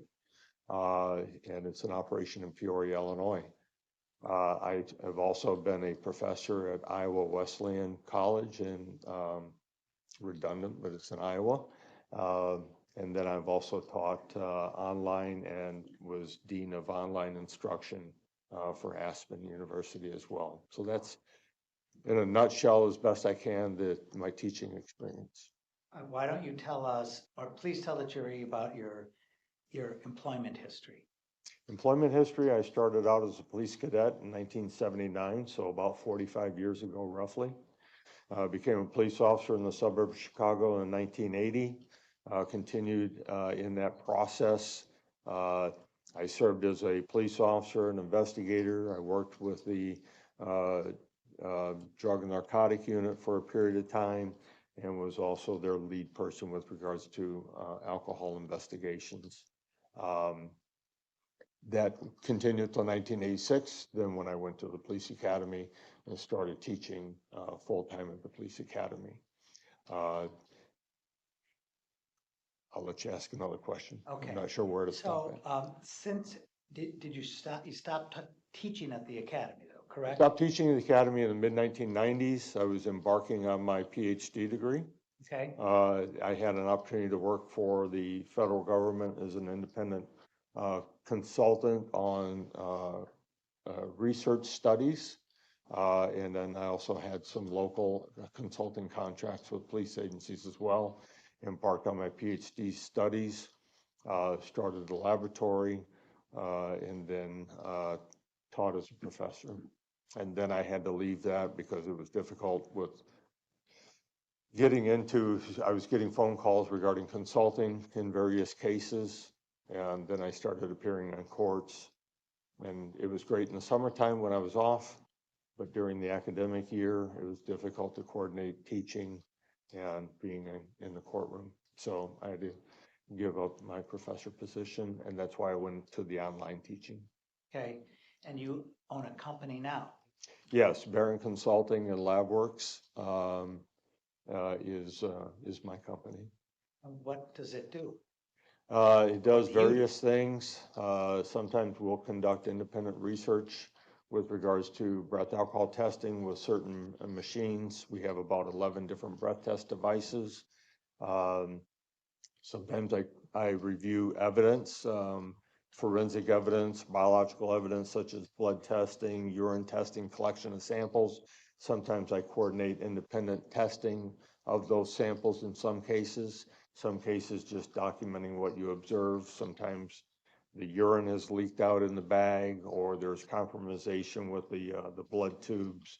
So it's just simply documenting and identifying what those observations are and tendering a report. And then review various cases involved in company policies as far as policies of employees regarding drugs and alcohol.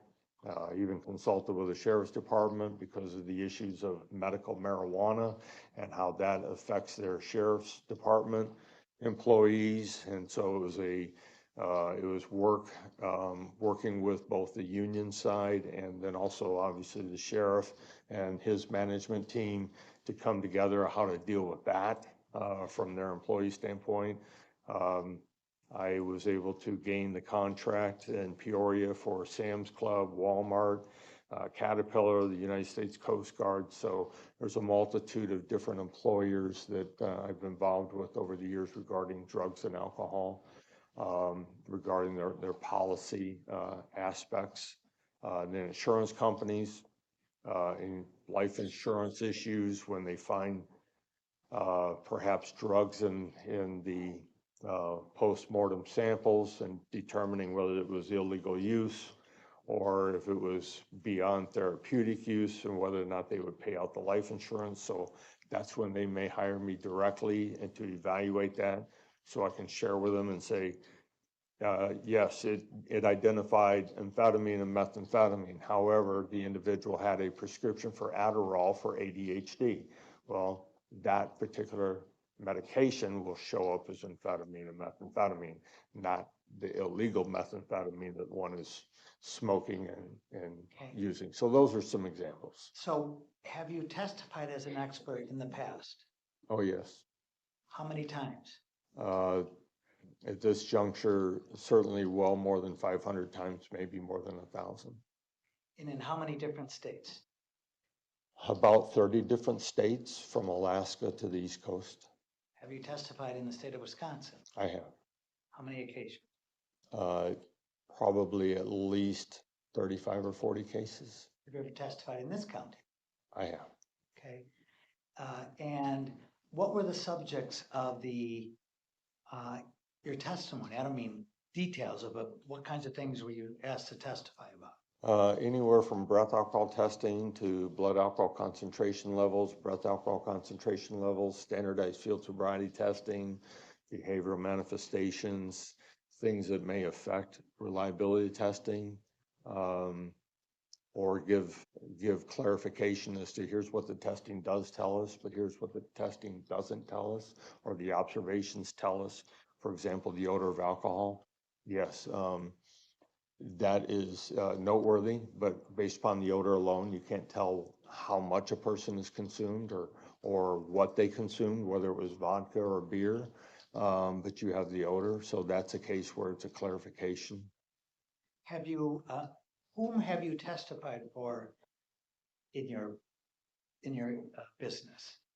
I've testified on behalf of insurance companies, employers, civil law firms, about 50% for the plaintiff and 50% for defendant. In criminal cases, when I worked for the government, it was more than 90% for the government. Since leaving government, it's 90% or slightly more for defense, because the state has budgets of people like me already on the payroll, so there's no need unless it's a unique case. All right, counsel, let's move this along. Thank you.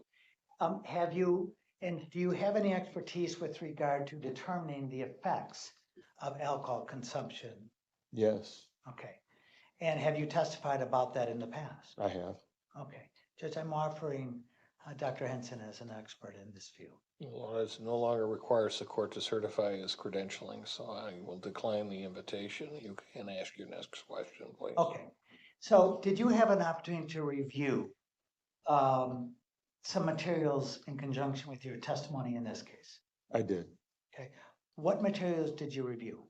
There were in the large scope. There were two different videos, but there was a breakdown of the video segments. But the videos from inside a bar establishment, and then a surveillance video from a retail store of some type that showed a portion of an outside area, and the medical records, which was I think it was a little over like 233 pages. Okay. And in looking at the medical records, did you note a blood alcohol level that was obtained from Mr. Davies on the day he was taken to the hospital? Yes. Okay. And what results did they obtain? They identified 0.267. Okay. Now, can you tell us whether or not you were able to determine by looking at the records whether this was whole blood or serum? They did not break that out. However, it was later identified that it was serum. Okay. And so do you have to modify the results or change the result based upon it being serum? Yes, hospitals typically analyze serum or plasma, which is an extraction or a divisor from whole blood, and so therefore a calculation has to be performed to make an equivalent of a whole blood. I use an average of 1.18, which is considered an average conservative value. I think there are some that use 1.16 as well. 1.18 gives a close approximation to that average. So if I told you that the medical examiner, when looking at that, came to the 267 serum came to a 0.24 result, Do you have any problem with that?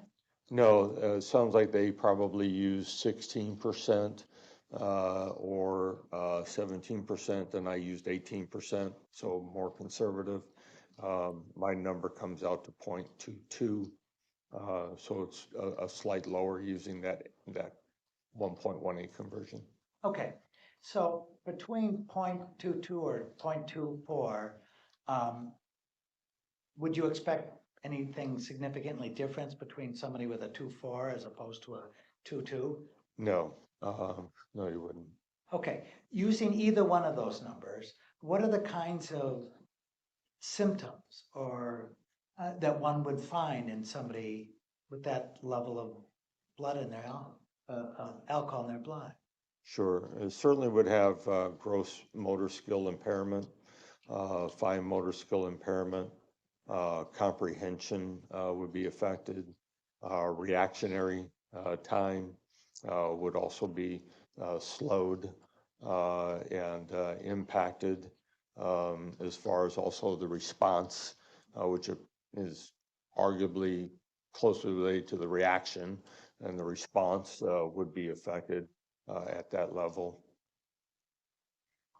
Would you expect, or do you have an opinion whether or not somebody with that blood alcohol level, either the 2.2 or the 2.4, would have difficulty doing kind of large gross motor skills, like swinging a stool? Absolutely. And would that matter whether the person was an experienced drinker or no? Not at that level. It's a significantly high level. And you would expect to find that in Mr. Davies, those concerns or those symptoms in Mr. Davies, given his blood alcohol level? Yes. Okay. All right. I have nothing further. Cross. Dr. Henson, you never saw Mr. Davies that night? In person, sorry. Yeah, thanks for clarifying. Yes, not in person, just the video. And you've been a police officer at the start of your career, right? Yes, I did. And one of the best ways of evaluating impairment is seeing that person in front of you. Is that true? In person certainly is better than video, yes. And you talked about tolerance. You kind of talked about it just a little bit here at the end. Do you recall those questions? Alcohol tolerance? Yeah, it was not term tolerance, but I think that you could insert that in that last hypothetical, that some people may perform better at a 0.10 than others, and that's due to the tolerance. And that could be the same for 0.20 as well. 0.20 is going to alleviate some factors with regards to tolerance level. However, you are still going to be grossly impaired no matter what your experience is. Okay, so, but would you agree that a novice drinker who rarely drinks is going to show impairment at a 0.20 differently than somebody who uses alcohol pretty routinely and has a tolerance? I would agree with that. A novice drinker may not even get to a 0.20. They could black out, right? Well, usually they vomit. And then, okay, yes. Usually they vomit. So there was one study that I did for the Department of Psychology. I'll stop you.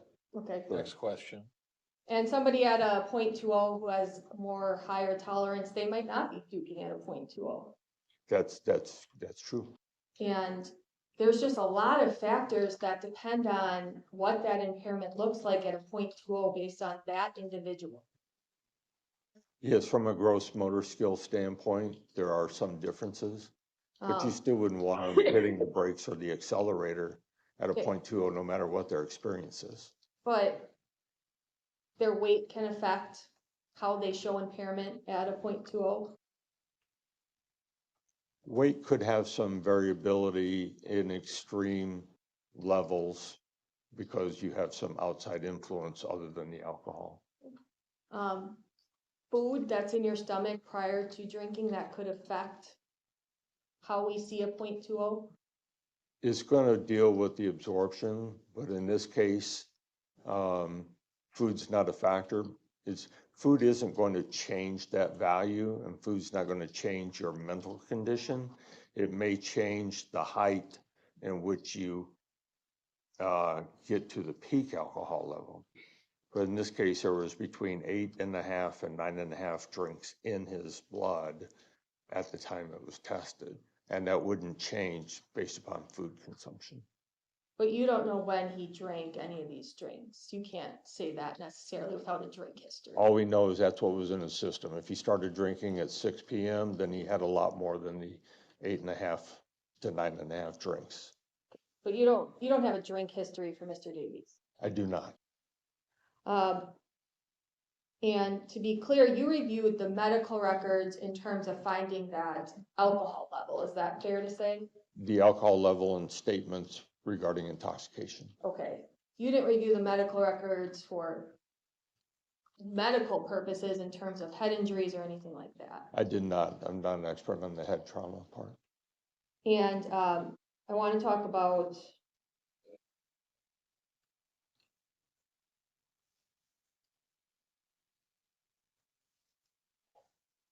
would you agree with the statement that while we can talk about generalities at a 0.20, and talk about those certain symptomology and those kinds of things at a 0.20, it really is something that you have to look at that person and see how they exhibited a 0.20.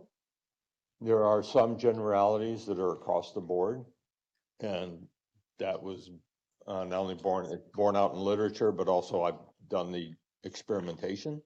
But there are some that have some slight variation, but there are some behavioral manifestations and pharmacological effects that is pretty much straight across the board, but there is some variation. For example, somebody may have slurred speech at a 0.20, but they may not. It's all based upon the observer. The observer and Do you know how the person normally speaks? someone can also have a decreased reaction time when they're at a 0.20. Not can have, they will have. So That's a given. is it possible that somebody at a 0.20 might be less capable of reacting to a sudden attack? Yes, that's what I testified on direct, and I agree. Now, looking at your educational background, in all of your degrees that you talked about, none of those are in chemistry. No, I had chemistry as coursework, but not a degree in chemistry. None of those are in biology. Yeah, same coursework, but not a specific degree in biology. None of those degrees are in pharmacology. Again, coursework, but not a specific degree. None of those are in physiology. Again, training in my undergraduate work, but not a specific degree. And none of those are in medicine. No, it'd be very light medicine at best, which would be more along the line of first responder. I'm not a clinician in the medical field. Okay. And as a police officer, you received maybe some more advanced first aid training. Is that fair to say? Fair to say. And that was back in the 80s, 90s. 80s, 90s. Okay. And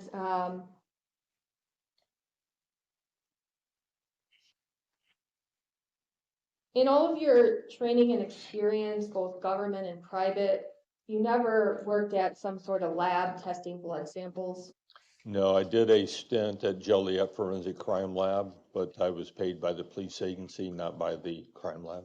And that was more of a observation of how the analyst in that lab did things? It was training on gas chromatography, mass spectrometry, and blood sample analysis. And that was around maybe 40 hours. That's about right. And you talked about being qualified as an expert in several states, correct? Correct. And you would agree you've also been excluded as an expert in states as well? My testimony's been limited, but not totally excluded. Sometimes there's limitations. So part of your testimony has been excluded at certain points? That's correct. And this case involving Mr. Sehmer, how much were you paid to write your report? To review all the evidence and everything and then tender the report, that was $2,000. And how much were you paid to testify here today? Testimony's free, but my travel and time was $3,500. That my airfare, overnight stay, rental car, everything is included in that fee. So about $5,000. In total? Yeah. Yes, in total, and then extract out probably about 12 to 1,500 roughly in travel.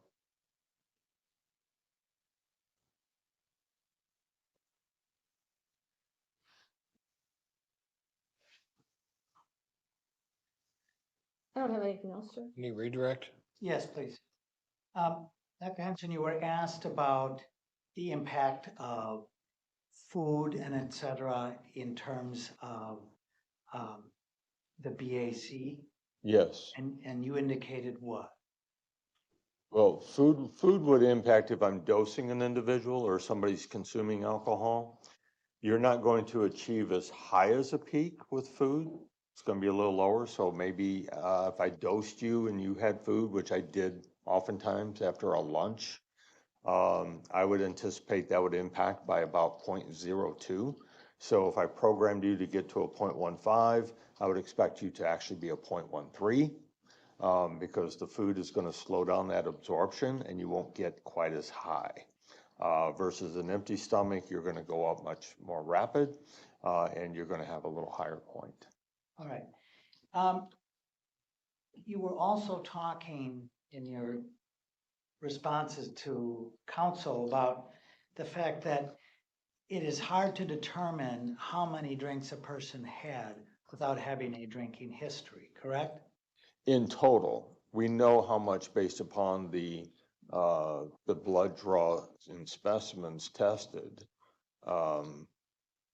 Very accurate on that portion, but without the drinking history, I can't tell you how much was consumed during the evening or the day and evening. That I can't tell you.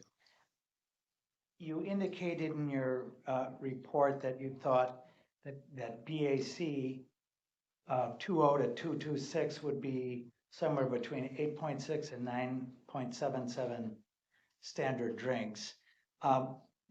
If the drinking had started much earlier, it had started earlier, say at like 4, would that number be larger or smaller? No, that number would not change because I'm simply looking at how much was in his blood at the time. The number of drinks would be higher because those would be burned off. In other words, what you drank at 4 in the afternoon, at midnight, it's gone from your system. So you could calculate that and say, well, there was another drink there. Yes, but it didn't impact the blood result in the case. So that's why I know my numbers are accurate for the blood result. But had the drinking started much earlier, the number of drinks that you would extrapolate would be different. Would be higher, yes. It'd be more drinks to get there? Yes, yes. Okay. Because you have to take into account then the burn off rate. Okay. So as people drink, they absorb and then it starts eliminating. Right, your liver and your kidneys kick in and start oxidizing that alcohol. So assuming, hypothetical, that he started drinking, let's just say 6 o'clock. Now, or how many drinks would there have had to have been to have him get that level at the time of the blood draw? Well, we know that approximation, give or take, at about 9 drinks. And then if it was 6 o'clock to get that level, I know that you're probably looking at an additional 5 drinks at a very slow pace, 1 per hour. Could be higher than that. Okay, thank you. I have nothing further. All right, may this witness be released? Yes. All right, you can step down. Thank you, Judge. Judge, I would move in the exhibits, please. Numbers, please. Yes, where are they? Oh, he's.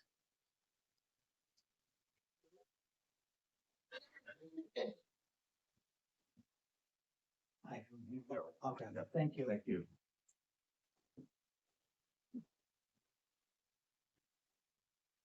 4, 5, and 6. I mean, 104, 105, 106.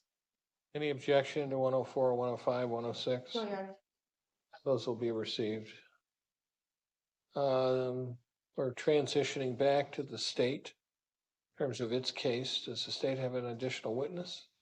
We do, you don't wanna take a break or anything, just keep going. I think we're doing okay. Let me just take a measure. Anybody need a break? Sorry, just wanted to make sure. That's okay. I appreciate your effort, but it looks like we have folks that are just fine. So, next witness. The state calls Detective Paula Hoffa. Detective, if you'd come forward.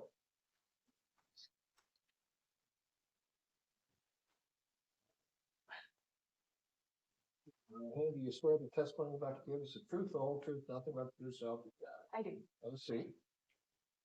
All right, Counselor. Detective Hoffa, can you please state your full name for the record? Paula Hoffa, How do you spell it? Paula Hoffa. How are you employed? I'm a detective with the Village of Heartland Police Department. How long have you been with the Heartland Police Department in total? 17 and a half years, approximately. How long have you been a detective there? Almost 10 years. And prior to that, what was your position? I was a patrol officer. And can you tell us about your basic training in order to become a police officer? I have a bachelor's degree in criminal justice, and then I went to the police academy. And you graduated from the police academy? I did. And since you graduated from the police academy, did you become a certified law enforcement officer? Yes. Did you maintain that certification up until today? Yes. And in your role as a detective, what kind of investigations do you do?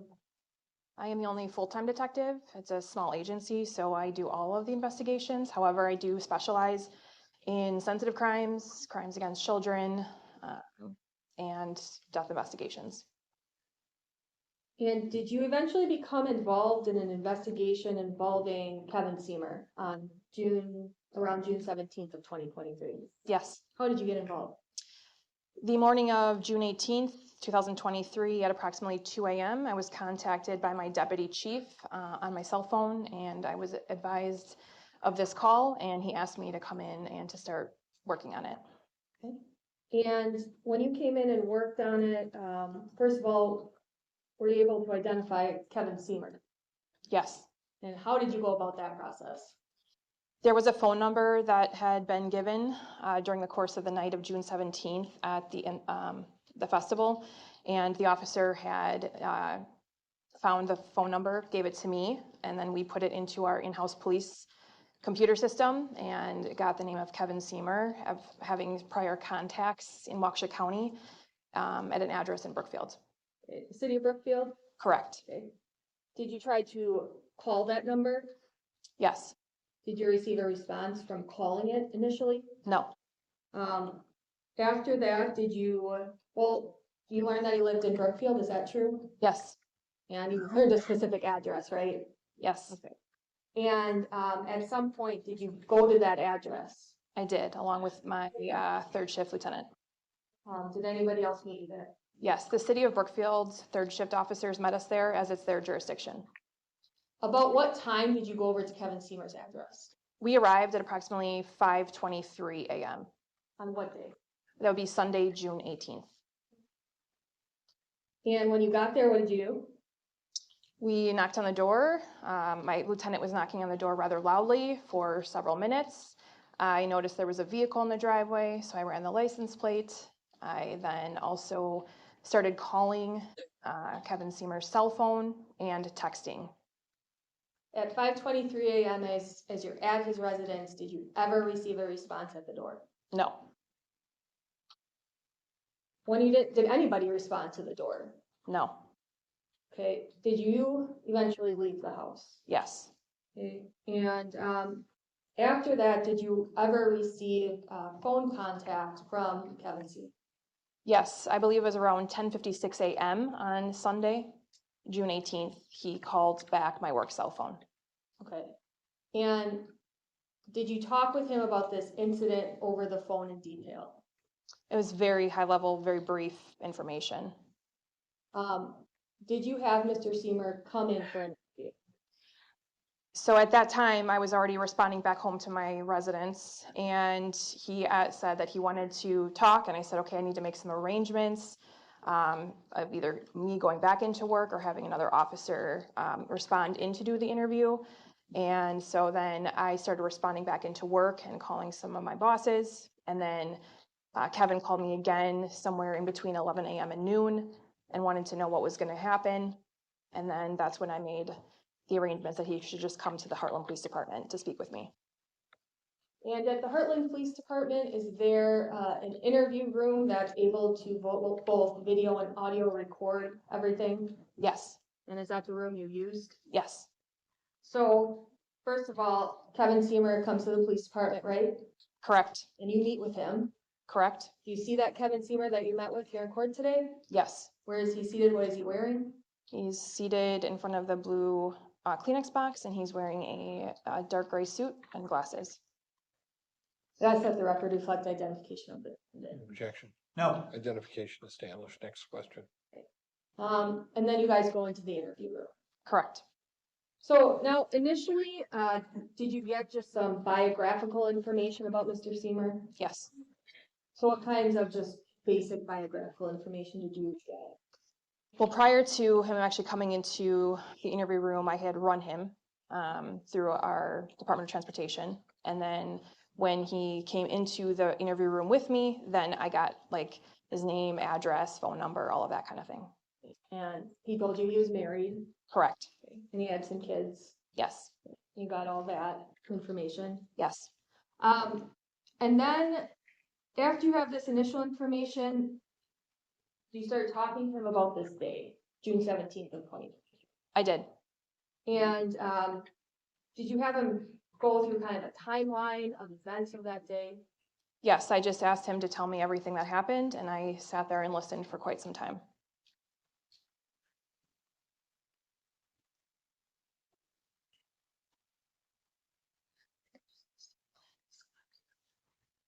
Okay, so I'm going to bring up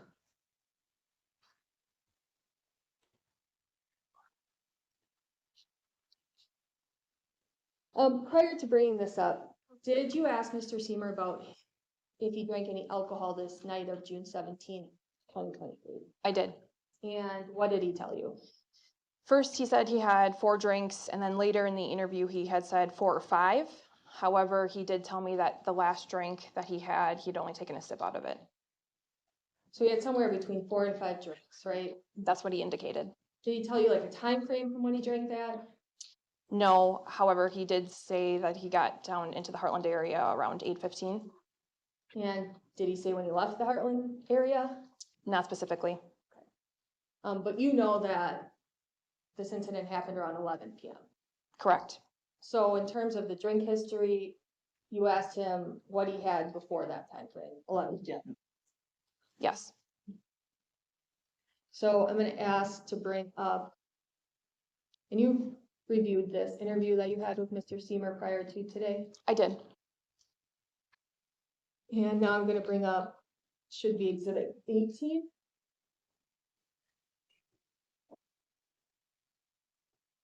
Oh, that's not it. There's a, That's not it, sorry.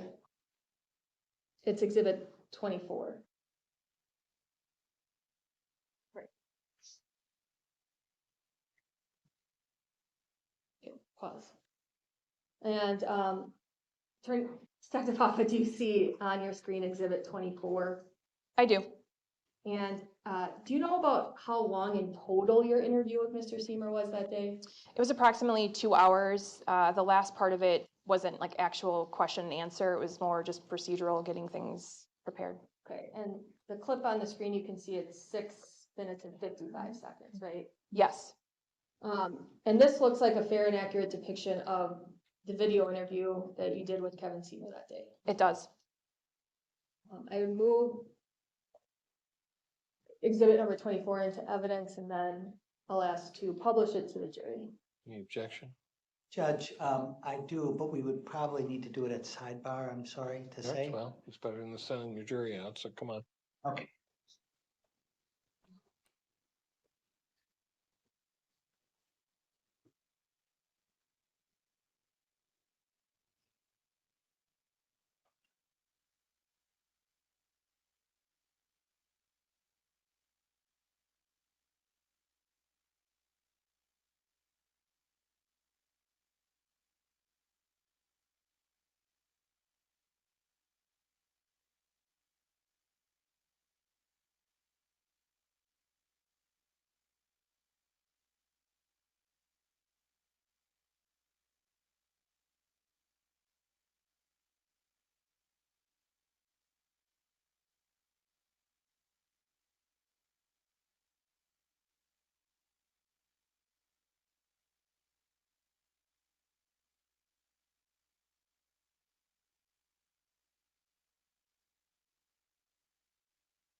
All right, folks, please be seated. The objection that has been raised will be overruled by the court, but the court will also recognize the defense's standing objection. Thank you. All right. Is there a question pending? I So, think you had moved and asked to publish. right. Over objection, then the court will grant the request. And exhibit, what is this, 24, will be received. And Detective Hoffa, the actual time, day of time, and the date are up in the upper left-hand corner of this interview that you can see on your screen. Yes. And your interview started prior to 12:59:28, right? Started at 12:34. And this clip is 6 minutes and 55 seconds based on what you can see. Yes. And I'm gonna start playing it now, Judge. Well, nope, I moved it. I move exhibit 24 into evidence and request to publish. Yeah, I received it and you may publish.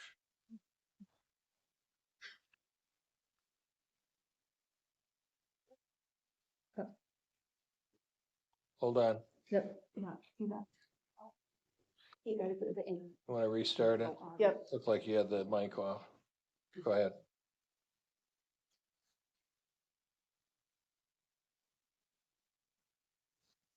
You gotta click the little arrow thing. No, no, I know where it is.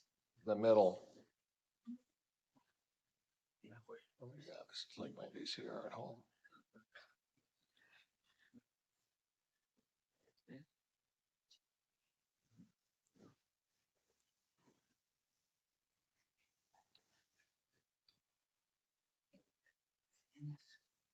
You've got the sound on.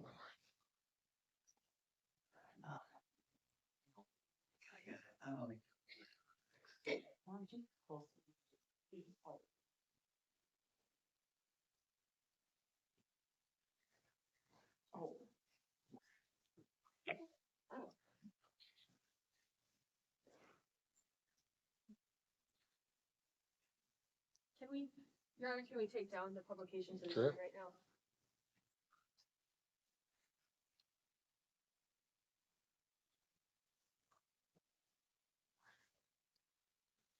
I can hear something.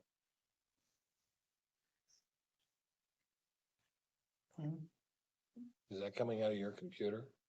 No, I apologize, Your Honor, this did previously work, and now The audio, it's the audio that I'm having trouble with. I can hear something. I think the audio is just low on the computer. Is that? it was all the way Oh. up. You want to move it on tables? Sometimes the cord gets futzy. Okay. That's a technical term.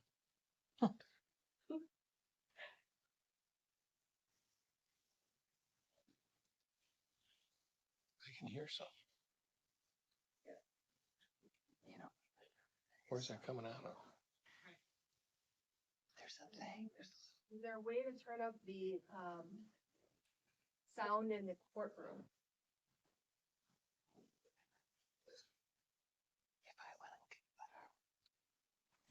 If you have this feeling somebody's going to get blasted out of your seat. Drive. She shows it. There's a drive and it's how to do it. There's a little box. That should be there. Oh, wow. Okay, let's just. Turn it up more. Can you try it one more time? Or is it all the way up, Ms. Lemke? All right. That's fine. That's fine. Restart. Okay. To make the record clear again, playing exhibit 24 is on the screen. I request to republish this to the jury now. I've already granted that. Go ahead. It's not on the screen is what I'm saying. Oh, thank you. Turn it on. There we go. Okay, thank you, Judge. And now I will actually really play it starting at 00. I'm like, we're just doing small talk and stuff. Mhm. And then she asked one of the two girls, they introduced me to the two guys. Okay. And, said, I don't have any idea what their names were. Yeah. And, but I could tell that they were pretty intoxicated. Okay. And he had tattoos all over. Okay. Because now, and I just made a comment. I said,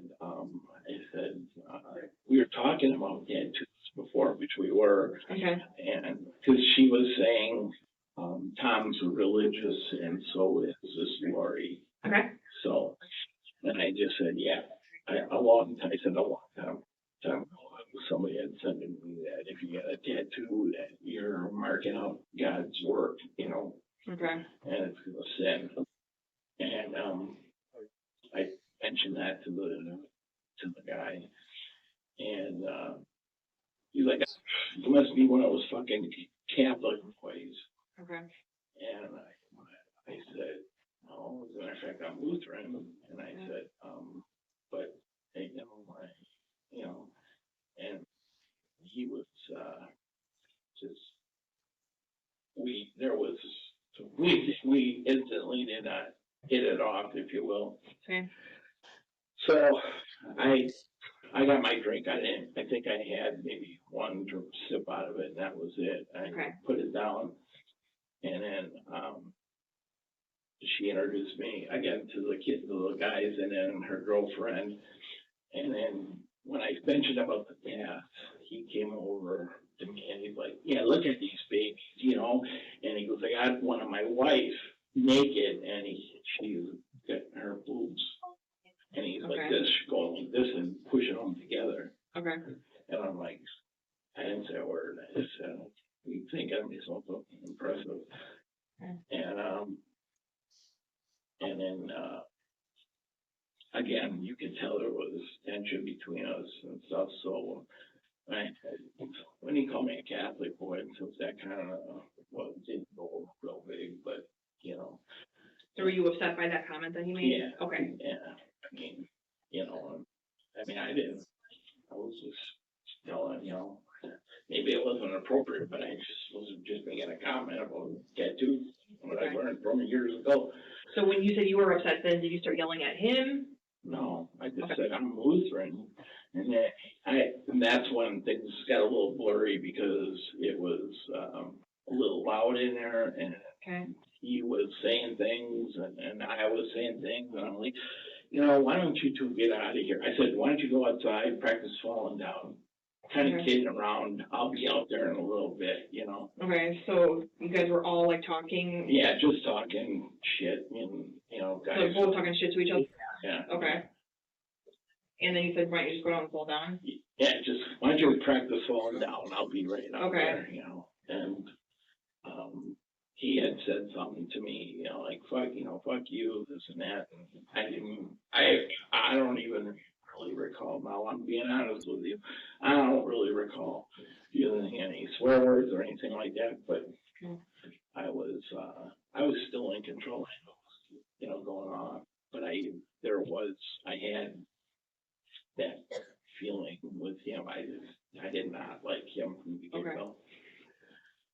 And you know his name? I don't know, you know. And so then his wife takes them and takes both of them because they're inebriated and takes them outside the thing to like cool down and whatnot. Okay. So then I'm sitting there talking to her about Tom and then, you know, her girlfriend and stuff. Just us two inside. Because you're talking to Laura then? Laura and this other, her friend, girlfriend. And, you know, I'm like, I may have said, what's his problem or whatever. Okay. And, then all of a sudden he comes back in the bar and says some more shit about to everybody real loud. Okay. I don't know exactly what it was directed towards me. And then I kind of lost my cool, and I lost my cool. I just, what did you say? And then I went outside. The girls tried to just, you know, say, just, you know, wrong, you know, and I'm like, well.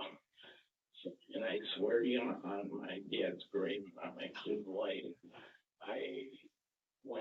outside, and his friend and this guy had stools in their hands, and So a guy and the guy and his friend had stools? yeah, they're up in the air like this, Okay. you know, and I said, what did you say? And then, now, like a year old, now you're gonna hit me with a stool. I'm not saying this, but I'm thinking, oh, I'm gonna get knocked in the, with a stool. Okay. And, 2 stools, so, but,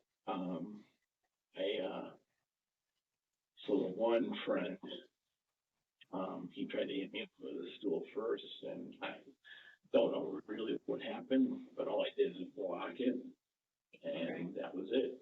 And I didn't touch him, I didn't say anything to him, nothing.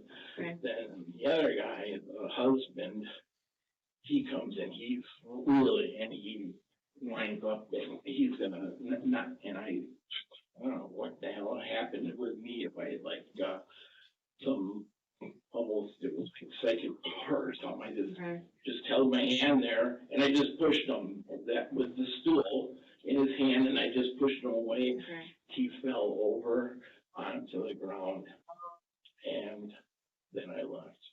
Okay. And like, oh, we're just doing it. Okay. Dr. Papa, you were able to observe that entire clip? Yes. So at the end there, Mr. Sehmer says, I pushed him with that stool in his hand and I just pushed him away. Correct. Did you ask Mr. Sehmer if he ever punched Mr. Davies or him? Yes, several times. So there's just one other thing I want to clarify from this clip. At the beginning, Mr. Sehmer is talking about Tom. Yes. Who's Tom? That is, sorry. That is the friend that he came out to Heartland with. And Tom Knopp? Knopp. Knopp? Correct. And you spoke with him later? Yes. He also talked about Lori at the beginning. Do you know who he was referring to? Yes, her name is Lori Jacobs. Okay. Completely different person. Correct. Not Laura. No. So you did ask him about hitting Josh. Yes. So now I'm going to ask to take that down, ask to not publish to the jury right now. I want to bring up Exhibit 25.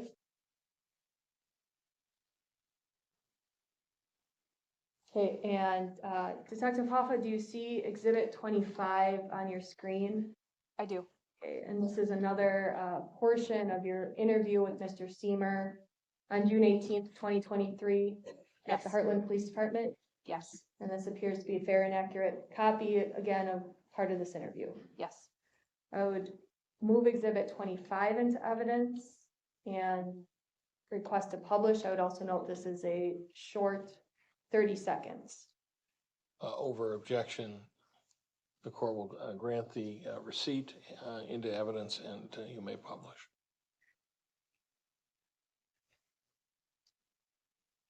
But you It was open hand. I do remember that it was open hand, but I don't recall him, and I do not recall hitting him in the face whatsoever. I recall not hitting, but pushing the stool, period, into him, and then he fell over. So you're saying you pushed the stool into the guy and then he went down? Right. Okay, did you go down at a pretty rapid rate? Yeah, real easy. Okay, and Detective Hoffa, you heard that clip, right? I did. And Mr. Sehmer is now saying he pushed the stool into the guy and the guy went down. Yes. At a pretty rapid rate. Correct. I'm gonna ask to take down publication to the jury. And I have one more clip, Your Honor. I'm gonna bring up Exhibit 26 now. Detective Hoffa, do you see Exhibit 26 on your screen? I do. And again, is this a portion of your interview with Mr. Sehmer from June 18th, 2023 at the Heartland Police Department? Yes. Fair and accurate copy of it as it looks on the screen right now? Yes. I would move exhibit 26 into evidence and request to publish. Over the same objection, the court will receive Exhibit 26. You may publish. And to be clear, Detective Hoffa, about how long is this clip? 1 minute and 7 seconds. And we can play that. Period. So I'm going like this trying to, and I think he's going like this and trying to hit me, and as he's doing that, I luckily got a good, with the open hand, I got a good grip of the, and I didn't grip it, but I mean, I got a good spot on the stool where I just, if you want to use the word violently, that's kind of unfair, but I would say, yes, I pushed him down with one open hand, and he immediately went down to the ground, and I didn't say nothing to anybody else. I turned around and I walked away, and that was it. At that point, okay, so right now the only discrepancy is that you say you pushed the stool into him and pushed him down, and everyone else is saying you made contact with his face and he went down. Yeah, no. Either way, he went down by your force. Can we at least agree on that? He went down by your force. Absolutely. Okay? Onto the sidewalk, correct? Yes, I believe so. Okay. Okay. And so Mr. Sehmer agreed with you when he said he was the one causing Josh to fall to the ground. Yes. And we can take that down now. Detective Hoffa, I just have a couple quick questions for you. You stated that you ran, well, first of all, DOT records, do those indicate height and weight? Yes. And you indicated previously you ran that for Mr. Sehmer. Yes. And what was the height and weight for DOT? I believe it's stated Mr. Sehmer was 6 foot 2 inches and 275 pounds. Now, do you know Mr. Sehmer's date of birth? I do not. You know about how old? He stated he was 63 at the time of my interview with him. Now, you were able to observe here during testimony that we just have video evidence from Tabby's Wine Bar and then Hometown Pharmacy, right? Correct. Did you or other officers look for other video surveillance that would have showed what happened out on the sidewalk? Yes. Where did you all look? There is BMO Harris across the street on East Capitol Drive from Tabby's and the Hometown Pharmacy. We checked there. We checked, there's some apartments across the street, and also Palmer's Restaurant, Steakhouse. We went to all those places and checked for video surveillance. There's nothing that Palmer's did have an exterior camera, but it did not come anywhere near to crossing the street onto the other side of East Capitol Drive. Did you or any other officers find any video surveillance of what occurred on that sidewalk? No. Don't have anything further, Your Honor. Thank you. So, Detective, you obviously had a longer interview than we've seen this afternoon, correct? Yes. Okay. And one of the things you tried to figure out is why weren't you able to reach? Is that right? Mr. Yes. Sehmer. And he indicated that his phone wasn't with him. Is that right? Correct. And that he found the text from you and then called your office or your department. Well, what he said was that left his phone at Tom's house. Tom then brought his phone over to Kevin's house and said, hey, the Heartland Police are trying to get a hold of you. And then Kevin contacted me after some time. All right. And you played a portion of the video where my client indicates that both Joshua and this other gentleman, Brian, came at him with a stool. Is that right?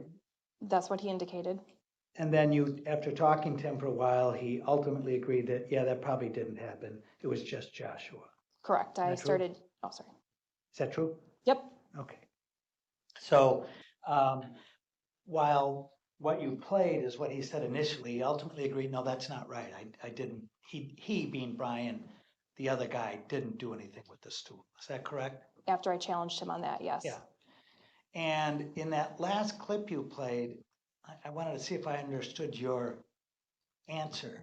You're not suggesting that my client ever said that he punched Joshua in the face, are you? What Kevin and I agreed upon is I said to him that the witnesses indicated that he made contact with Joshua's face, and Kevin repeatedly said he did not. He used an open hand and violently pushed him. So at the end, he agreed with me that his force caused Joshua to fall. The force of him pushing the stool that was being swung at him, correct? That's what Kevin stated happened. Yes. Yes. The issue isn't what you think, the issue is what he said. And he didn't say, I violently pushed him to the ground. He said he used violent force to stop the stool from being swung at him. Isn't that right? There was another point in the interview where he did say that he violently pushed him. Pushed the stool, not his person. Isn't that true? Yes, we went back and forth on that matter of the stool, where it was, or if Josh had it, all those sorts of things. You're not suggesting Mr. Sehmer ever said that Josh didn't have that stool, are you? No. And in fact, Mr. Sehmer was quite clear that Joshua had a stool that he swung at him. Yes. And that all he did was block that stool as it was swung at him. Isn't that true? I don't know if he ever used the word swung at him, but he said that he pushed the stool into Joshua. Well, I think we saw it on one of the videos. He actually used that motion, didn't he? He used those motions, but he didn't say the words. Well, the motion he was showing you was of somebody swinging the stool. Isn't that true? Yes. I have nothing further. Thank you. Any redirect? Did Mr. Sehmer ever say during this interview that Josh tripped over the stool and fell? No. Nothing else? Any recross on that limited scope? No, thanks. All right, you can step down. Ladies and gentlemen, we're close to the required stop time, so I'm going to conclude the testimony for today. I'll release you. I'll direct that you not discuss this case amongst yourselves or with anyone else this evening. We'll have you back here tomorrow at 8:20, and Tom will give you any other direction in order to find your way out. I want to wish you a good balance of your evening. That's it. All right.